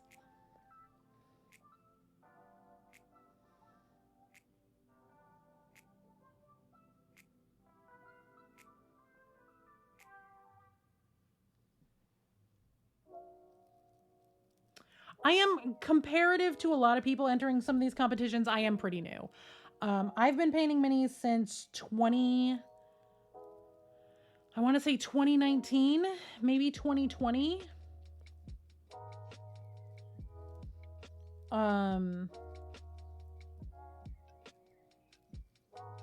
But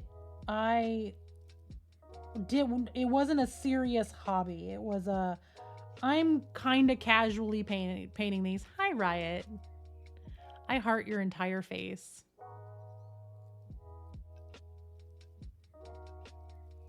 Can I get a shout out for Riot Sister, please?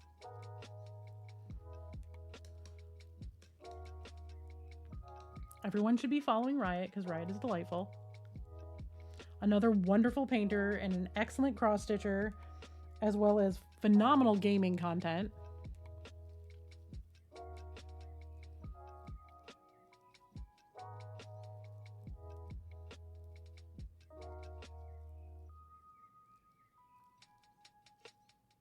And also the sweetest bean. And right, I'm glad you're here because we're talking about my win conditions for Adepticon. And I was going to talk about Dreadnoughtus because you were there, so you know what I'm talking about.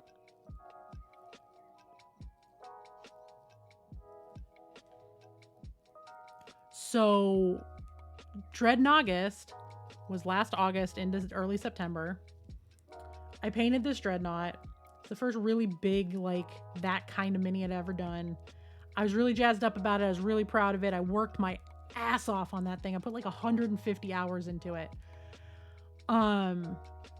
Knowing I was going up against some serious, like, professional painters. Then I found out how many people actually completed theirs in time for judges. So I knew that there was a 50-50 chance, give or take. It's like 60-40 chance that I won something. Or whatever. There's, out of it, there's 40% chance of winning. So they're going through all of them. I had entered in amateur, and then I saw the one that won amateur, and I'm like, okay. And they get to mine, and chat blew the entire fuck up about it. I wasn't excited that I won. No, okay, I take that back. I was very excited that I won. I was more excited that chat lost their fucking minds over my mini. Everybody was talking about how much they loved it. Riot leading the pack.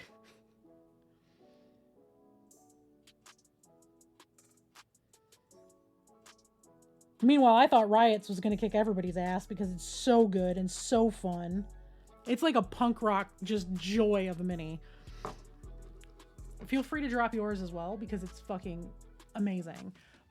But chat lost their minds. Like, so, you know, if you look at a VOD from a streamer, they are going to have a, a thumbnail of the VOD, right? The thumbnail is always when, chat is the busiest. For 2 weeks on Thunderhead's chat, my mini was what was on that thumbnail. Because chat blew up about it. That was my serotonin. That was my win. I mean, granted, yes, I also won, but it's the way everybody was so excited about it that just made the good brain juice flow. So that's a win condition for me at Adepticon. Welcome back, Cerulean. Is I want people to get hyped over my work and be excited about it. If I win, it's a bonus.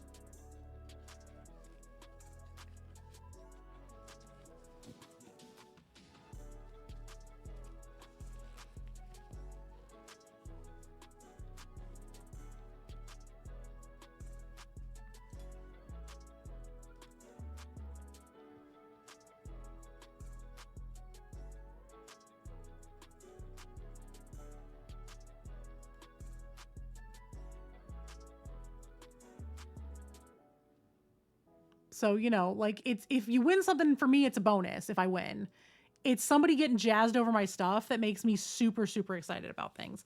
So, you know, like that was the best serotonin ever. It felt so good. Because to me, that meant I was doing something right. Even if it wasn't perfect, even if there, you know, there was some serious critique about it, about how my contrast really wasn't pushed super hard, which understandable. It could have had more contrast, you know. But like, I busted my ass on that piece. Same thing with, what you call it? The same thing with my, piece from PAX. I didn't expect it to do well. It was just a piece that I worked really hard on. And for me, the win was when I gave it to them and was like, I'm putting it in as a hobbyist. And they said, the fuck you are. This is a professional level piece. It's going with the advanced categories. For me, that was, you know, oh God, I forgot all about Daddy. I forgot all about Daddy. I can pull him out. He's sitting back here still. You know, I worked really, really hard on him or on her, on Leaf for PAX. And I knew I was going to put her in for PAX, but I was really painting her for another competition. She didn't win the competition I painted her for, but she placed at PAX against people that I had sat there for 6 weeks going, I look forward to losing to you. Because I had friends in that competition at that level that I thought should have smoked me. And then when we got back, somebody reminded me that we are all so hypercritical of our work because it looks like we painted it. I look at this and y'all are loving this piece and I'm looking at it and I'm like, I'm pretty proud of it, but it looks like something I painted, so I'm a little harsher on it. But someone who doesn't know my work is going to see this and have other feelings on it. Somebody who isn't gonna look at the 40 or 50 hours I have on this mini alone and see every single brushstroke I've made over that time. They're gonna look at the sum of all of its parts, which I will never be able to see because I'm the one who painted it.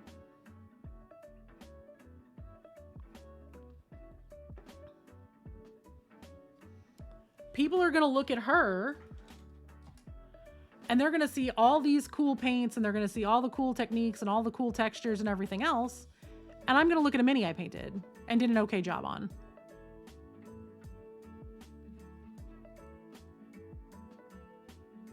They're not going to see the flaws that I see.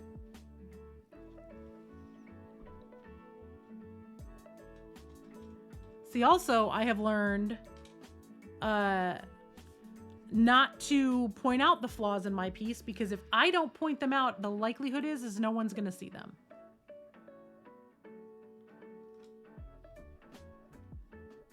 Rustic owns my work. Rustic in chat absolutely owns a crochet piece of mine that I know I made a couple of mistakes on, and I bet you anything, she can't find them.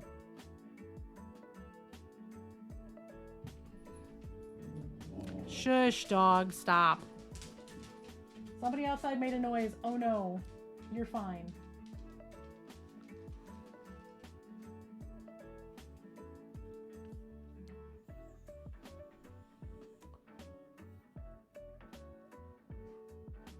I'm trying to figure out what my dogs are barking at.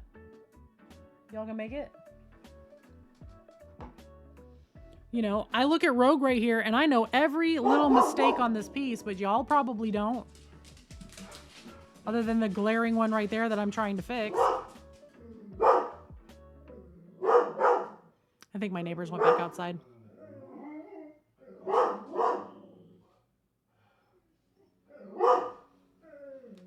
You know, and I feel good about the pieces. I'm comfortable with the pieces. Like, I love my Star Princess Aries. I know exactly what I would fix on her, but I'm not going to tell anybody, that, at least not at the competition, that. You know, I look at my one Squigacorn that's done, and I love him. I also know where the mistakes are, but I'm not going to tell anybody about them. I'm just going to turn them in.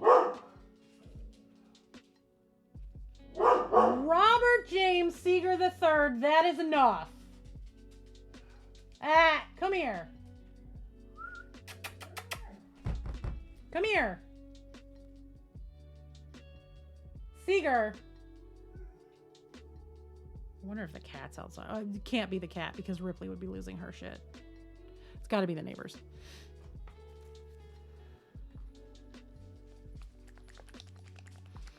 You know, people aren't going to recognize them. Like, I know where all the mistakes on him are. I know where each and every little misstep on the paint is. I'm sorry. I know where every mistake is. I ain't gonna talk about it. I'm just gonna finish the piece.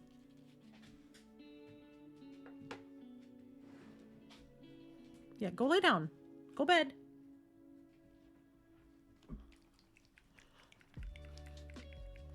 I'm sorry my dogs triggered your dogs. My dogs are assholes. Sorry, I'm shaking paint. The Turbidork needs to be shaken quite a bit, but we're gonna get some of this laid down on the sword for her so we can finish the blend. I want to get her sword done so I can see just how much of her chest I actually have to paint.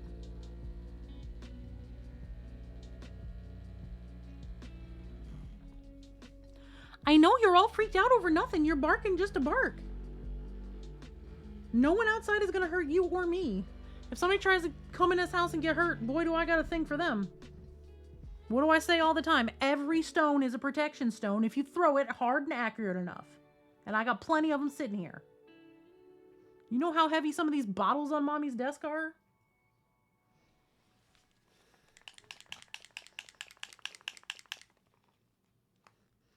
I'm pretty accurate with paint, too. I squirt it in their face. My dog does not, continually underestimates how good I am at being able to protect myself.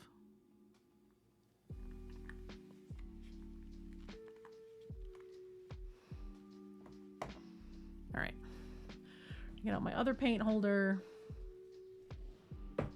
so that we can put this sword on it. Briar still needs to help me put the metal piece on here, but let's put some blue on this bad boy. What do we say? So this is the sword to the sister I just showed y'all. She basically holds it and it sits like this and it covers up the bar on her plinth and it makes it look like she's floating. Yeah, right? Like, please come into my... I have like 8 pairs of these. I have, you know, these scissors are sitting right here. I have at least 3 X-Acto knives on my desk. And I have 2 dogs that are scary as fuck. But he insists that he is the only way.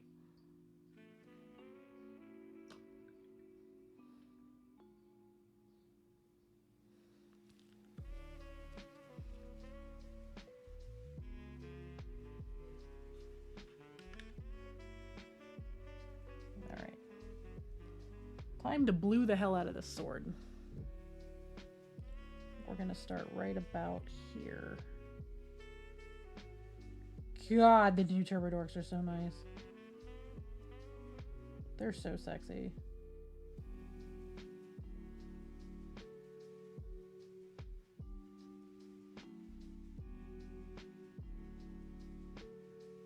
I will probably need 2 coats. Yeah, I'm definitely gonna need 2 coats, not probably. But just laying this first coat down and feathering it in, it's so pretty.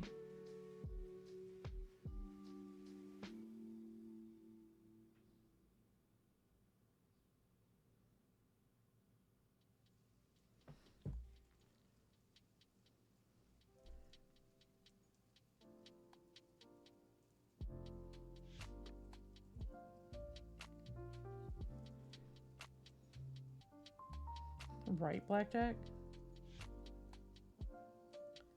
The coverage on the new stuff is so good. They were not kidding when they said they were going to gear the new formula was definitely going to be better for brush painters. They were not kidding.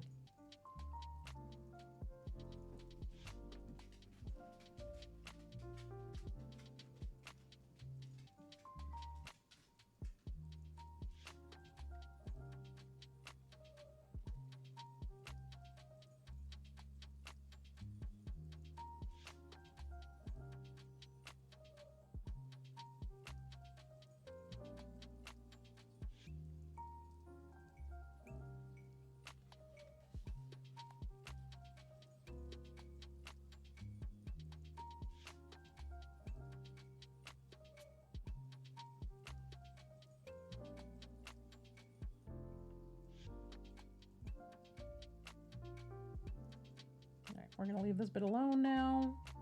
And we're gonna let it dry, and then we'll do another coat. But it is so pretty, y'all. It's so pretty. It's so pretty. Steven's in chat for It's So Pretty. If you got them, drop them.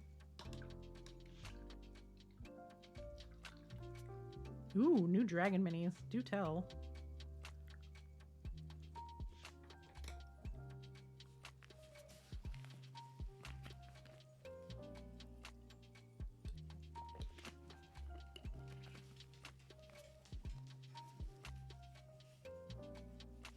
Oh my god, no. Oh no. Right, I'm so sorry. That's the worst. So, God, I hate that. What? No. You leave the neighbors and those pretty babies alone. They're outside playing. They're allowed to be out and enjoy the weather. My dude, it's 70 degrees outside. It's 25 to 30 degrees above normal.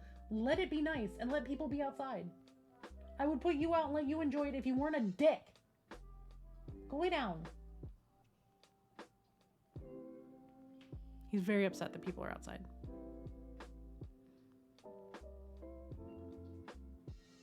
Dragon Trappers got it. I think that I have decided that for Nova, I am going to be painting, I'm going to be painting the Chaos Sister. I'll pull up the actual picture of her as opposed to the video so y'all can see which one I'm talking about.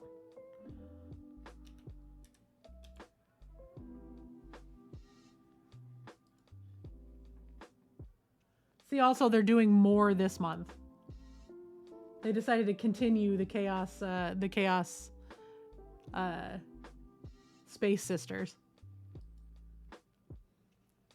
As in Space Marine Sisters.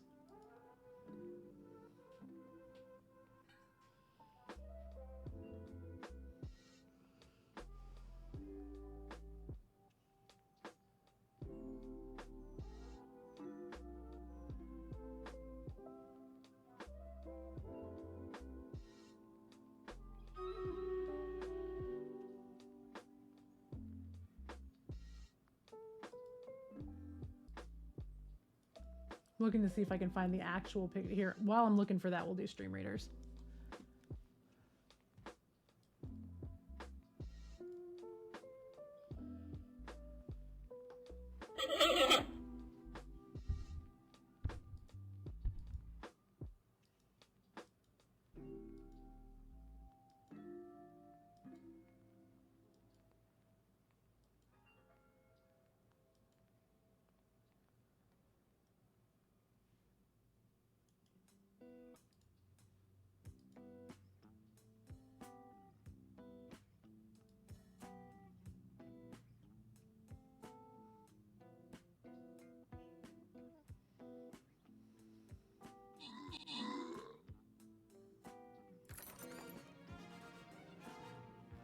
All right. Well done, everyone.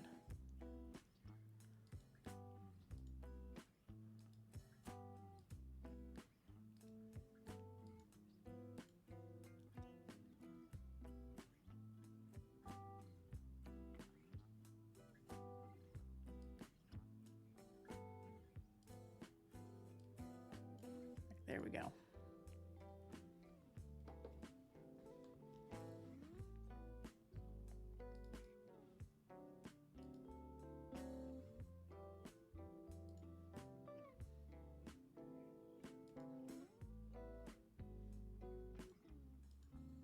All right.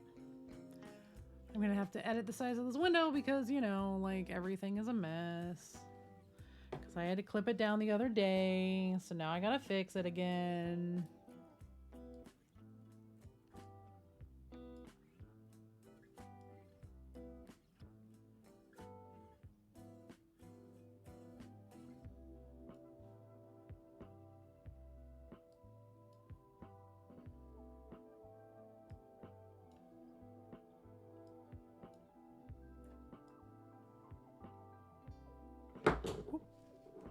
Not me knocking my mini over. I almost just dropped one of these bad boys on the floor. That would have been awful. Okay, there we go.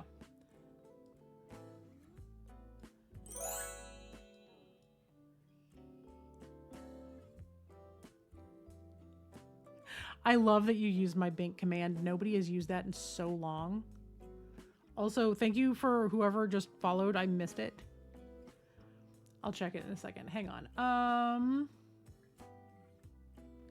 There we go. Okay, so this is the one right here. Oh, well, let me go back here. This is the one I'm going to be painting for, yeah, it's down there. I mean, I've got the commands in chat for people. The way I used to, like, when I was crocheting regularly and I had so much stuff in my face, at one point I didn't have like overhead cameras that were properly affixed. They were on like spider arms, or like the really pool noodly kind of arms in front of a television. I would whack the shit out of my microphone. I whack the shit out of my setup a million times a day. But I'm going to be painting Talrissa Bloodclaw, the sci-fi version, which is literally designed to be the Space Marine version. Obviously, they have her other one here. You have Malgarath, the War King. I'm thinking about potentially painting both of these together, but I think I'm probably only going to paint an upsized version of just her.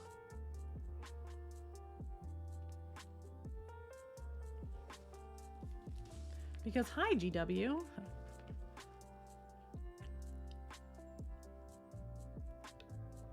If you're not going to give us female Space Marines, somebody will. And they'll make them hot just because.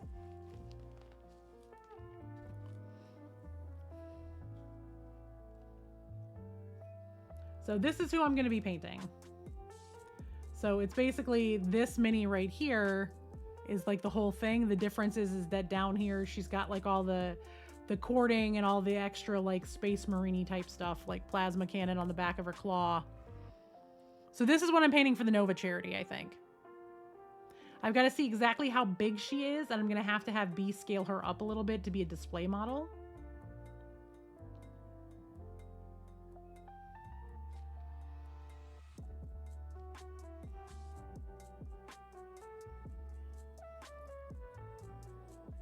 But there's a lot of really cool models in this setup. I really like the Pain Weaver. The Curse Weaver, also very cool. The Arc Champion also. This one's kind of high on the list of potentials to paint as well. Vargrim is really cool. This one's kind of really cool too. Then they've got the Beast. Then they have her on her Ironside, her steed, but this isn't the sci-fi version, and I really want her to look more Space Marine-y, so I think this is the one I'm gonna go with. And then there's bunches of troops. There's the really cool big centerpiece. The Skull Crushers are kind of fun.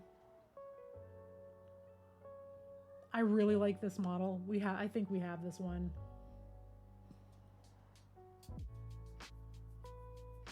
She's a lot of fun. She's huge, though.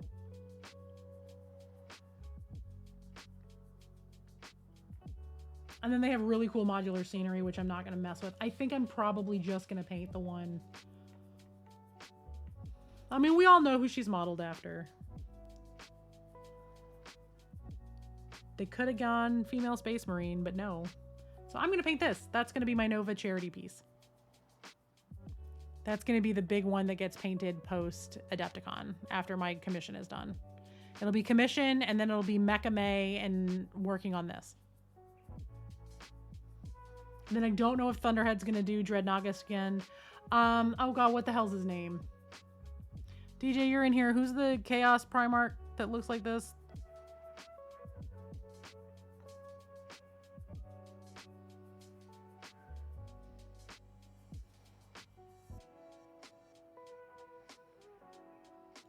I'll Google it, hang on.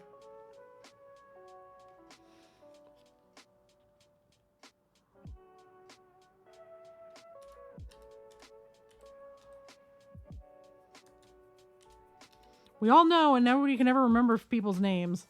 Where's Doc when I need him?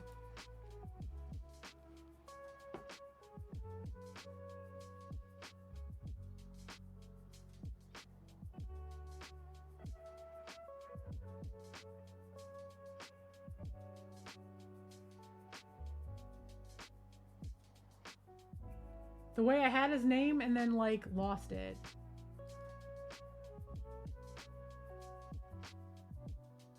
It's not Horus. Horus didn't have the claw, did he? Might be Horus, actually.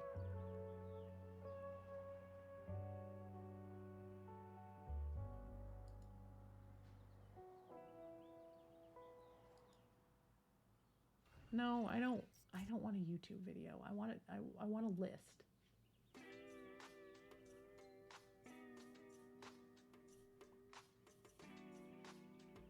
Well, see, here's the thing. I think the crusty misogynistic nerds are gonna get fucking angry. I think that by the end of... I don't think it's gonna be this year. There's a lot of people that think it's gonna be this year. I think it's gonna be next year. They come out with female space marines and go, oh no, they found them on a distant planet. They still exist. Blah, blah, blah, blah. Here's a missing chapter. They're now going to join other chapters as well. Abaddon. Abaddon's the one that she's modeled after.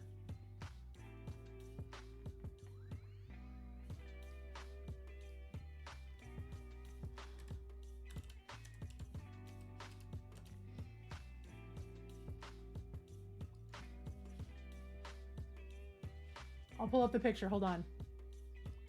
Boom. Right there. That's who she's modeled after.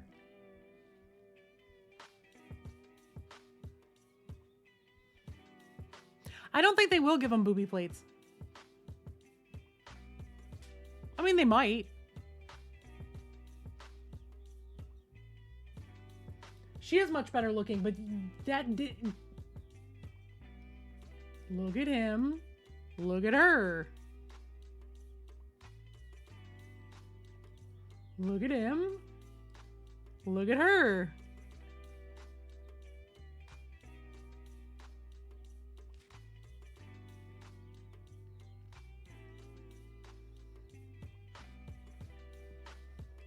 But like,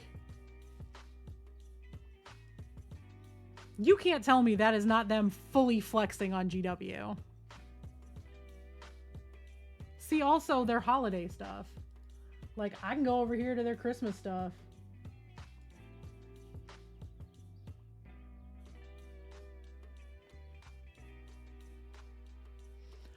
Tell me that's not Celestine.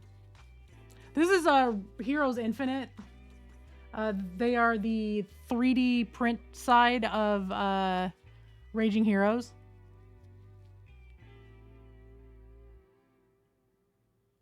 Tell me these are not full ripoffs of GW.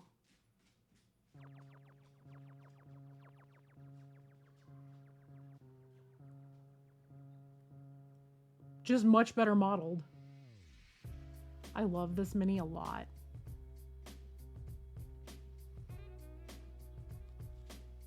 Tell me that's not Celestine.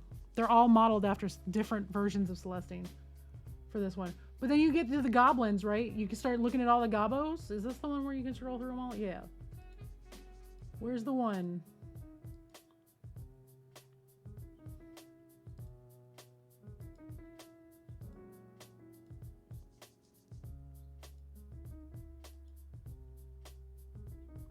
That one right there is the red gobbo, for sure.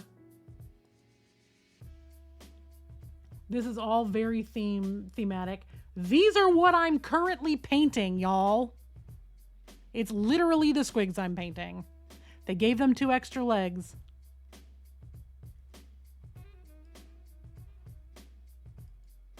Oh, there you go. There's your red gobbo from this year, right there in the center, right there.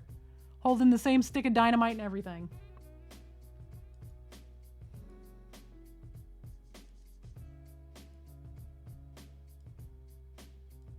Where's the squig?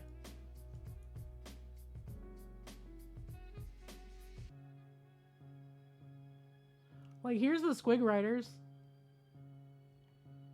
But there's the holiday one right there that looks like the red gobbo holding the same stick of dynamite. There he is right here. This is the other one that they released this year for Christmas with the presents in his mouth. It's their legally distinct version of squigs. And it's distinct enough and a difference enough that they can't do anything about it.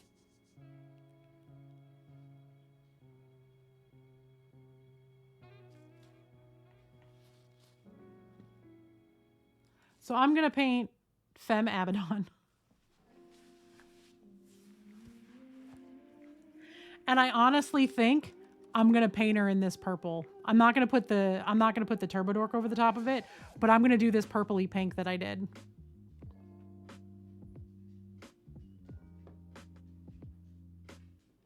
I think she's going to be purple chaos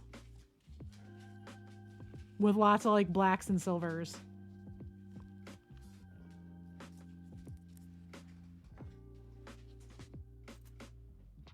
I think this is good to put a second coat on if I'm careful.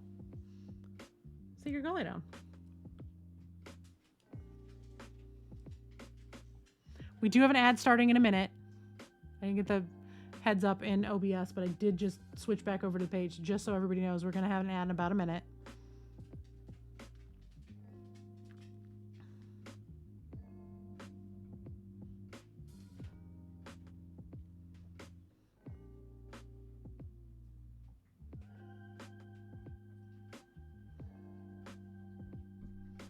But yeah, that's what I'm going to paint for the charity piece for Nova, I think. I'm like 90% sure that's what it's going to be. I got to see how big she is and see what I can scale her up to be reasonable.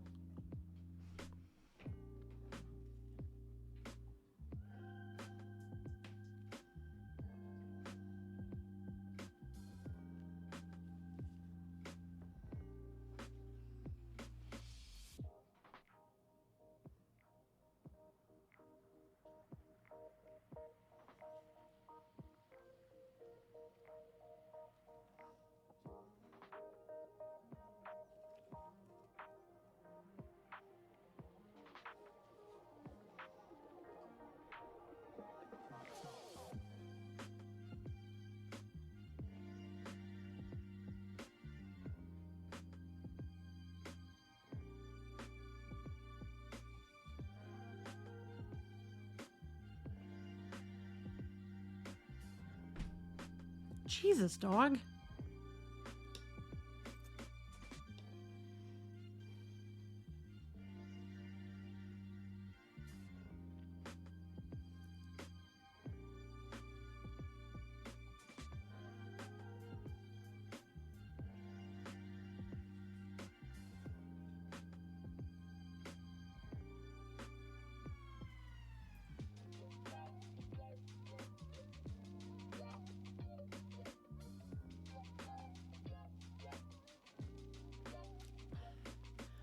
Dry down. It'll probably need one more coat of the blue and it'll be good to go.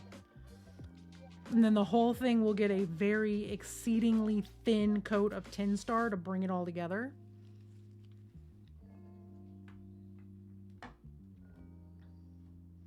So real happy about that. Let me grab my Miami Sunset because this is now dry enough that I can put it on the mushrooms. So where's the new, there it is. So obviously you can see it's a little separated, so I've got to mix it, but please perceive how pretty that color is.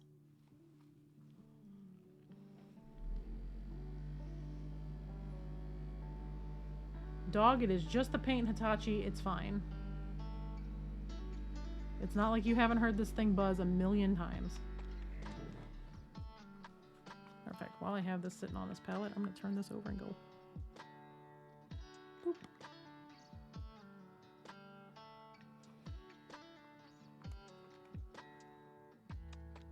And put it aside so I don't stick my hand in it.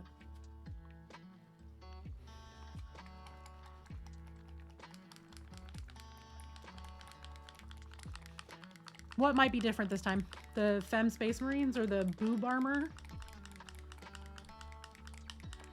Oh, you mean the dog and the buzz. Sorry, my brain was like, what? Let me short circuit. It's not. It's the same thing it always is.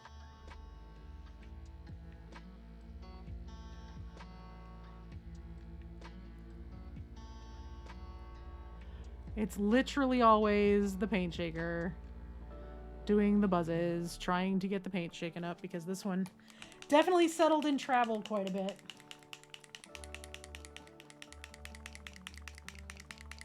So we're just getting it reconstituted.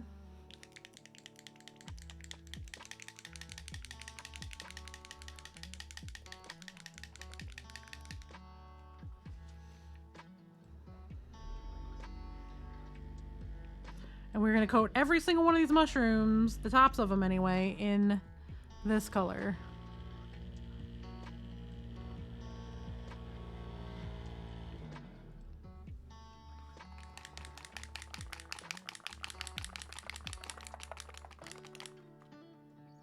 I think we're good.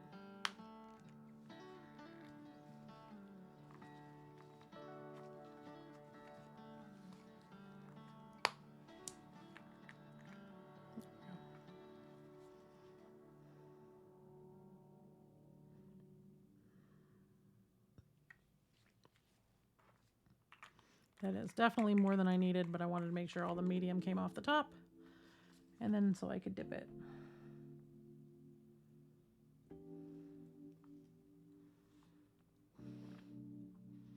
Because these are going to go in my new paint case.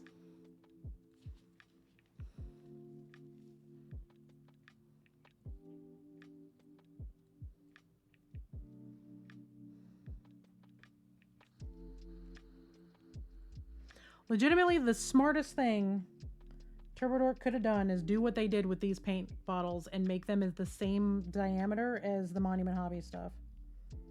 Because they probably can look at, you know, Monument Hobbies and Creature Caster. Because they're looking at the, you know, the paints that are popular, and they know that in terms of opaque paints, most people are going to go to Monument Hobbies first. And a lot of people with Monument Hobbies bottles carry the Monument Hobbies bags. Pretty easy decision to just be like, we're going to make our bottles the same size. Makes them easier to carry. Absolutely brilliant play on their part. Real quick, I am going to flip these over. I'm going to grab one of my small brushes, and I'm just going to get the littlest bit of this, and we're going to go in and touch up the bottoms of the mushrooms just to make sure.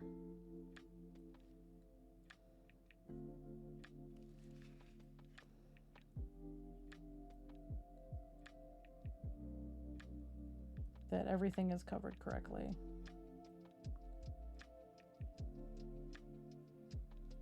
Because I don't want to like put the Turbodork on and then all of a sudden it's not everything is where it should be. Like I fully missed a little bit of the orange right here, which isn't a big deal because I would probably go back in with the darker later anyway around the bottom edges of this, but I'm gonna want them to be even, so.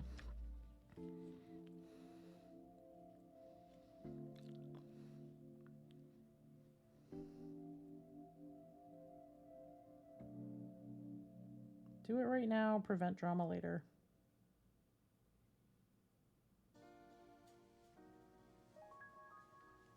Usually the safe way to go. Vallejo? I didn't know Vallejo had rebranded.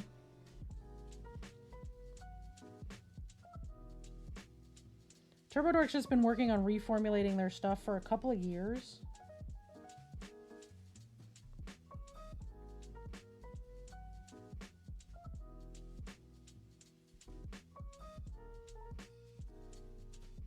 Greg worked really, really hard to get the formula just right. And when they decided to redo their bottles, they knew kind of what they were going for.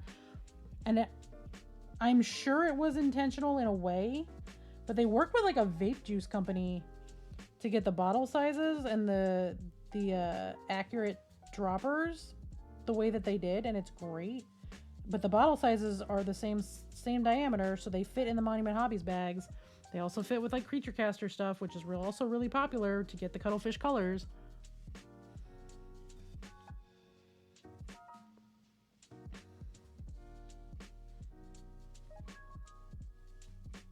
From white labels to colorful labels. Okay.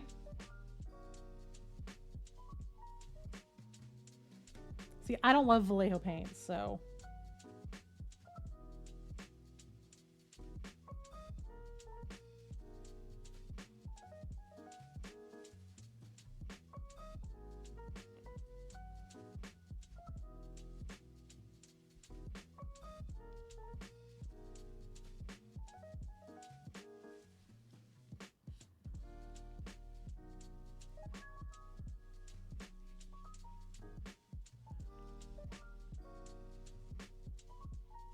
You have a mix of both? Gotcha.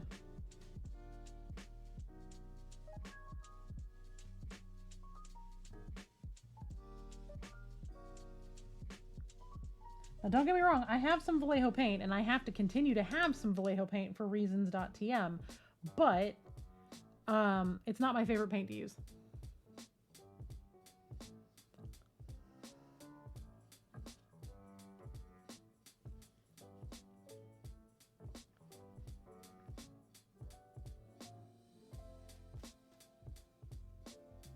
I like Reaper's paints. I've used them a little bit. I used them at Adepticon last year teaching my kid how to paint. I don't love Vallejo because it's stretchy. And again, I know that sounds weird, but the paint is literally stretchy. It has an elasticity to it when you're working with it. Especially once it starts to dry, they can get a little weird to work with if you're not used to it, and I'm not used to it. It's not my favorite to work with. Pro Acryl, completely different. Oh my god, that's so cute. I forgot ECC was this past weekend. That doesn't surprise me at all, though.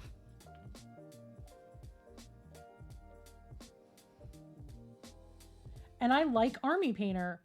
Problem with Army Painter, they're inconsistent. You could buy the same exact 2 bottles of paint, one right after the other, and get completely different paints. Sometimes even completely different colors.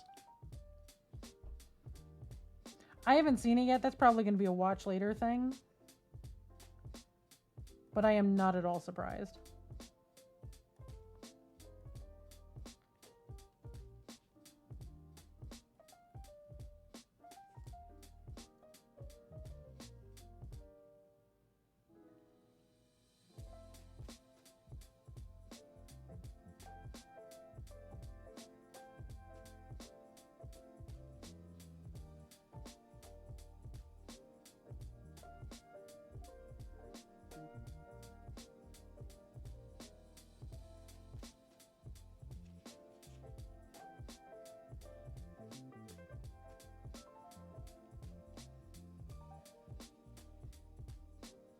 I have not had a chance to try the new Army Painter range. I am hearing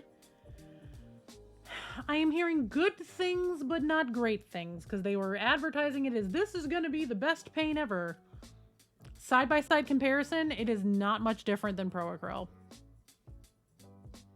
And no one has had a chance to test the consistency yet, because no one has gotten to the point of, I need to go buy a new bottle of this paint.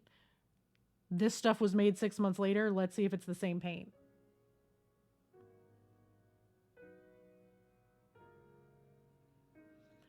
The overarching thing that I have heard from people that are not sponsored by Army Painter, this is the biggie. Everyone I've seen that is sponsored by them in some way, shape, or form raves about the paints. Anyone who has just been testing it and giving their honest opinion, the general consensus that I am hearing is it's not the first paint somebody would buy, but if you need a specific color, you don't have any on hand, and Army Painter is what your local paint shop carries, go buy it. If you can't wait for something else and you don't have access to something like Pro Acryl, then go run to the store and buy a bottle of the Army Painter paint. It'll do fine. If you can wait for shipping or you have access to something like Pro Acryl or that level of quality, then get that. But no one is saying that isn't sponsored. None of the people doing these super open, we're not sponsored, we're just testing the paint. None of them are saying replace all of your paints with this paint.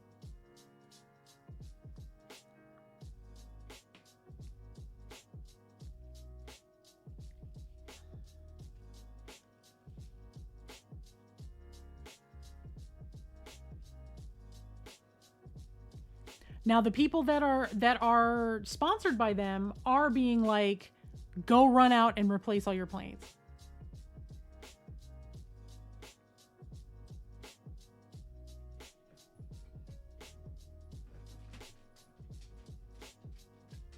Yeah, the Pro Acryl flows, and it's a learning curve, right? Like, I was sold by the white, but then once I started getting the colors, I've had to kind of relearn how to paint with Pro Acryl.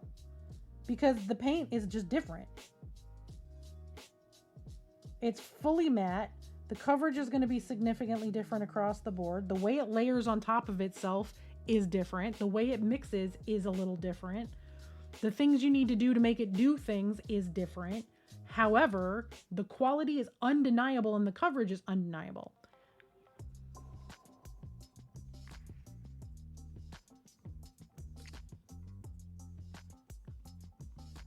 Now, that's not to say, Boots, that the paint is bad.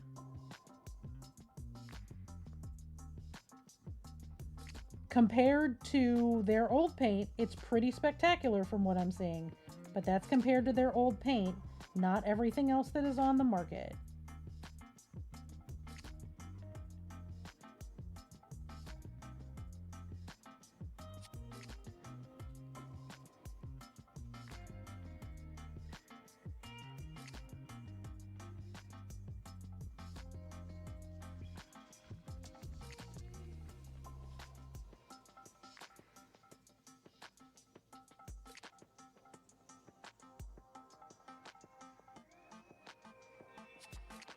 Like, don't get me wrong, y'all know I was an Army Painter shill for quite a while. It was the only paint that I was using consistently. You know, I got kind of fucked by Cuttlefish Colors, and I'm still a little salty about it.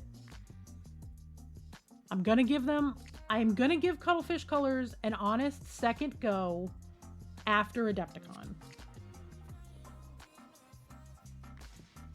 Am I gonna switch all of my paints over to them? Not likely. Am I going to do a lot of my competition painting with their stuff? Probably not. I might use their paints for their competition, but we'll see. I'm going to give them an honest go once we're back. However, because I think it was the person that sold me the paints and not the company as a whole, but still left a bad taste in my mouth. But I'm slowly going to be turning everything over to Pro-Acryl. I'm going to be using my Army Painter stuff for painting with the little one. That's going to be her set of paints. And I'll be pulling from there if I have a color that I need that I don't have from Pro-Acryl. As I run out of Army Painters, each and every single one of them will get replaced with Pro-Acryl. And all of my metallics will be Pro-Acryl and Turbodork. See, I didn't get to paint with the paints. I got to talk to them like the very last day. And the person that I was talking to straight up told me that their sketch paints were fully opaque and would work just fine for the way I painted. Because I told them I don't do a lot of underpainting. I don't do a lot of glaze work. It's something really new to me. You know, I base everything in gray and paint up from there. And they're like, oh, well, you'll do fine. The sketch paints will be perfectly opaque. You just put down a couple layers of it and it's perfect. No, that's not how they perform, and that's not how they're supposed to perform. I was sold a line and got taken for a ride because somebody saw a last minute sale.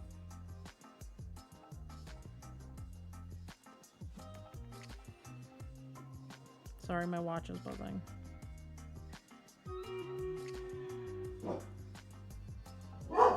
Shut up, Seeger. Jesus.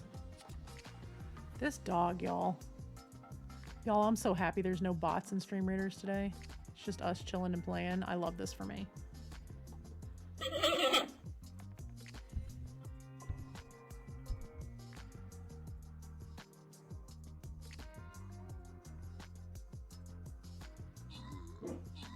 Seeger, enough, dude. Stop it. You're gonna make me close all the windows and I'm gonna be irritated. I like the fresh air.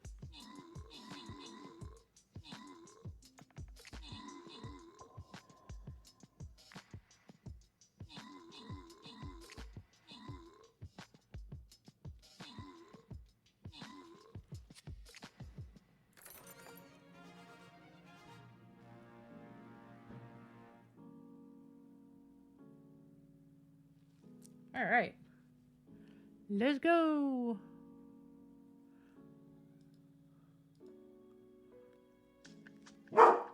This might be our last one for the day because I do have to take a break at some point between streams.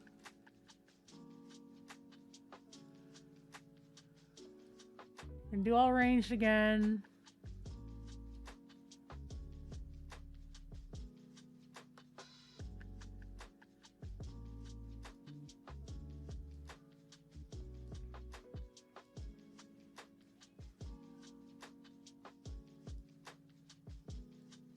There we go.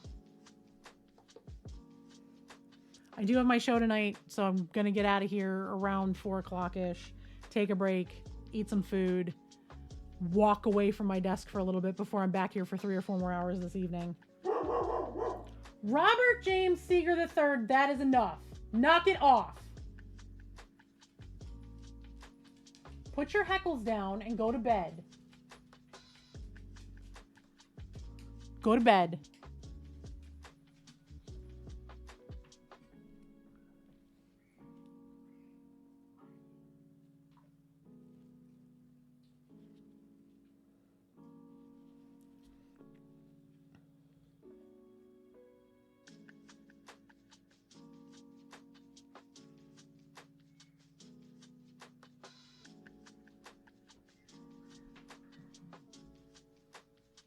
I'm going to let this orange dry for a couple of minutes. While that's drying, I'm going to put this bright orange over on Dude's mushroom over here. Excuse me. But yeah, they tried to take me for a ride. It's one of those, I knew what was happening when I was in it, and I kind of called him on his bullshit. I'm like, yeah, whatever. It was one of those, you're a content creator, cool, we have a content creators bundle. If you buy 2 boxes, we'll give you 10% off, and we'll throw in some extra of our really cool glue, but you have to talk about it on stream. I'm like, whatever, fine.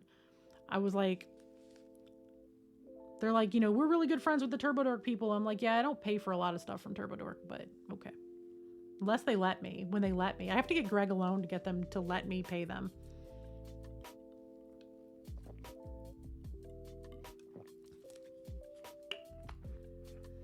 Because they're talking about, oh, you like TurboDork paints? I'm like, yeah, I'm one of their influencers.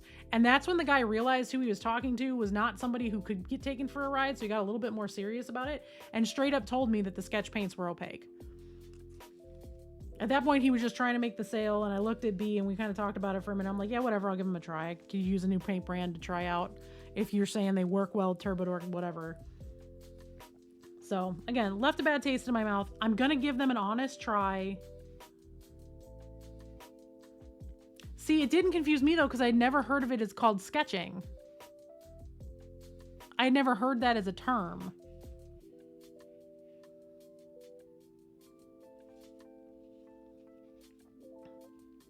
And at that point, like, I wasn't a full-time painter. I painted a very specific way for a very small group of things, and it was my style, and it's just kind of how I painted. They didn't explain any of that to me, and I didn't have time to sit down and test the paints, nor did they tell me there was time to sit down and test the paints. It was just like, here, we're selling you this, go.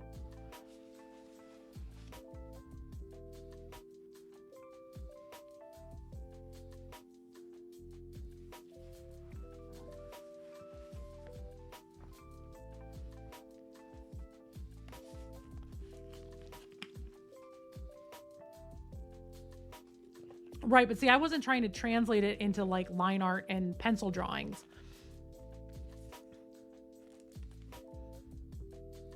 That's not how I was thinking about it. And when I was asking questions like that, he was correcting me.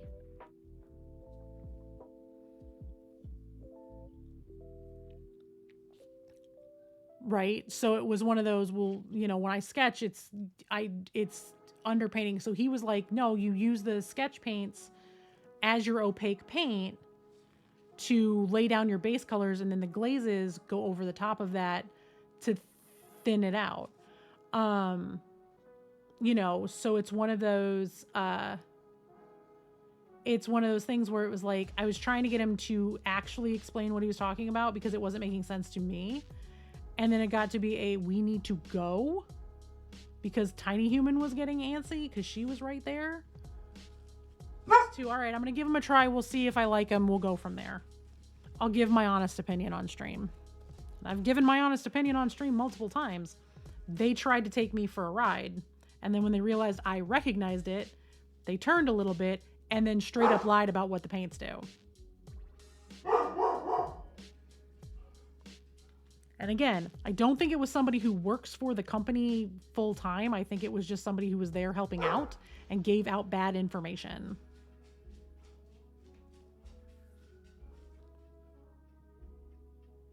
to try to make a sale.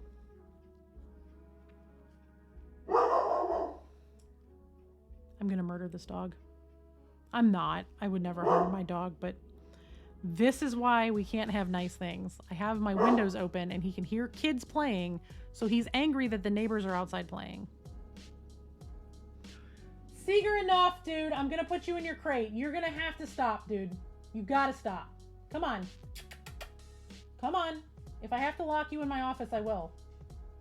Come in here and lay down. I got work to do that involves you not jump scaring me. Go to bed. Go to bed.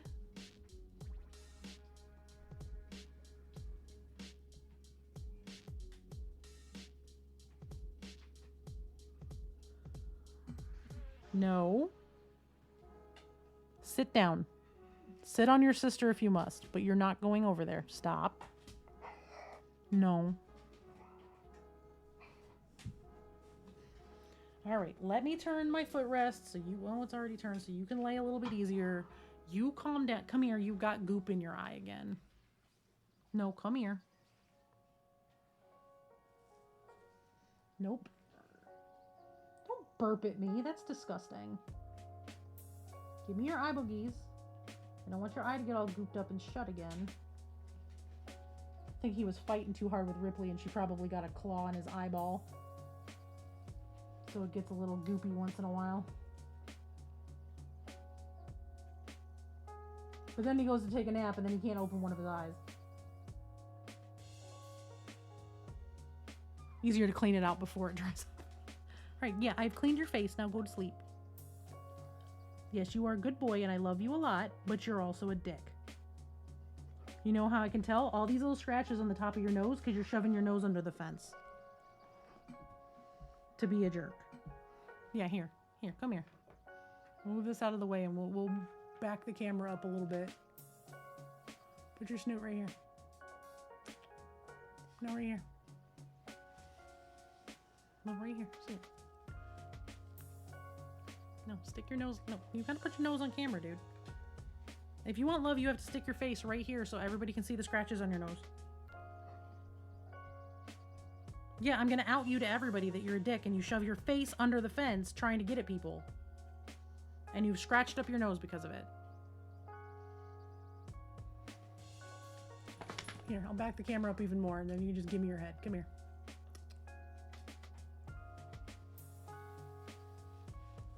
Put your snoot over here. Show everybody your scratch marks. See those little scratch marks? This is all from the fence because you're shoving your nose under the fence. I bet that's how your face got cut. I bet that wasn't Ripley. I bet you just got your face too far under the fence and that's how you scratched it. You big butthead. No, up here. No, right here. Boop.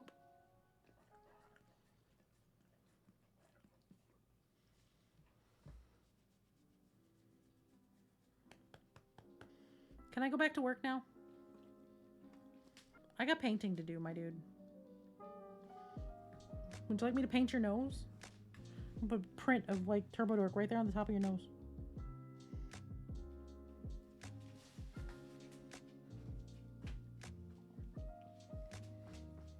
Mm-hmm.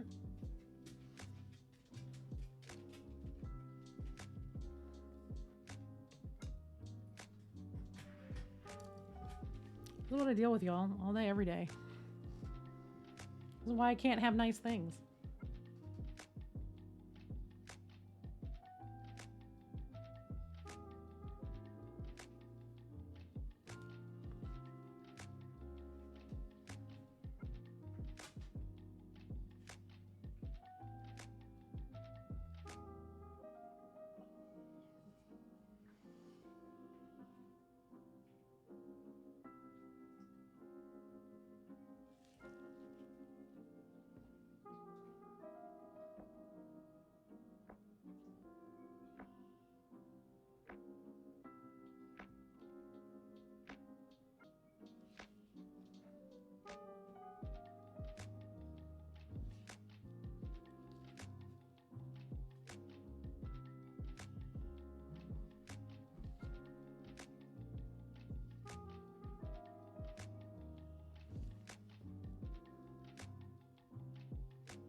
He's just exhausting, y'all. He's so exhausting.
Slowly but surely.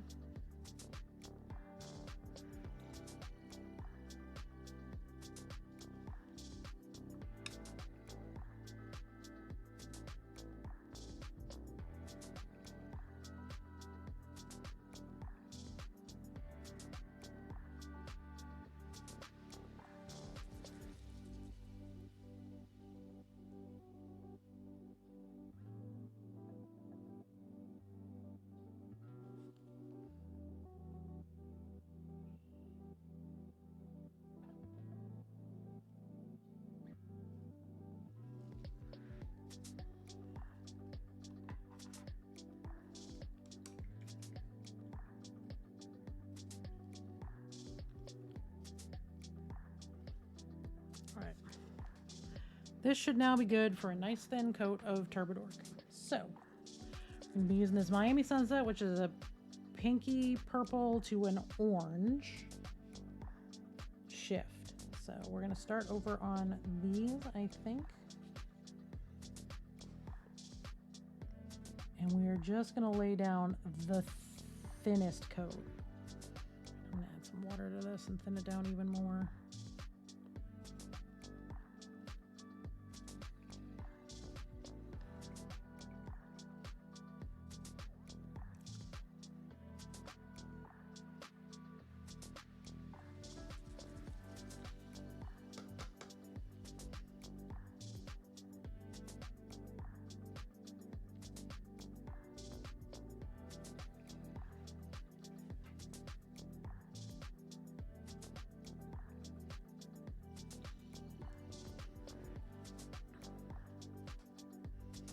Really, we want this to be super thin because we want the orange to show through quite a bit. We just want to give kind of the illusion of a little bit of magic.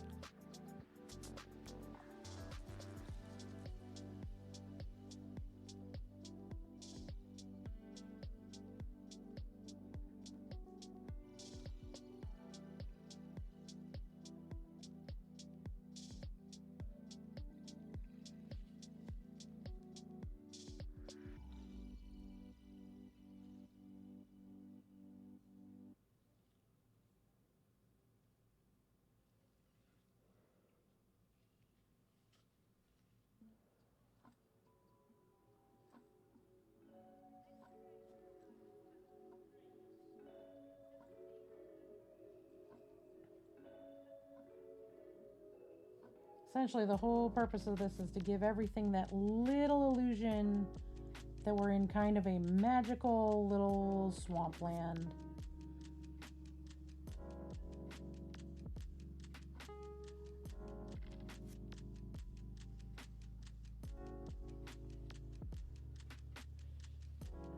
And considering squigs are born out of mushrooms, they are literally a fungus.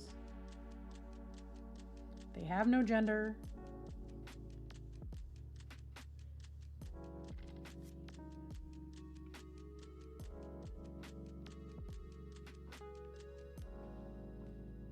Speaker, welcome in and thank you.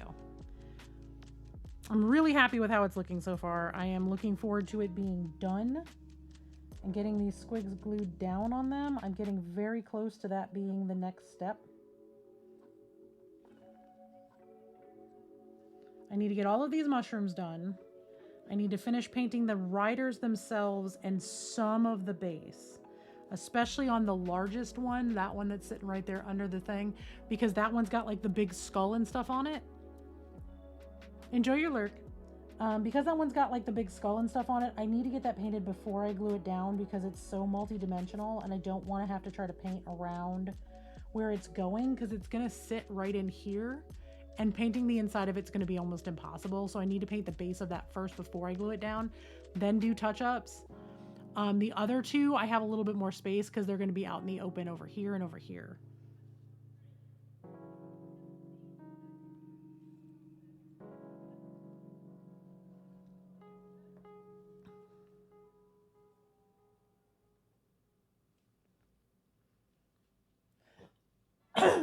Excuse me.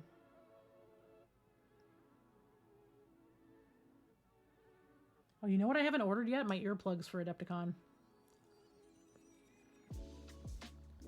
Been talking about it since PAX that I was going to order them, and then I haven't done it yet, and I'm going to have to do that real soon.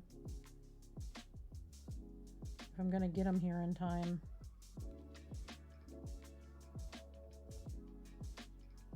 I'm ordering a set of the Loop earplugs because after PAX, I realized just how much sound at cons is affecting me.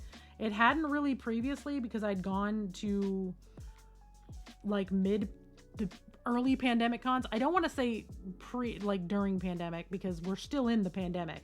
It hasn't ended. But I think I'm going to get myself like the 3-pack that's the various different levels to help with my audio processing stuff.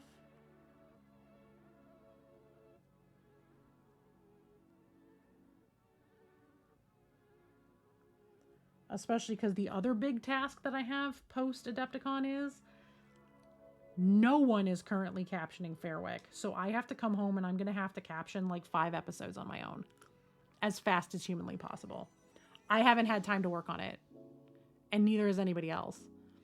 So, that's going to be my big task when I get back. And that's really going to help because it'll eliminate the background noise, especially like during spring break for the small human. If she's at home, she's going to be at her thing for most of it, but at least one of those days, the holiday where she can't be there. You know, and I'm going to be working, so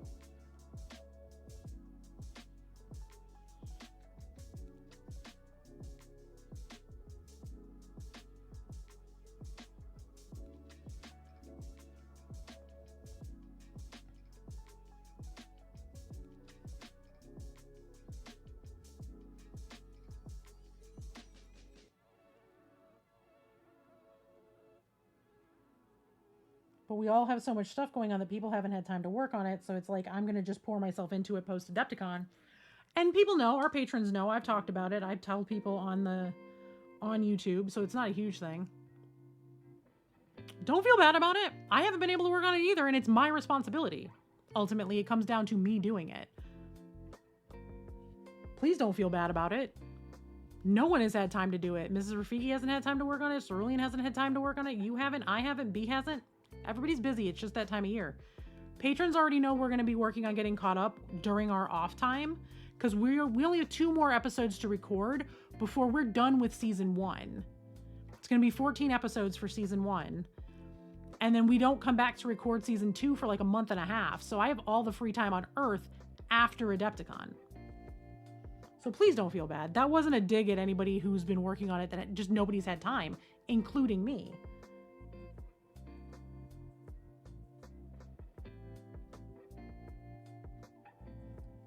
But I think, like, I'm just saying that having those earplugs is probably going to help because when I'm working on it at home, I'm easily distracted by barking dogs and other noises and my kid making a bunch of noise slamming Legos around because she wants attention, like all that kind of stuff.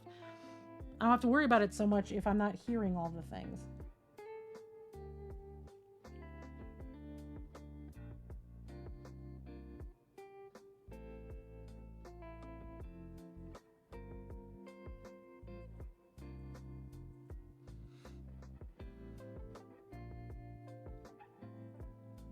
Yeah, PAX U, the noise at PAX U started to really get to me by the end of the last day. And some of it, obviously, I was very violently ill. When I tell y'all I had salmonella poison, I'm talking my body was expelling every drop of water it could get out of me in any direction it could go.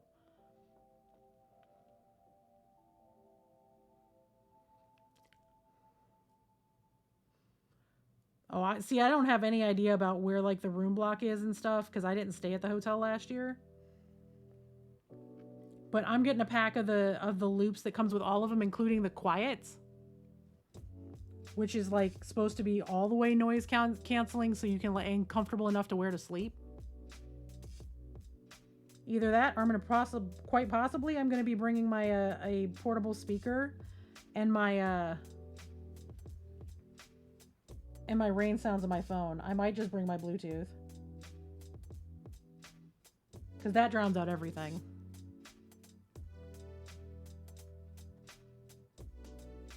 It was a couple of floors above. All right. Well, obviously, if you're able to go, and I know you're not sure yet, but we're crossing all of the crossables. I need everybody to send all of the good juju to Riot. If you are able to go, I will let you know where my room is. So if like I'm further away and you need the quiet, because I am also a Bonvoy member. When I get to the hotel, I'm asking them to put me on the highest floor available because I have early check-in as well. So I can get there super early on Wednesday, and I'm going to ask them to put me in the highest floor they've got.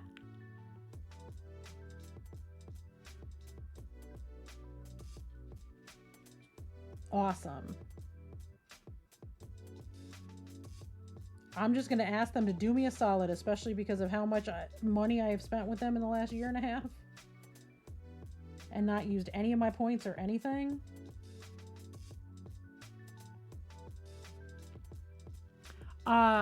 So that's a multi-fold answer. 1, furthest away from the convention. See, I always ask to be close to the elevators. Being near the elevators doesn't bother me because the noise doesn't get to be too bad. But because of my disability, I don't want to have to walk any further than absolutely necessary because by Sunday, I'm in pain to the point of tears most of the time. So I'm usually trying to be closer to the elevators or like midway. I don't like being as far as possible. But highest floor is a twofold reason. 1, on checkout day, the closer you are to the ground floor, the harder it is to get an elevator. Because everybody's leaving and they always go to the highest floor first and work their way back down.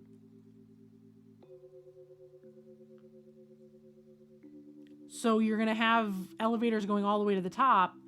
I know that not this past year, but the year previous, it took me to get to breakfast because I had to go back upstairs for something and then go back downstairs.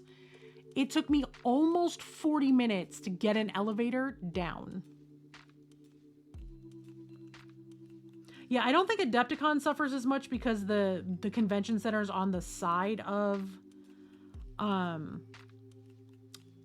the hotel and not like right in the middle of it.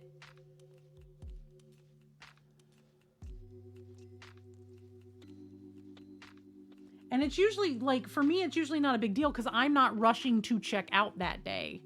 Because normally I leave the day after a convention is over. I don't leave the day of like a lot of people do. I have the privilege usually to take that next Monday. And it is a privilege to get that extra day off. And I understand that.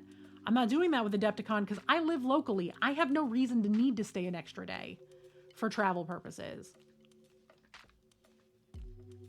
I can just go home, you know? So like B's going to be there on Sunday at some point early on in the day so I can get checked out, but he can help me get everything in my car. I don't have to like have the hotel hold it and wait until the end of the convention. I can just put my shit in my car. But the higher up I am in the hotel, the easier it's going to be to get an elevator back down with all of my stuff.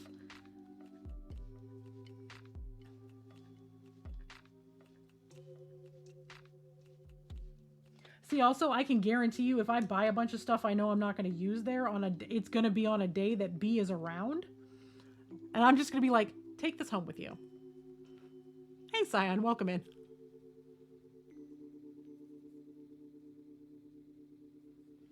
Tuesday, Saturday? Cool. Yeah, I'm checking in on Wednesday, but I'm checking in on Wednesday because I'm local.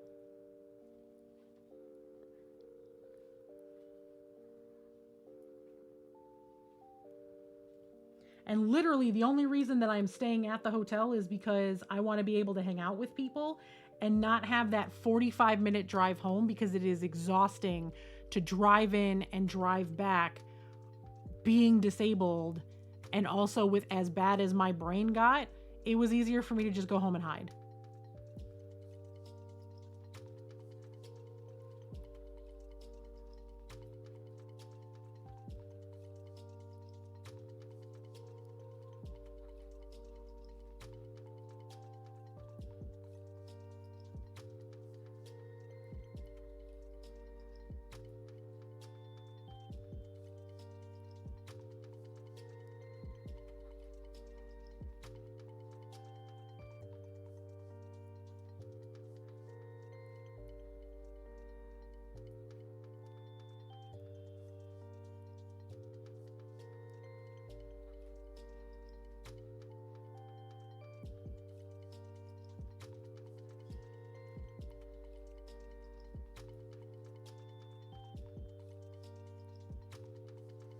So, you know, staying at the hotel keeps me at the con. It prevents me from running home, because the only thing stronger than my brain going, nobody wants you here, is the amount of money that it costs to stay at the hotel, because I was homeless.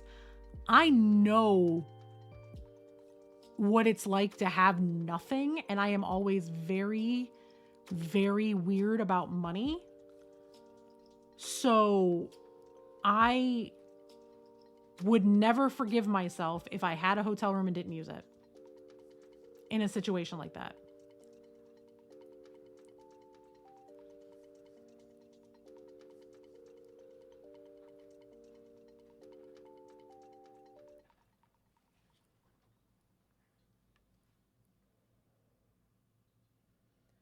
So it's going to prevent me the literal pain of the hour-and-a-half drive in and out on my own every day. It's going to prevent me the bad brain hours of I can just go home because nobody wants me here. Staying on site makes the most sense for me.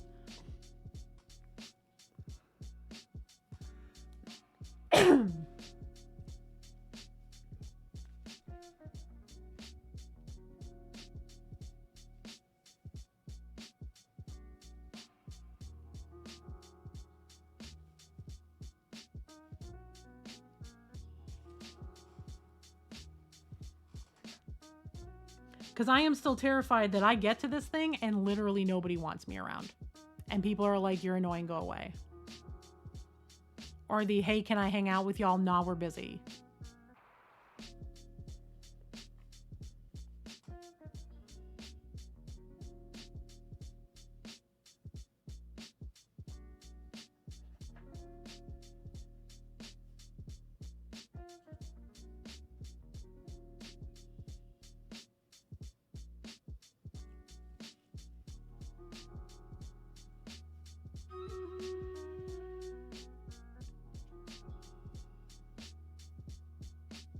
Like, there are people coming to this thing that I am super excited to meet, that at the same time, I'm like, they don't want to meet you. Oh, I am absolutely, no. Don't you dare believe that. About me, anyway. I can't speak to other people. But I literally have a candle burning in my office right now, in the hopes that your supervisor gives you the time off. As a matter of fact, I think the fire just went out, which means it burnt. All of the magic in it is spent. Nope, it's still burning. It's just a little tiny baby one. And it's nice and clean. It's a clean burn with a tall flame. It was slow and steady. It's a good sign. Hi, baby girl. Think positive thoughts.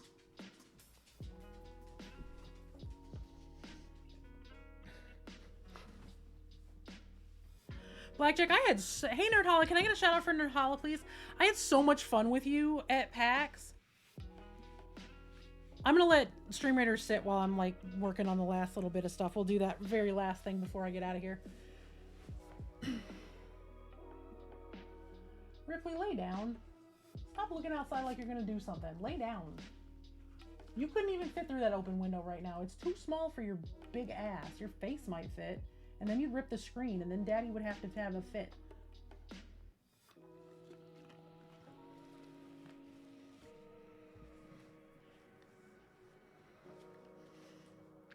Blackjack was an absolute, like, you know.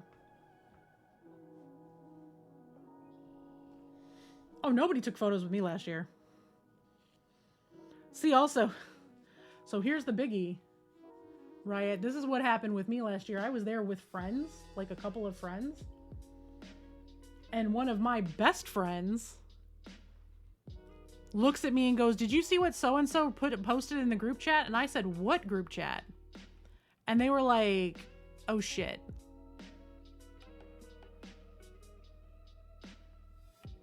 In the middle of Adepticon, where I knew a grand total of like 5 people.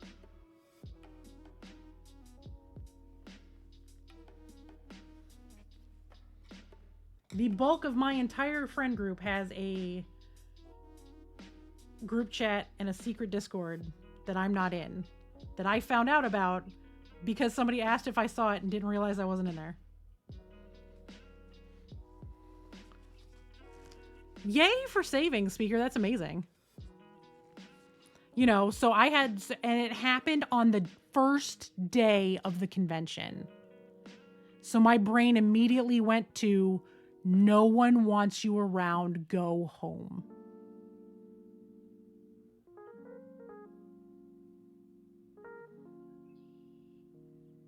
I was almost tempted not to go to PAX U because of it. I'm glad I went. I got to hang out with Cerulean and Blackjack, and I got to see all of my friends, and I got to do the whole enter the competition thing, and I had a wonderful time aside from the food poisoning. You know, I got to see people like Brian Cortillo, who I absolutely adore.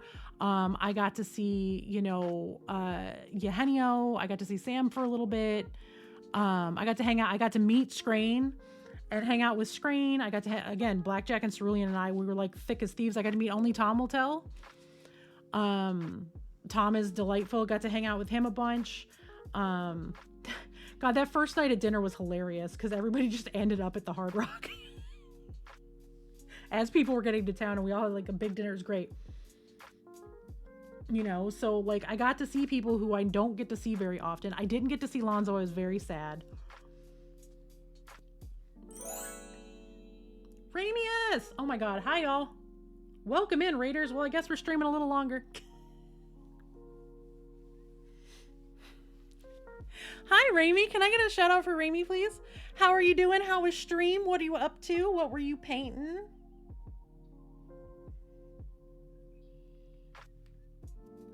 Welcome in, everyone. If you're new here, I'm Awkwardish Panda. I'm very awkward. I'm roughly panda-sized. I'm queer as hell. I'm getting ready for Adepticon. I'm kind of a little freaked out. We're talking about bad brain hours that happen for me at conventions, while also working on one of my golden demon pieces. I am painting these delightful little squig friends.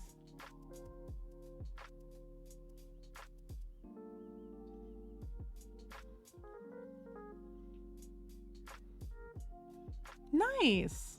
Well, that sounds great.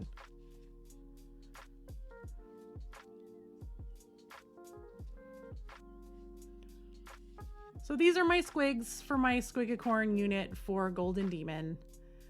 We've been working on them today, getting them cleaned up, getting ready to glue them down to their base here shortly. Yay! We do love seeing people get paid. This is my favorite one of the bunch. Hey, KT, can I get a shout out for Katie Luhu as well?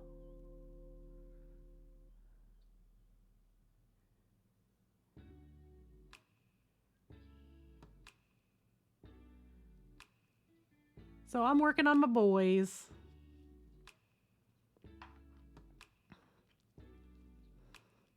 I have one already done, but these are the 3 that are going for my unit. So I have one that's going to be a single unit entry, and then I have 3 that are going in as a squad.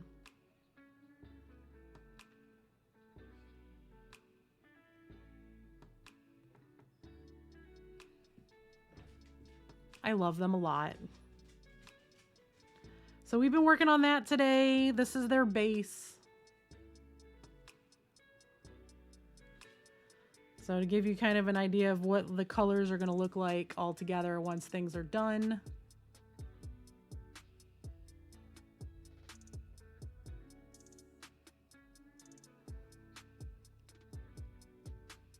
I'm very excited about them.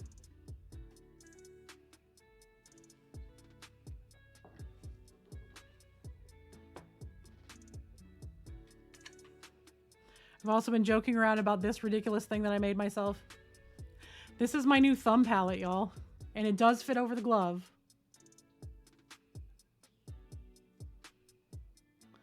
I literally was repairing a couple of things that I needed to repair, and I was using the Tamiya putty, and it makes so much even with just the littlest bit.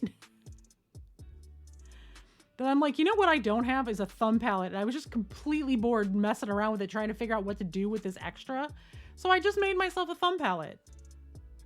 And the next time that I have to use it and I have any extra, I will like fill in the gaps around it.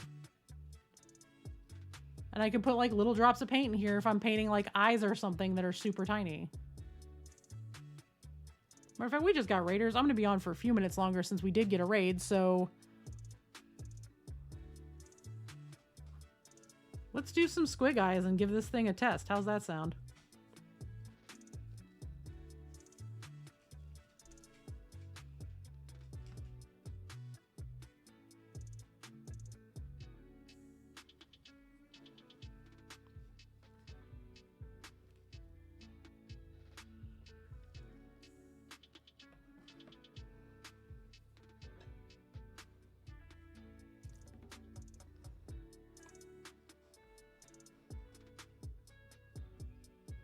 Paint like upside down mushies? I should. I could do that. I could totally do that.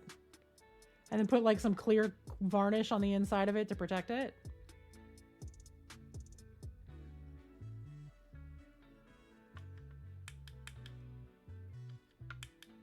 Oh, my first thing I gotta do is I gotta switch out my headlamp lamp because, oh boy, is it dead. I've been sitting here running my mouth talking to y'all with the light on. Hi, Seeger. Go to bed. I also have 2 dogs. They're obnoxious. They've been extra obnoxious today because it's really nice in Northern Illinois today. Sorry to anyone coming to Adepticon. This is probably false spring. It's really nice today. Like, it's 60 nice degrees outside right now. And yes, this is 60 nice and not 69. It's a thing I do. I just, you know, beat everybody to the punch. But it is beautiful out. It is like 28 degrees above normal. DC! Oh my god, we're getting all the raids. Welcome in, raiders. Hi, if you're new here, I am Awkwardish Panda. I am very awkward. I'm roughly panda sized. I'm a professional painter. I am painting some minis today. I'm showing off how my new thumb palette works because I was bored and made myself a thumb palette. And I haven't had a chance to test it yet, so that's what we're doing. Because why the heck not?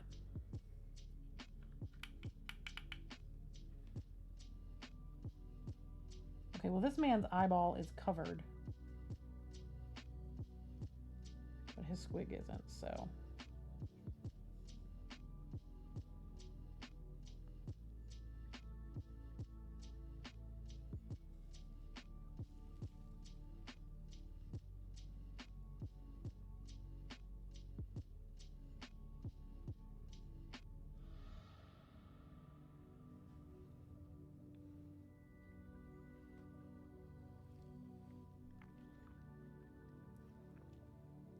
We do love when tabs collapse.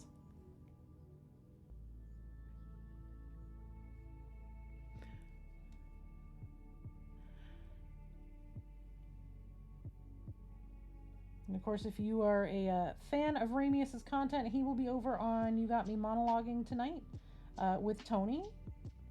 Also another wonderful streamer. I know we've already gotten Tony a shout out, but if you want to give him another one, feel free. That's where I will be lurking tonight during my show. I do always try to lurk even when I'm recording.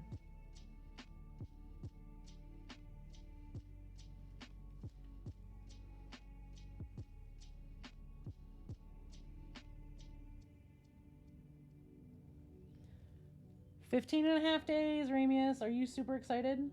I'm super excited. I'm looking forward to getting to meet you. We've been talking a little bit about the bad brain hours that go with going to a convention, especially one where, like, you're not sure how you as a person are going to be received to the people you are meeting. And being, like, super excited to meet people and being like, well, nobody actually wants to meet me, so now what?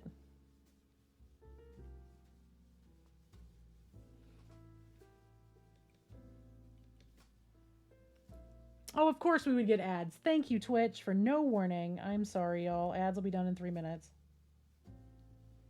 If one of the mods could apologize for the ads being buttheads unexpectedly.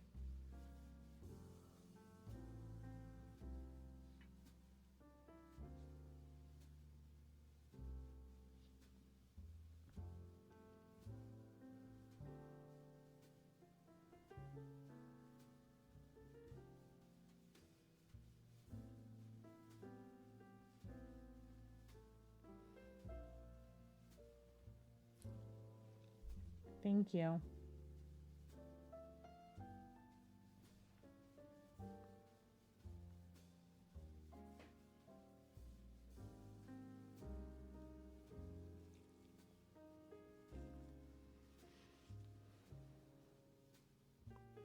Your excitement doesn't pregame? That's fair.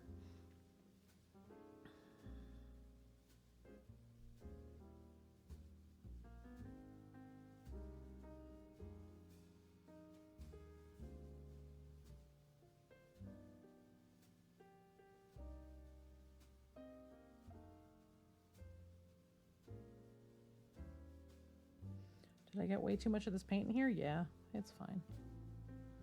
This is fine.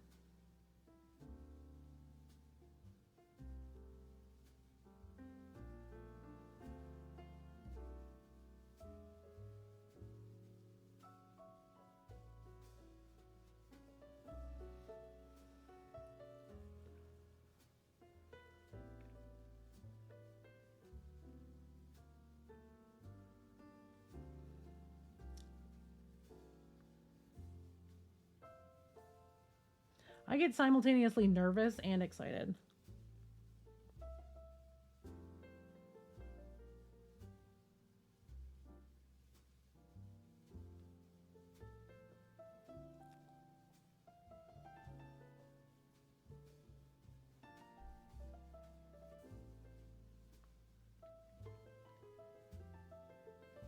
Well, I do need it to stay not where my thumb is going to go.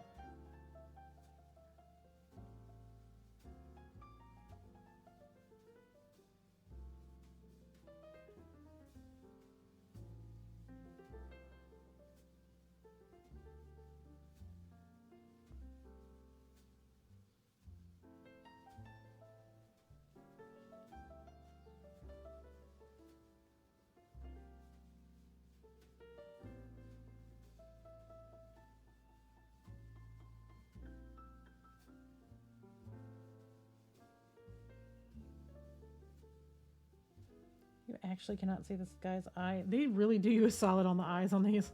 I only have to paint one.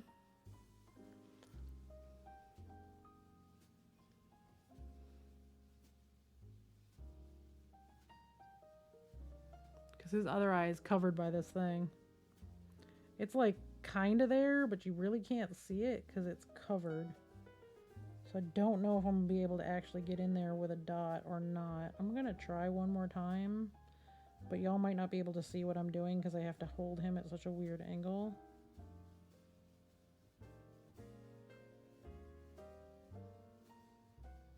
Yeah, that'll count. That'll be fine. The squigs are going to have glowy green eyes.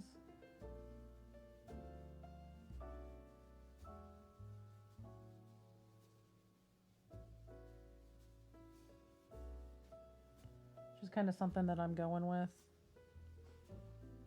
as a theme for my squigs this year.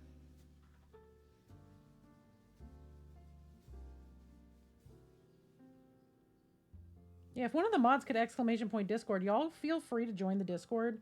I have a very quiet Discord. It is very chill. It is chill o'clock hours in there most of the time. No, they're basically pit bulls with 2 legs and they just want snacks. The problem is the snack is probably you. They're giant, block-headed, 2-legged space puppies. Made out of mushrooms.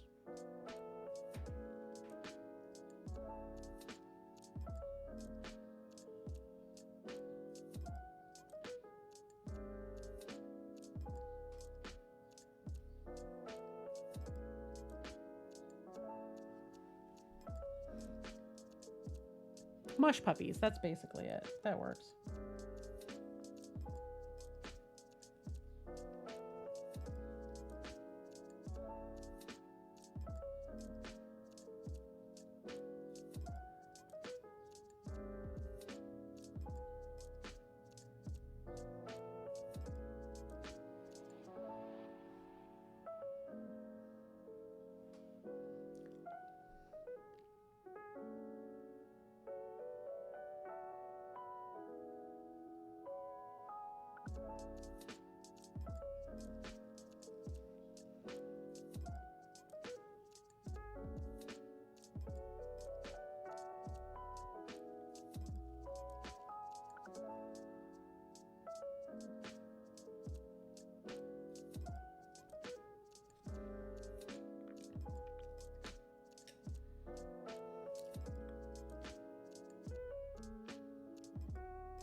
Think of the silliest, not smart, block-headed dogs that you've ever seen. That's basically squigs or the space version of that. They're supposed to be bright red.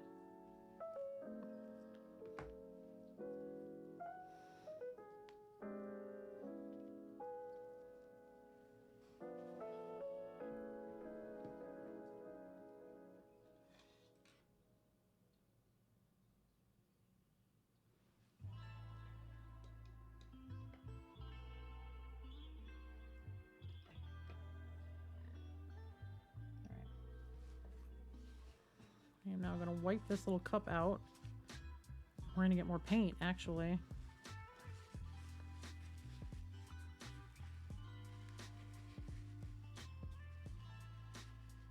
Yes, basically.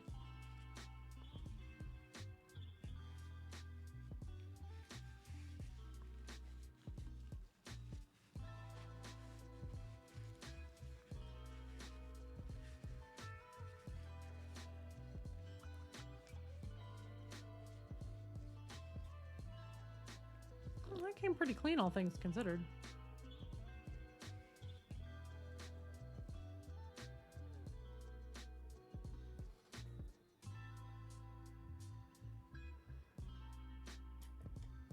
So what I'm going to do now is I'm going to scoop up what's left of this, because this is the color that I need for what I'm going to do next.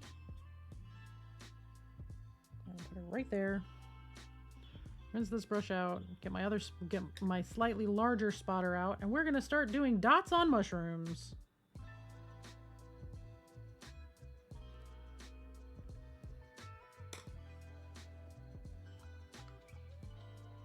While we're testing this thing out, we might as well go all the way, right?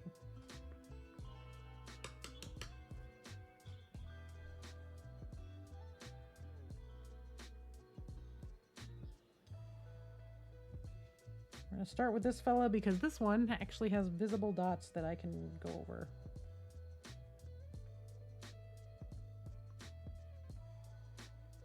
Okay, I don't like that orange with this. That is really hard to see over this. I'm going to add a little bit of brown to this and mix it up. And make it just a little bit darker.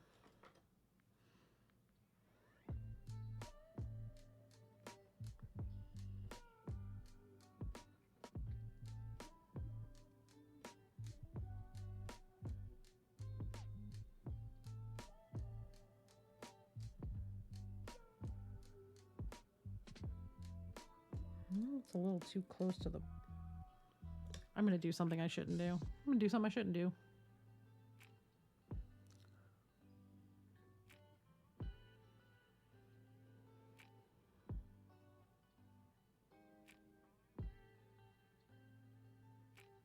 No. But is she the sweetest baby? That's the question on everyone's mind now. Is she the sweetest baby?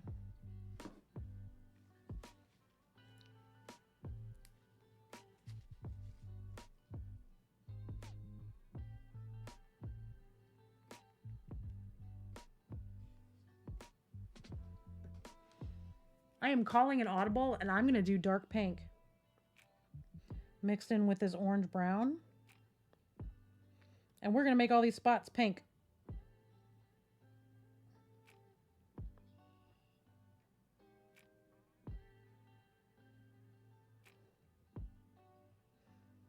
Because that orange didn't show up at all. That will, though.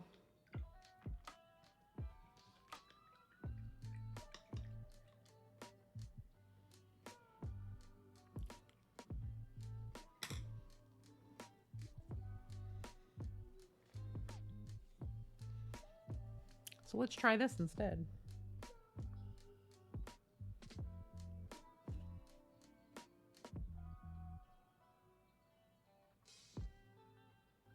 Yeah, that definitely shows much better.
But how's everybody doing today? How's everyone's day going? DC, what were you up to on stream today?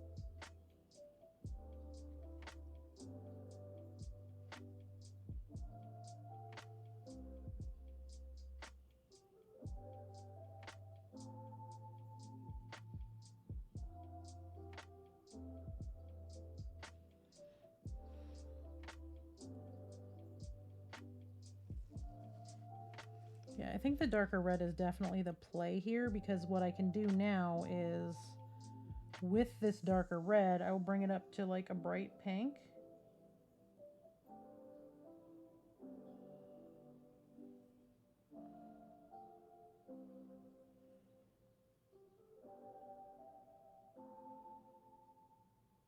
Which will look really, really good with the green.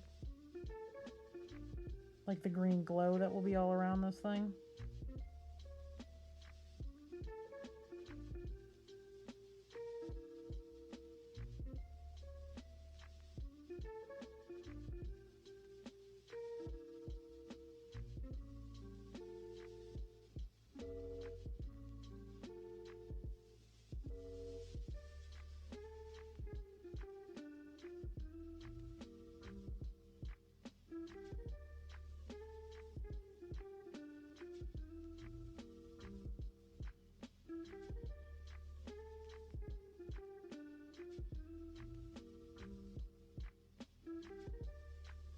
We'll say GW did a really good job on this guy making the spots super random.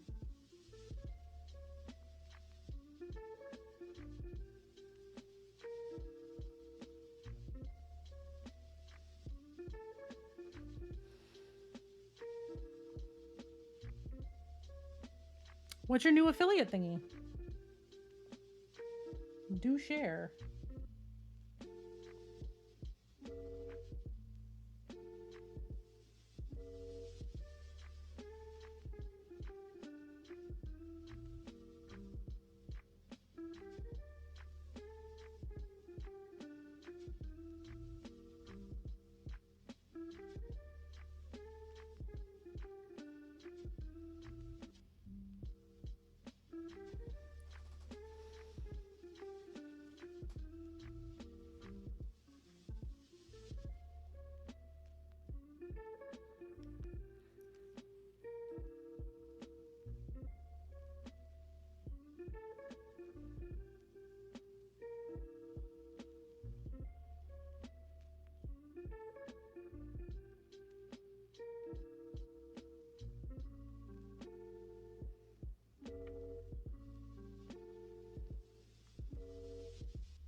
Also, Raiders, if anybody's coming in and needs to do some post-stream self-care, I totally get it. Like, if y'all gotta go, please go take care of yourselves. Always important.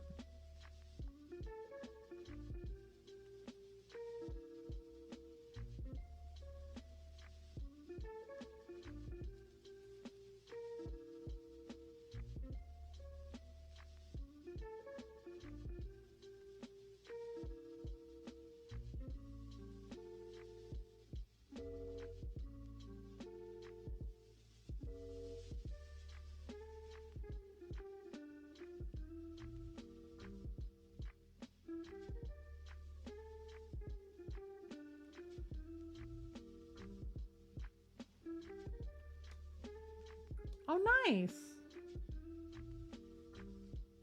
Well, that's rad.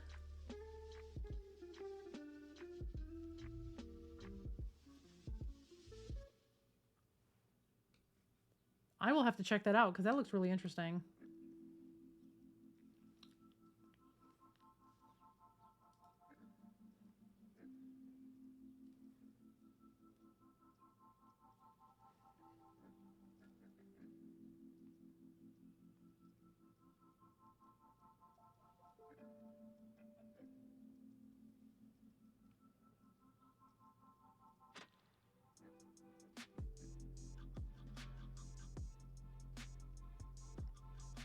It'd be nice to have an all-in-one spot for media kits and everything else as opposed to having like 30 different ones plus trying to keep it all on my website.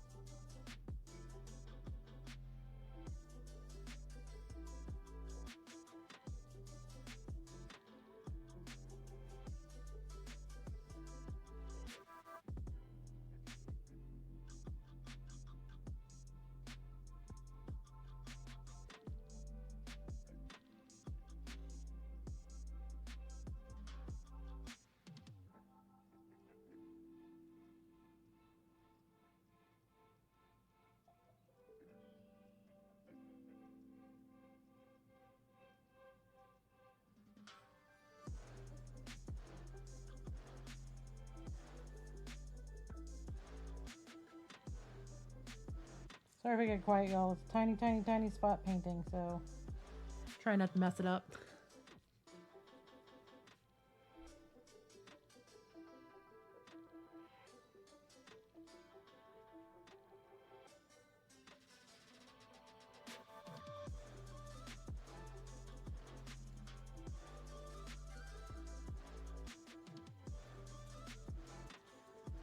Let me run Stream Raiders real quick before I forget.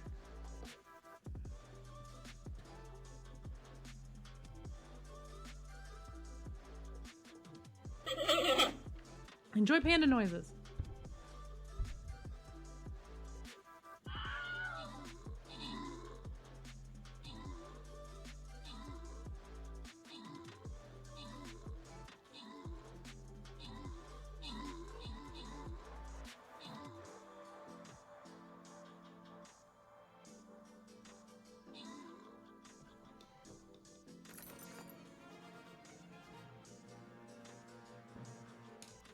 All right. Well done, everyone. All right. We're going to leave Stream Raiders alone for the rest of the day. I just shut raids off, so we won't get any more for a little bit. We are going to be raiding out in here just a little bit. I just need to get some more work done on this, and then I do need to get going here at some point because I got to feed myself, and I have to be camera ready by 3.5 hours from now.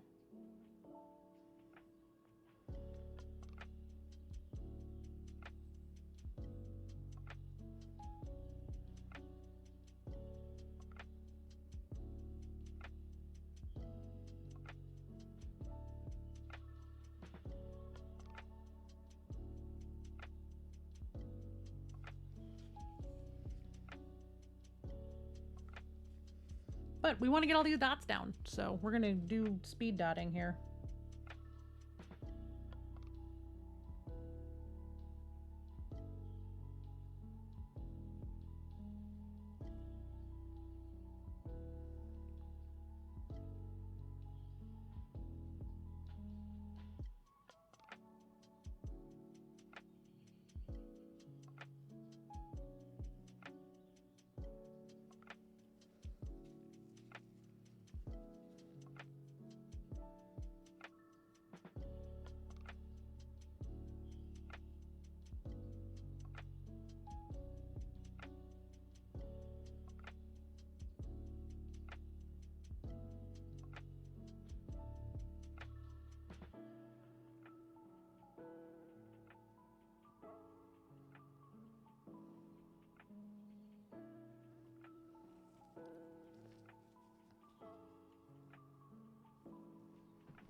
Trying to move quick because I don't want the paint to dry out. It is a custom mix.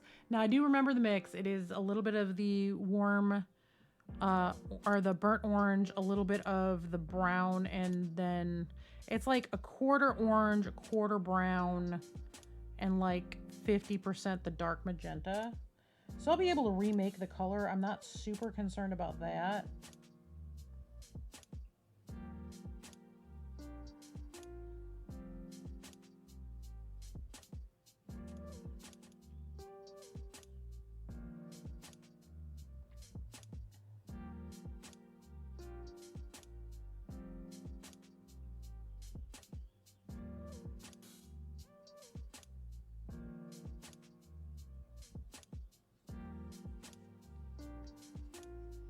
Of course, after all the freaking out this dog did, he is snoring under my desk because they went inside.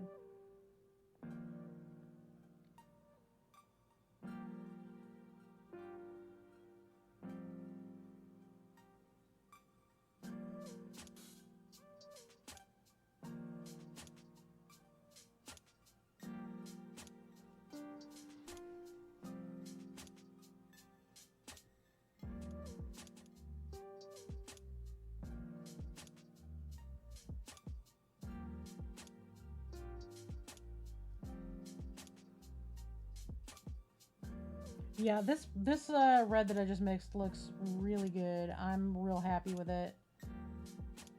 I think that ultimately it's going to look really good with the green, which is kind of the goal here, because there's going to be glowy green hitting a few things on here. And really with that much green glow, I definitely want to keep the accents orange. So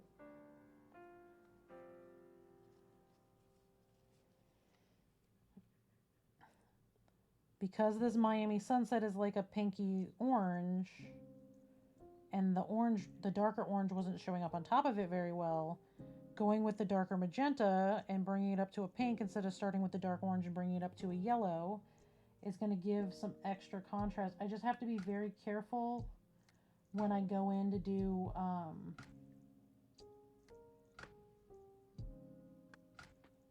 when I do the OSL, because when I do the OSL with the green, I got to be careful not to let it shift too far to the brown, because, you know, green and red, brown. Please tell me that was not thunder. Please tell me that was not thunder. Not tonight. I know it's supposed to be thunderstorms later today, but right now would be bad. 'Cause dogs. There is a literal tornado warning not 10 minutes fucking north of me. I'm looking at the radar. Something's firing up real close by, too. Well, that's a lot earlier than 2 a.m., National Weather Service. It's probably closer to 30 minutes north of me. It's up in Wisconsin, but I live pretty close to the Wisconsin border. But out west and northwest of here, and a little bit south, I'm gonna need to finish this and go, like, start closing all the windows in my house because they're all fucking open.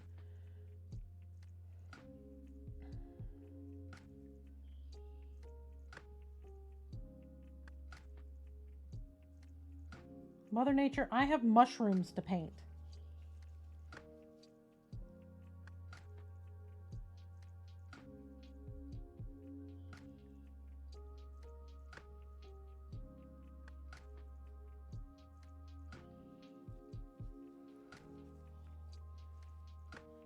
So now I've got my radar pulled up.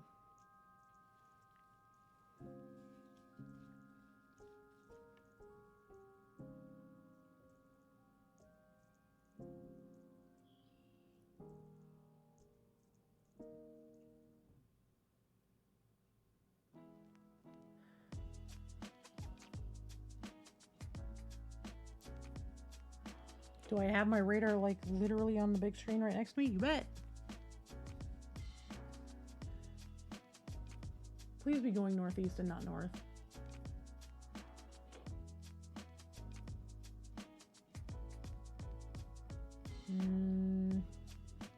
Nope. I gotta go, y'all. I gotta go lock my windows down.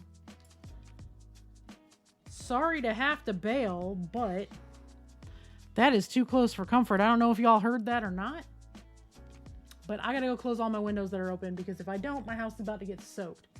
Because that storm is not moving northeast. That is the one right south of us is going due north, which is going to hit us directly in a few minutes. So let me go find somebody for us to raid, so I can go close. Well, I'm safe is fine. It's not like this one's warned or anything, but it is a thunderstorm and it's going to rain real hard.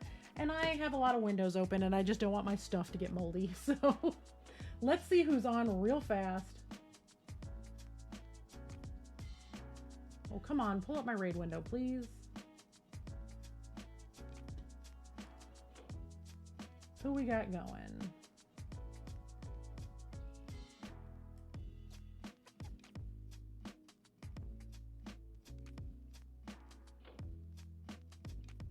Oh, Fawn's on. I'm going to take us over to Fawn and Games because I know that's a trusted place where I can just raid and run. So we're going to get this raid started. Please tell Fawn that I think that they are wonderful and delightful and an excellent bean, and that I had to go close windows because we're about to get a storm out of the blue that is many hours early. Hashtag Panda Party with my yay emote is my raid call. You can go ahead and copy it from there. If you don't have my yay emote, use whatever hi, hello, or howdy emote you have. I'm going to rush us out of here. Be nice, be kind, be your wonderful selves. Y'all are great. I will be back on Wednesday for sure. Possibly tomorrow. We'll see. Painting and getting stuff done. But in the meantime, I will see everybody then. Tell Fawn I said hi. They are playing some Elden Ring. They're great. I will see everyone Wednesday for sure. Possibly tomorrow again. Again, y'all be awesome. I'm going to get out of here and go close windows. And if you can, run through for Tears of the Rose tonight over on at the_GR_crew. That will be at 7:30 Central, 8:30 Eastern. So I will see y'all tonight. And if I don't see you tonight, I will see you in the next couple of days. Bye, y'all. I know, Pupper. I heard it too. It was loud, huh?